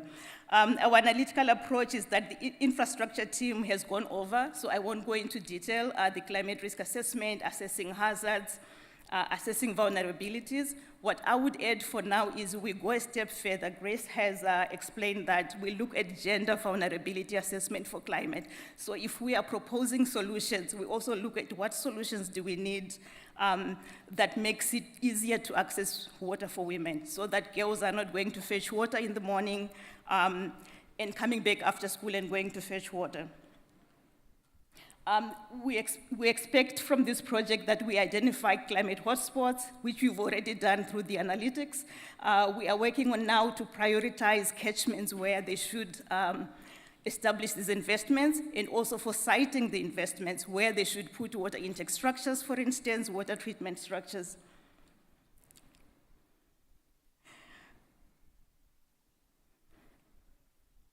Some of the results we found in Bangi, for instance, is in the current climate, there is already risk of flooding. It's occurring once every 2 years. But if we look at projected climate, we're looking at more frequent flooding, which poses hazard for water supply systems, pipes getting washed away, poses hazard for roads, hazard for waste leakage from waste treatment systems. So we need then to outline solutions that can address all these hazards. So this is the stage we're at with the African Development Bank, outlining clear solutions, but also using the results of these analytics to mobilize additional climate financing to support the project in the DRC.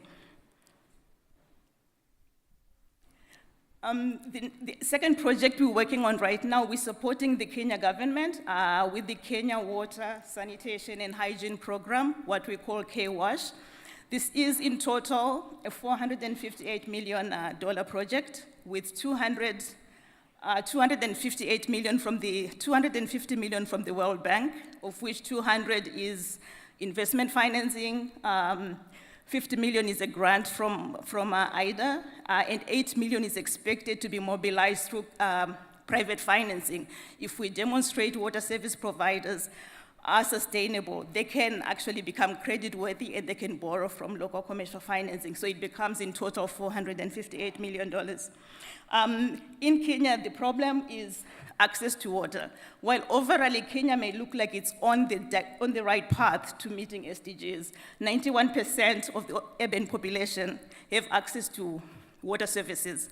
But that number is not very correct. Only about 58% have access to piped water. The rest have to walk to go somewhere else to get that water. But if you look at rural areas, that's even different. Only 58% of the population has access to water services. That number drops significantly in counties that are in the northeast. It goes down to below 30. So how do we actually move this figure so that Kenya can be on the right path to meeting SDGs and doing so sustainably under the current climate and under projected climate?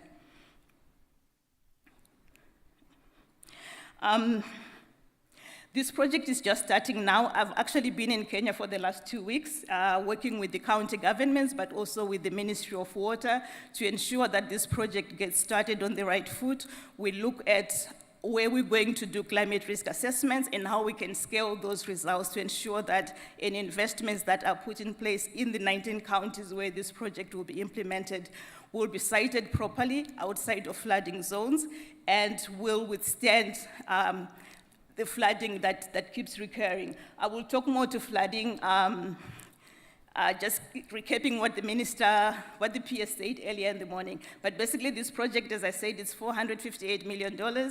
Beneficiaries are in 19 counties, which will be about 4 million people, and the implementation is between now and 2030, and it's timely for us to be able to see if we can achieve the SDG 6 for water.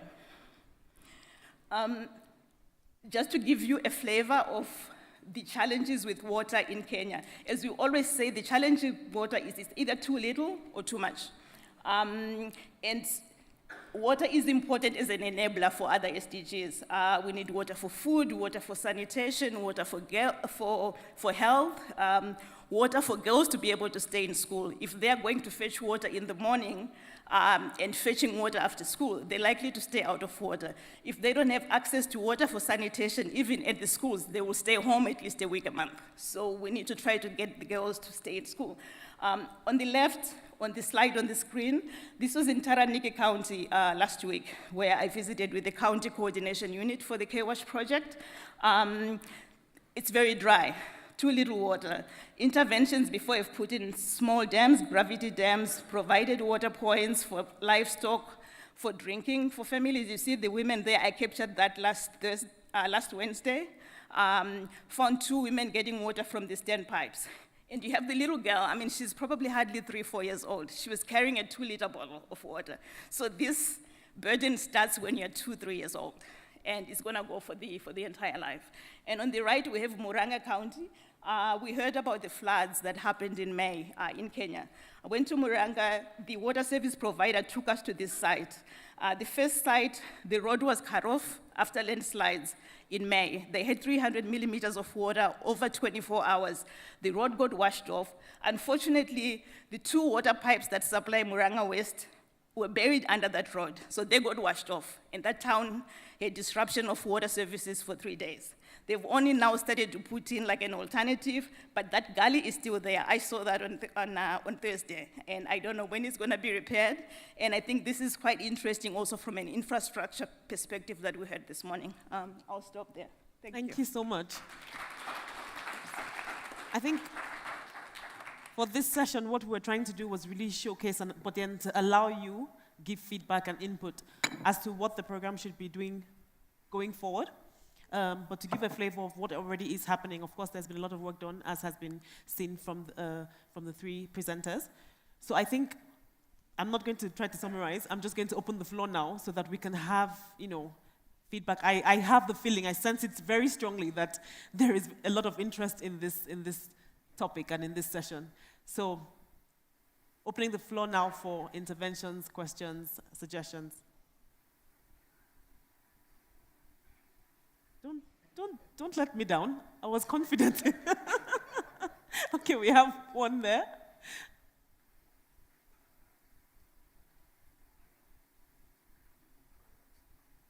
We have another one here, the mic.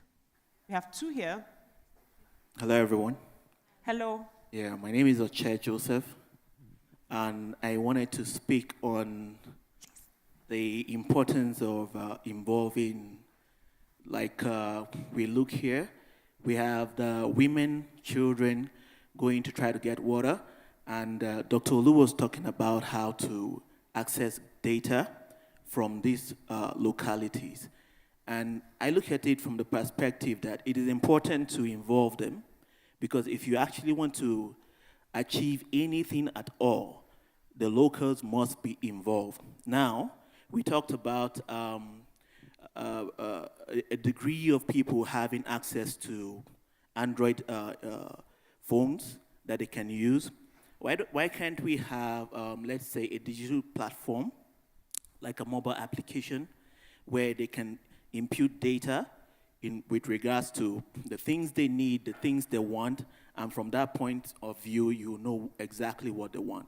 Number 2, what about localities where it is impossible for them, okay, not impossible, but almost impossible for them to have access to internet data? We could use a USSD platform whereby you can now pass information to the farmers and educate them on what they need to do. I think this is a very important aspect of it if we truly want to achieve the goals and the objectives that you've set aside. Thank you.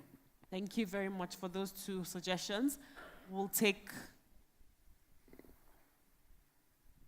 Emily here in front in the yellow jacket. These were the first 2, and then we take, there's a 4th one. So 2, 3, 4. Yeah, yellow is very outstanding. Thank you, Chair. Yeah, during the lunch break, I mentioned something to Dr. Mutsa, and I'll still continue. Very concerned about the water sector and particularly noting from the morning where we were given the pillars that GCA is working on. To me, at that point, it was not very clear to me how water is dealt with. And we all know that water is the primary medium through which we feel the effects of climate change. Professor has already indicated per drop. That's how you do the calculations. And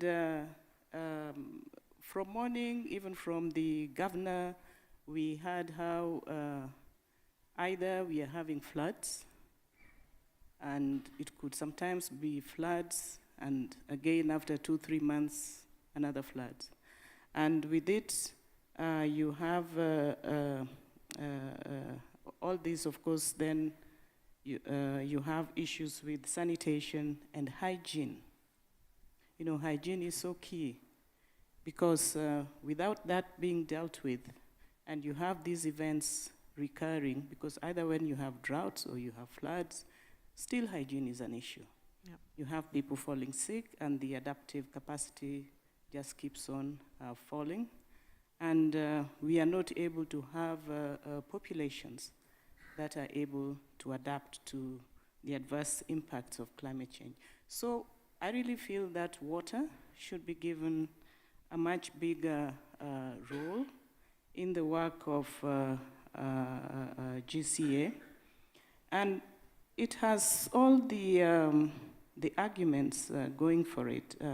Investing in climate resilient wash services, that's a very vital part of solving global climate crisis. Those who are participating under the climate negotiations, you have these programs on race to resilience. That is very major for water. There's also the race to zero, because you have emissions from sanitation.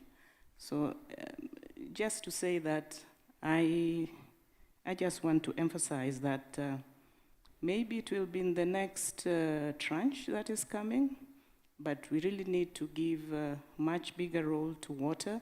At the same time, also the thing which came out is the urgency with which we need resources. We can't keep on waiting for just the bigger projects. We need to be working every day. Thank you. Thank you very much for those insights and that recommendation for the next phase of the project. Indeed, we're capturing all the recommendations, and we will definitely make sure that it's included for consideration. So yes. Yeah, I was even wondering whether I should say anything, because I think sitting close, it looks like by diffusion or osmosis, you are thinking the same.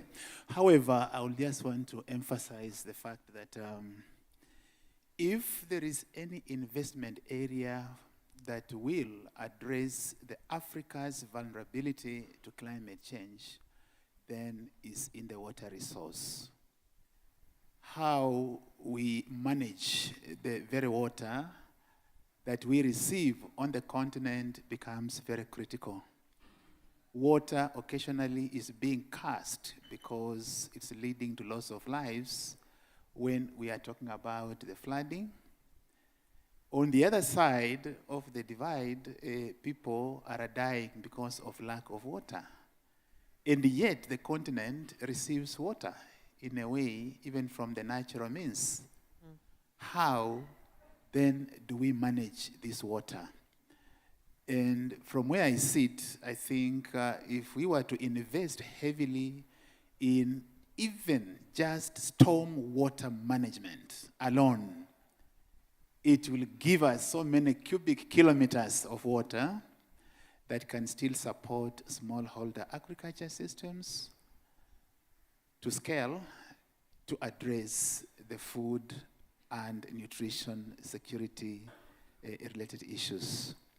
If well managed also, we may have other ripple effects in terms of the cascading impacts of too much and too little water in the health sector. Remember, I think the continent is spending quite a lot in healthcare. If we centered investment then around the water equation, then we are likely to have multiple benefits going forward. The flooding we were talking about in the morning still comes to the same level of water management. The question I had even for the morning, which I can bring now, Amanda, is this. The much talked about floods in Nairobi, were they a must in the way the impact was received? The answer is no. It was a developmental problem that brought the challenge because we didn't have any mechanism of managing stormwater, including the expansive impervious surfaces that we are creating in the city and in our infrastructure development. That's where we have lakes, we had seas on our superhighway and other road infrastructure arrangements that we had. So I think, to me, if we were to vote, I will say, can we prioritize adaptation financing for water resource management, both surface, not even going about ground. I think surface water is sufficient that we can manage it and put it to productive use. Thank you. Thank you very much, Professor. I think, interestingly, when you were speaking, I think health is also one of the issues that we see coming up in the climate discussions and in adaptation. And just the linkage that you drew from the water to the health, you know, that needs to be brought out even stronger to make the case for the inclusion of water as a key priority. So thank you for that insight as well. I think there was someone before you. Did you move from the back to the... Okay. There was someone before you, and then, so you'll be number 5, please. Thank you. And then, yes, 6, 7. And then I think we have to close it after that. Hey, Al. Hi, everyone. Hi. My name is George William. I'm primarily a school teacher. But I go by a learning design consultant. I am deeply, deeply concerned about the disruption that too much water brings into the lives of school-going children.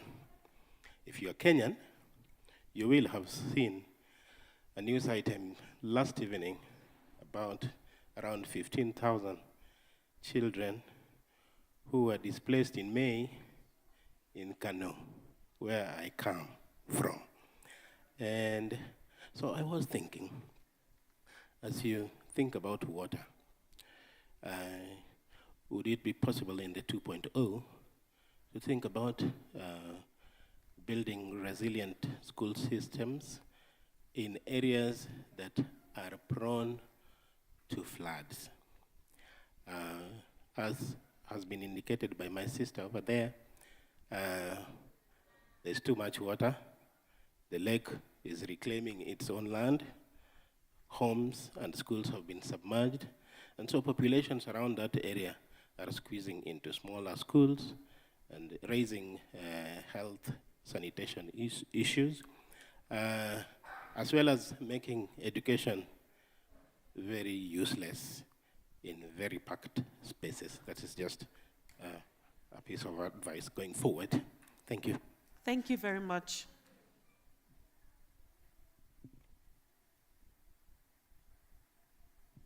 Hello. My name is Khalid Mohammed. I came from Hargeisa, Somaliland, also is called northern part of Somalia. So I think I'm the Somali guy only here.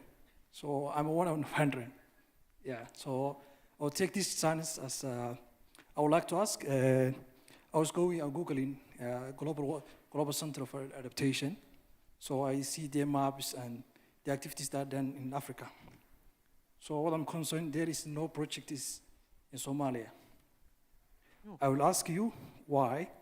And the other thing that I will ask, are you didn't receive the reports that all of the governments and also and the UN, all these things are done in here, or you can see in the map and see the Google. Yeah, there are two catastrophic infrastructure, whether it's in drought, whether it's in water, there is too much need to do projects in there. So I will ask you why you didn't done any projects there. Thank you very much. Thank you for that, for challenging and asking us. I think we'll clarify that we do have projects there. Okay, so can we have the last? Sorry, there was one there and then here. We have to close it at some point, so the lady will be the last. Yeah, thank you, Madam Moderator.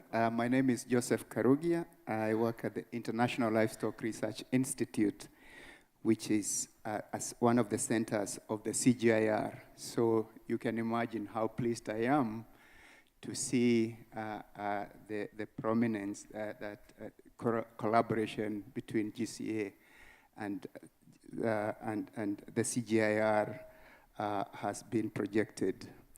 And listening to the three colleagues from GCA talking about food security, gender, and water, this corresponds very well with CGIR's mandate and mission, which is to deliver science and innovation that advance the transformation of food, land, and water. So a little disappointment that the other colleagues, except Olu, did not mention the CGIR. So I'm hoping that what Olu talked about applies to all three: water, gender, because equity is very important. I think the other thing I would like to say is that we are working as one CG, and particularly paying attention to work in the countries, to create impact in countries and focusing on countries. And I would appreciate if Olu could say something about how you see that happening, because we know we can talk about the CG, but if we meet at the country level, where the CG is also putting a lot of emphasis and setting up structures to work in countries, then we can deliver a little more. Perhaps if you could share your thoughts on that. Thank you. Thank you very much. We had two more questions, the lady in blue and then the gentleman, and then we close the session, the question session. So there are not many questions, there are more. Good afternoon. My name is Ivy Wamboy Mushoki. I am the CEO, GCA Advisory Youth Panel. And it's such an honor to have this day actually with us. I remember when we launched the AAAP program back in Dubai, and now to see it actually now becoming an implementation program so that young people can understand what it's about, it's an honor for me to be here. Now, one of the few things I realized that I want to just commend the AAAP program is that the AAAP program actually awarded one of the young people, her company is the Magic Water Solution, where we're now going into the AI world, where we need to now start to adapt to the matters of AI, robotics, and technology. Her company is able to actually draw moisture from the air and draw water for drinking. And I believe this is where we need to start thinking in an innovative ways, using science and technology to be able to adhere to the water scarcity, especially knowing that 19 million people go without water within their regions. This is a very big issue. So I just want to commend that innovation and structure and technology needs to be put into context, especially with regards to this issue of water. It's something that I feel many young people need to actually put their minds into it, so as how we can be able to distribute water across the continent and across even the region and the country as well. Thank you so much. Thank you. And the last question on that side.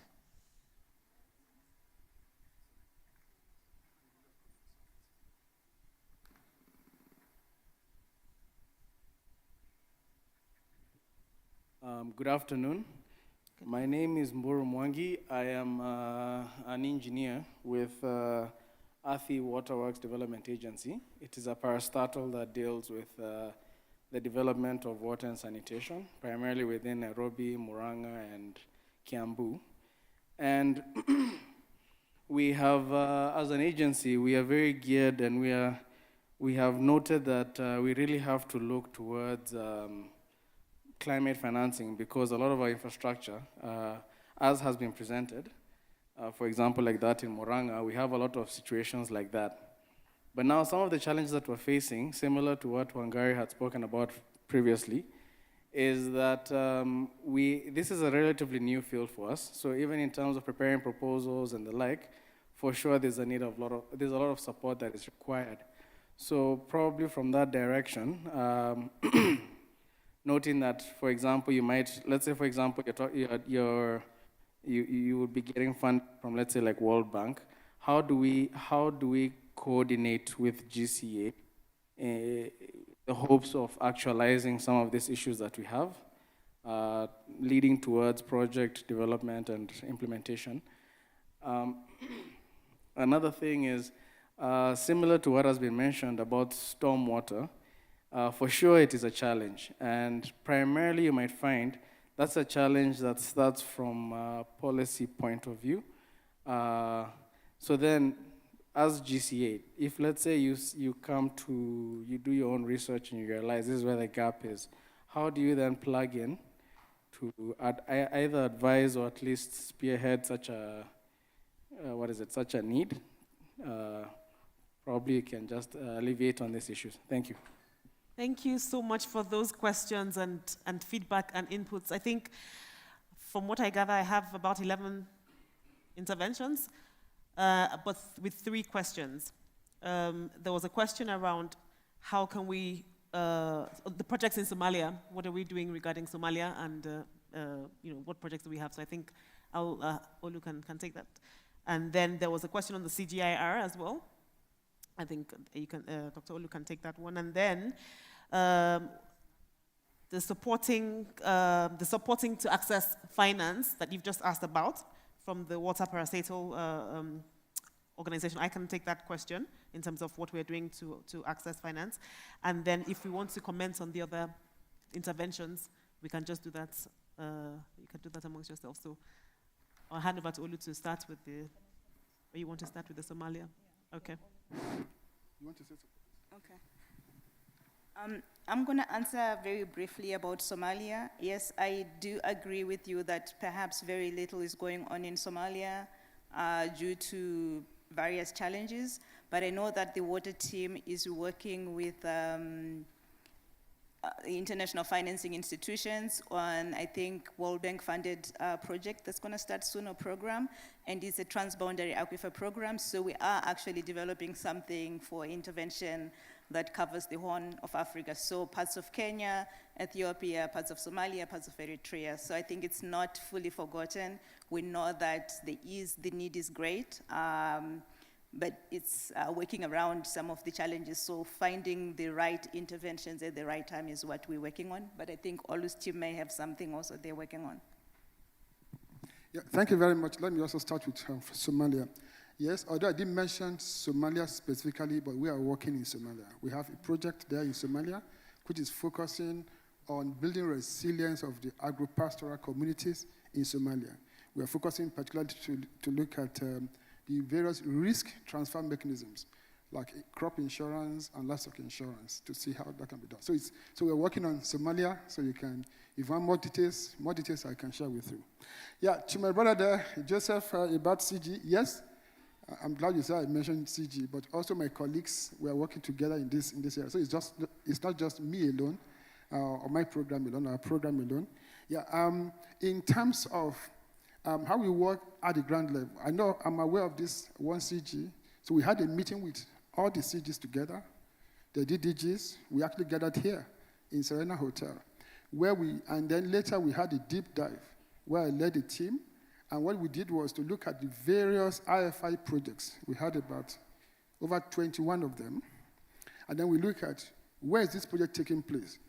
Which IFI is funding it? What's the value of it? And what is the potential, what is the proposed intervention, and which CGI center should lead it? Okay, so that's already mapped.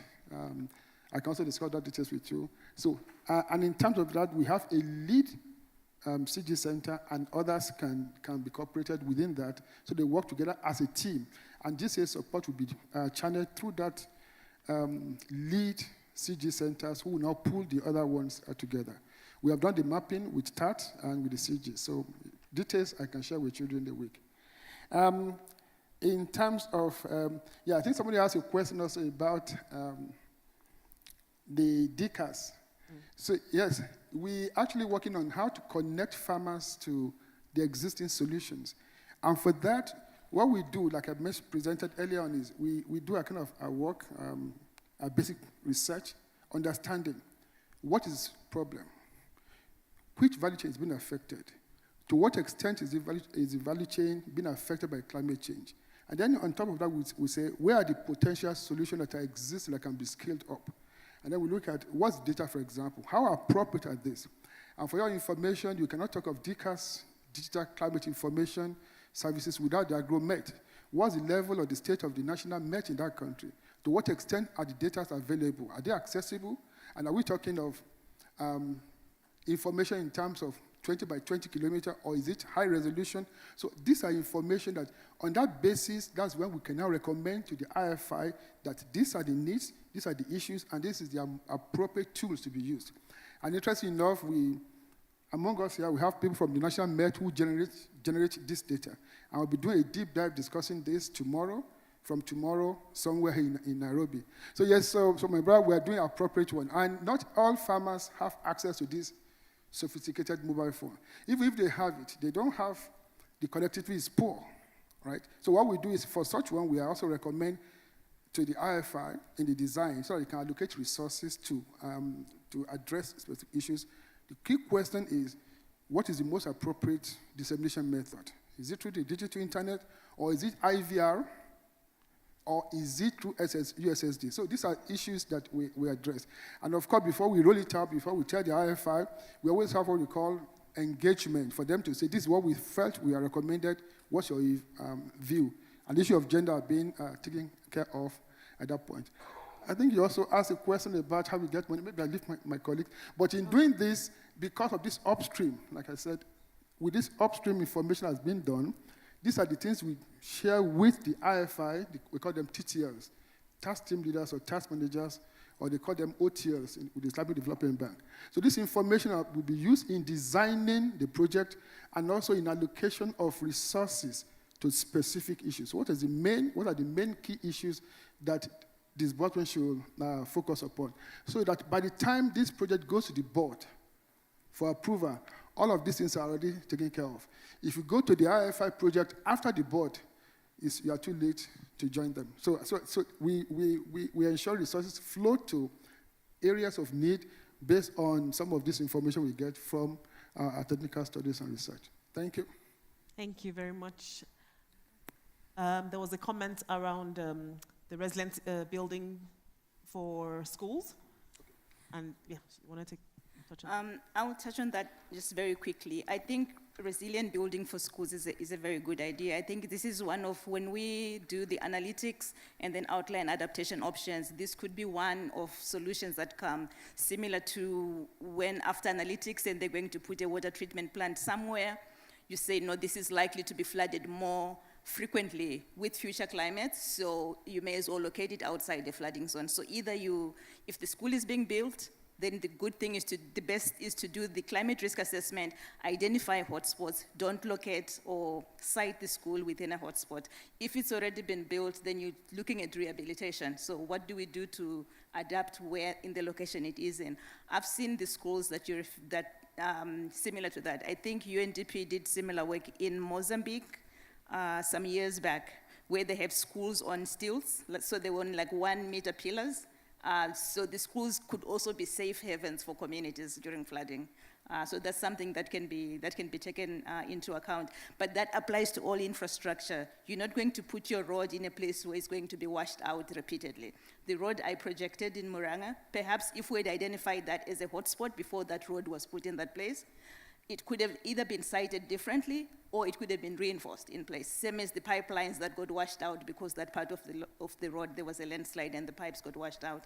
If they had been put in a different location or been anchored on steel columns, like we've seen something like that in Narok, I believe, where the water pipeline is on concrete anchors. So those are less likely to be washed out in a flood. So the different actions that then we do propose after carrying out the analytics, we look at various options. Some of them are no regret options. We can still put them in without much in terms of investment. Something like planting trees in the catchment, part of the nature-based solutions to increase infiltration, and we recharge groundwater, we reduce surface runoff. That's like a very simple adaptation that even everybody in the community can get engaged in. We can continue during the break if you'd like to discuss more. Okay, and then last but not the least, on the access to finance, I think one of the programs that sub-components of the program is a technical assistance facility to be able to help entities access multilateral funding. But of course, we know the process can be quite cumbersome and hectic, and these multilateral funds have their processes and procedures. You have the national focal points, and you have the direct access entities. So I would advise that you get in touch with the national focal points and the direct access entity. I think Wanga from NEMA was here, and she may have some insights as to how supporting the proposal writing process. But GCA does offer technical assistance to direct access entities to be able to take them through the process of proposal writing, depending on the stage and depending on the context itself of the work. So I think it would be good to have a discussion with the direct access entity for Kenya and see what possibilities there are. So I think that ends this particular segment. It was really interesting, and I can't believe people are here at 4 p.m., although we planned to finish at 1:30. That shows how engaging and interesting it was. So can we please give a round of applause to our panelists? Thank you so much. And to end the day and to capture everything that we have done today, may I welcome our Regional Director for Africa, Dr. Charles Nhemachana. This is a difficult task to give us a run-through of everything that has happened, but he will be telling us the way forward and giving some closing remarks. Thank you. Thank you, Amanda. Good afternoon. I really appreciate that you are still active up to now. And thank you for coming for this fourth partnership forum for the Africa Adaptation Acceleration Program. From the GCA, we really appreciate your presence. And I have some few messages that I have summarized for what we have done since morning and the way forward in terms of what we are going to do from here. Already from the discussions, there are already some way forward messages that have already been captured in terms of what we are going to do across the different areas of work. From morning, I think it has been very clear and loud that Africa is at the front line of the climate emergence, and adaptation is no longer a choice, it's a necessity.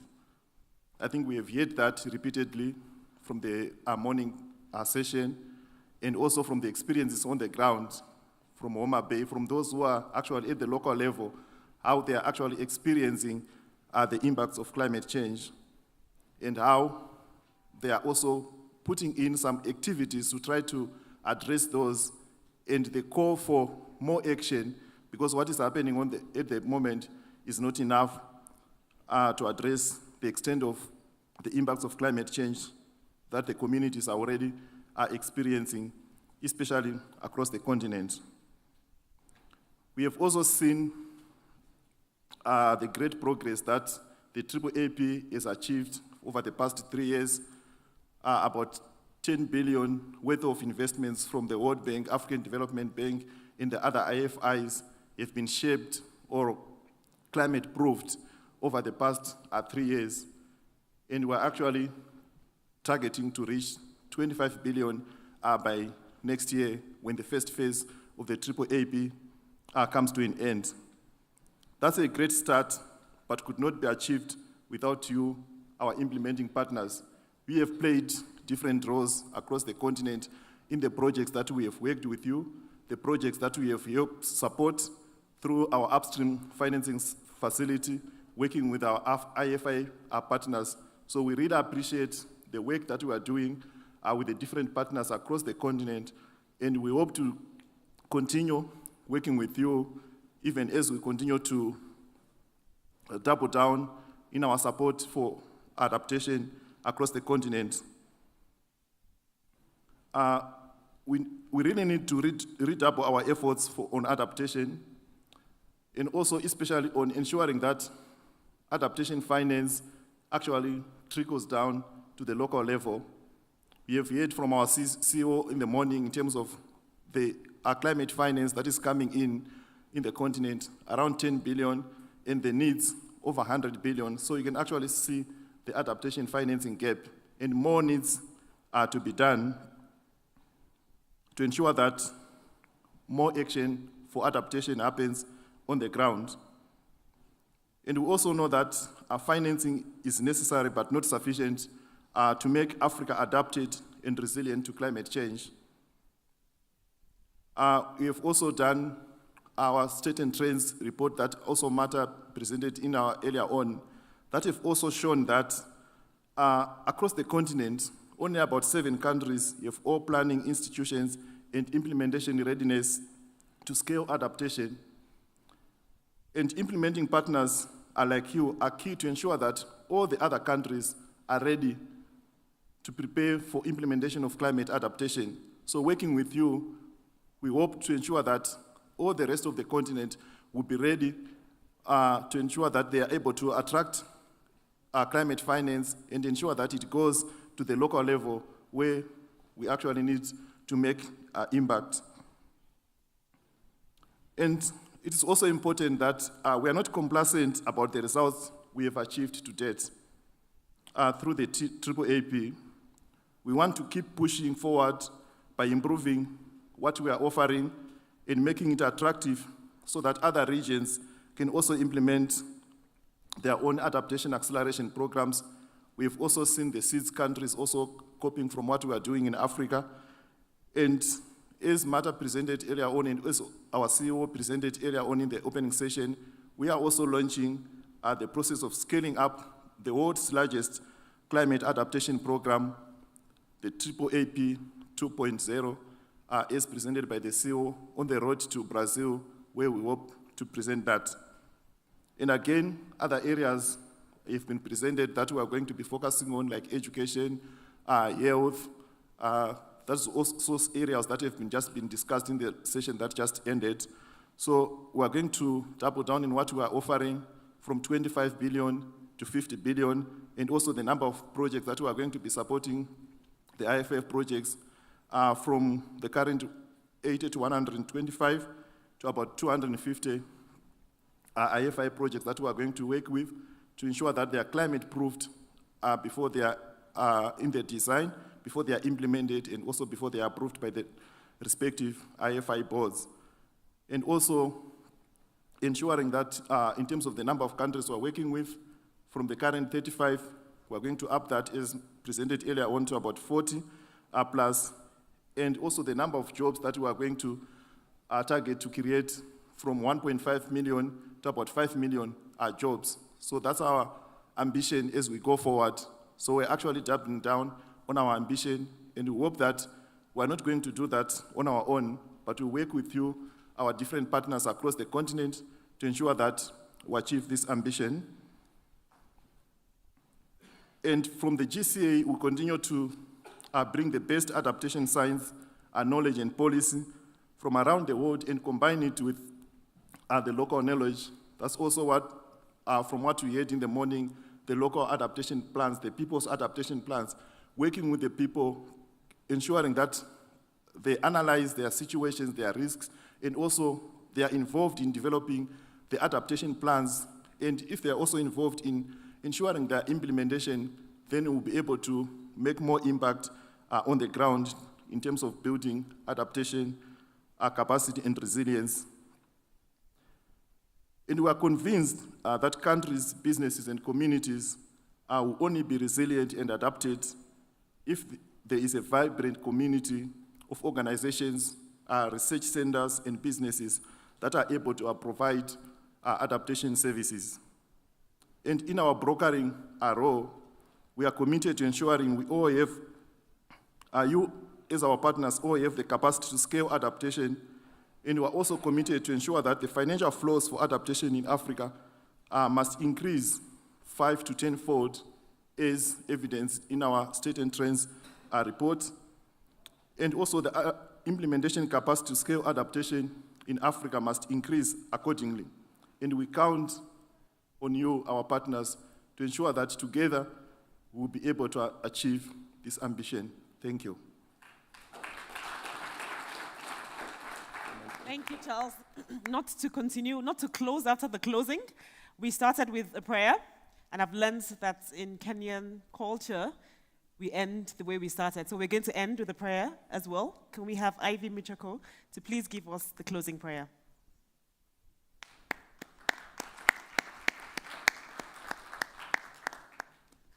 Can we rise for the prayer, please? Thank you. Let's bow our heads for a word of prayer. Heavenly Father, we come before you full of grace, full of thanks, thanking you for this day. We present it into your hands, thanking you for everything that you've given unto us. Father, you know that this is a program that is supposed to influence and enhance the capabilities and capacities of everyone, the young people, the women, especially of this country. Father, we enhance them into your hands, and we say, Father, whatever that is supposed to come, let it be. Father, we know that Global Center on Adaptation is working hand in hand to make sure that we double down on adaptation by 2025. It's not an easy task, but Father, we know in the presence of your mighty hands, you're going to enable it to come true, and you're going to make sure that everything that it comes through is going to come by your will and by your way. For everyone here who has stayed until now, Father, we bless them in the mighty name of Jesus, and we pray that you are going to send them back home, and whatever that we have discussed here, let it meditate into their minds, and for them to understand what it is that they can do for their communities back at home. We pray and we believe, trusting and believing in the word of God. Amen. Amen. Thank you, Ivy. And I have been your host and moderator for the day, Amanda Archibong. I look forward to engaging further. Thank you to those watching online as well, colleagues back at home watching who've been part of the production of this program. We hope you go home well. Thank you.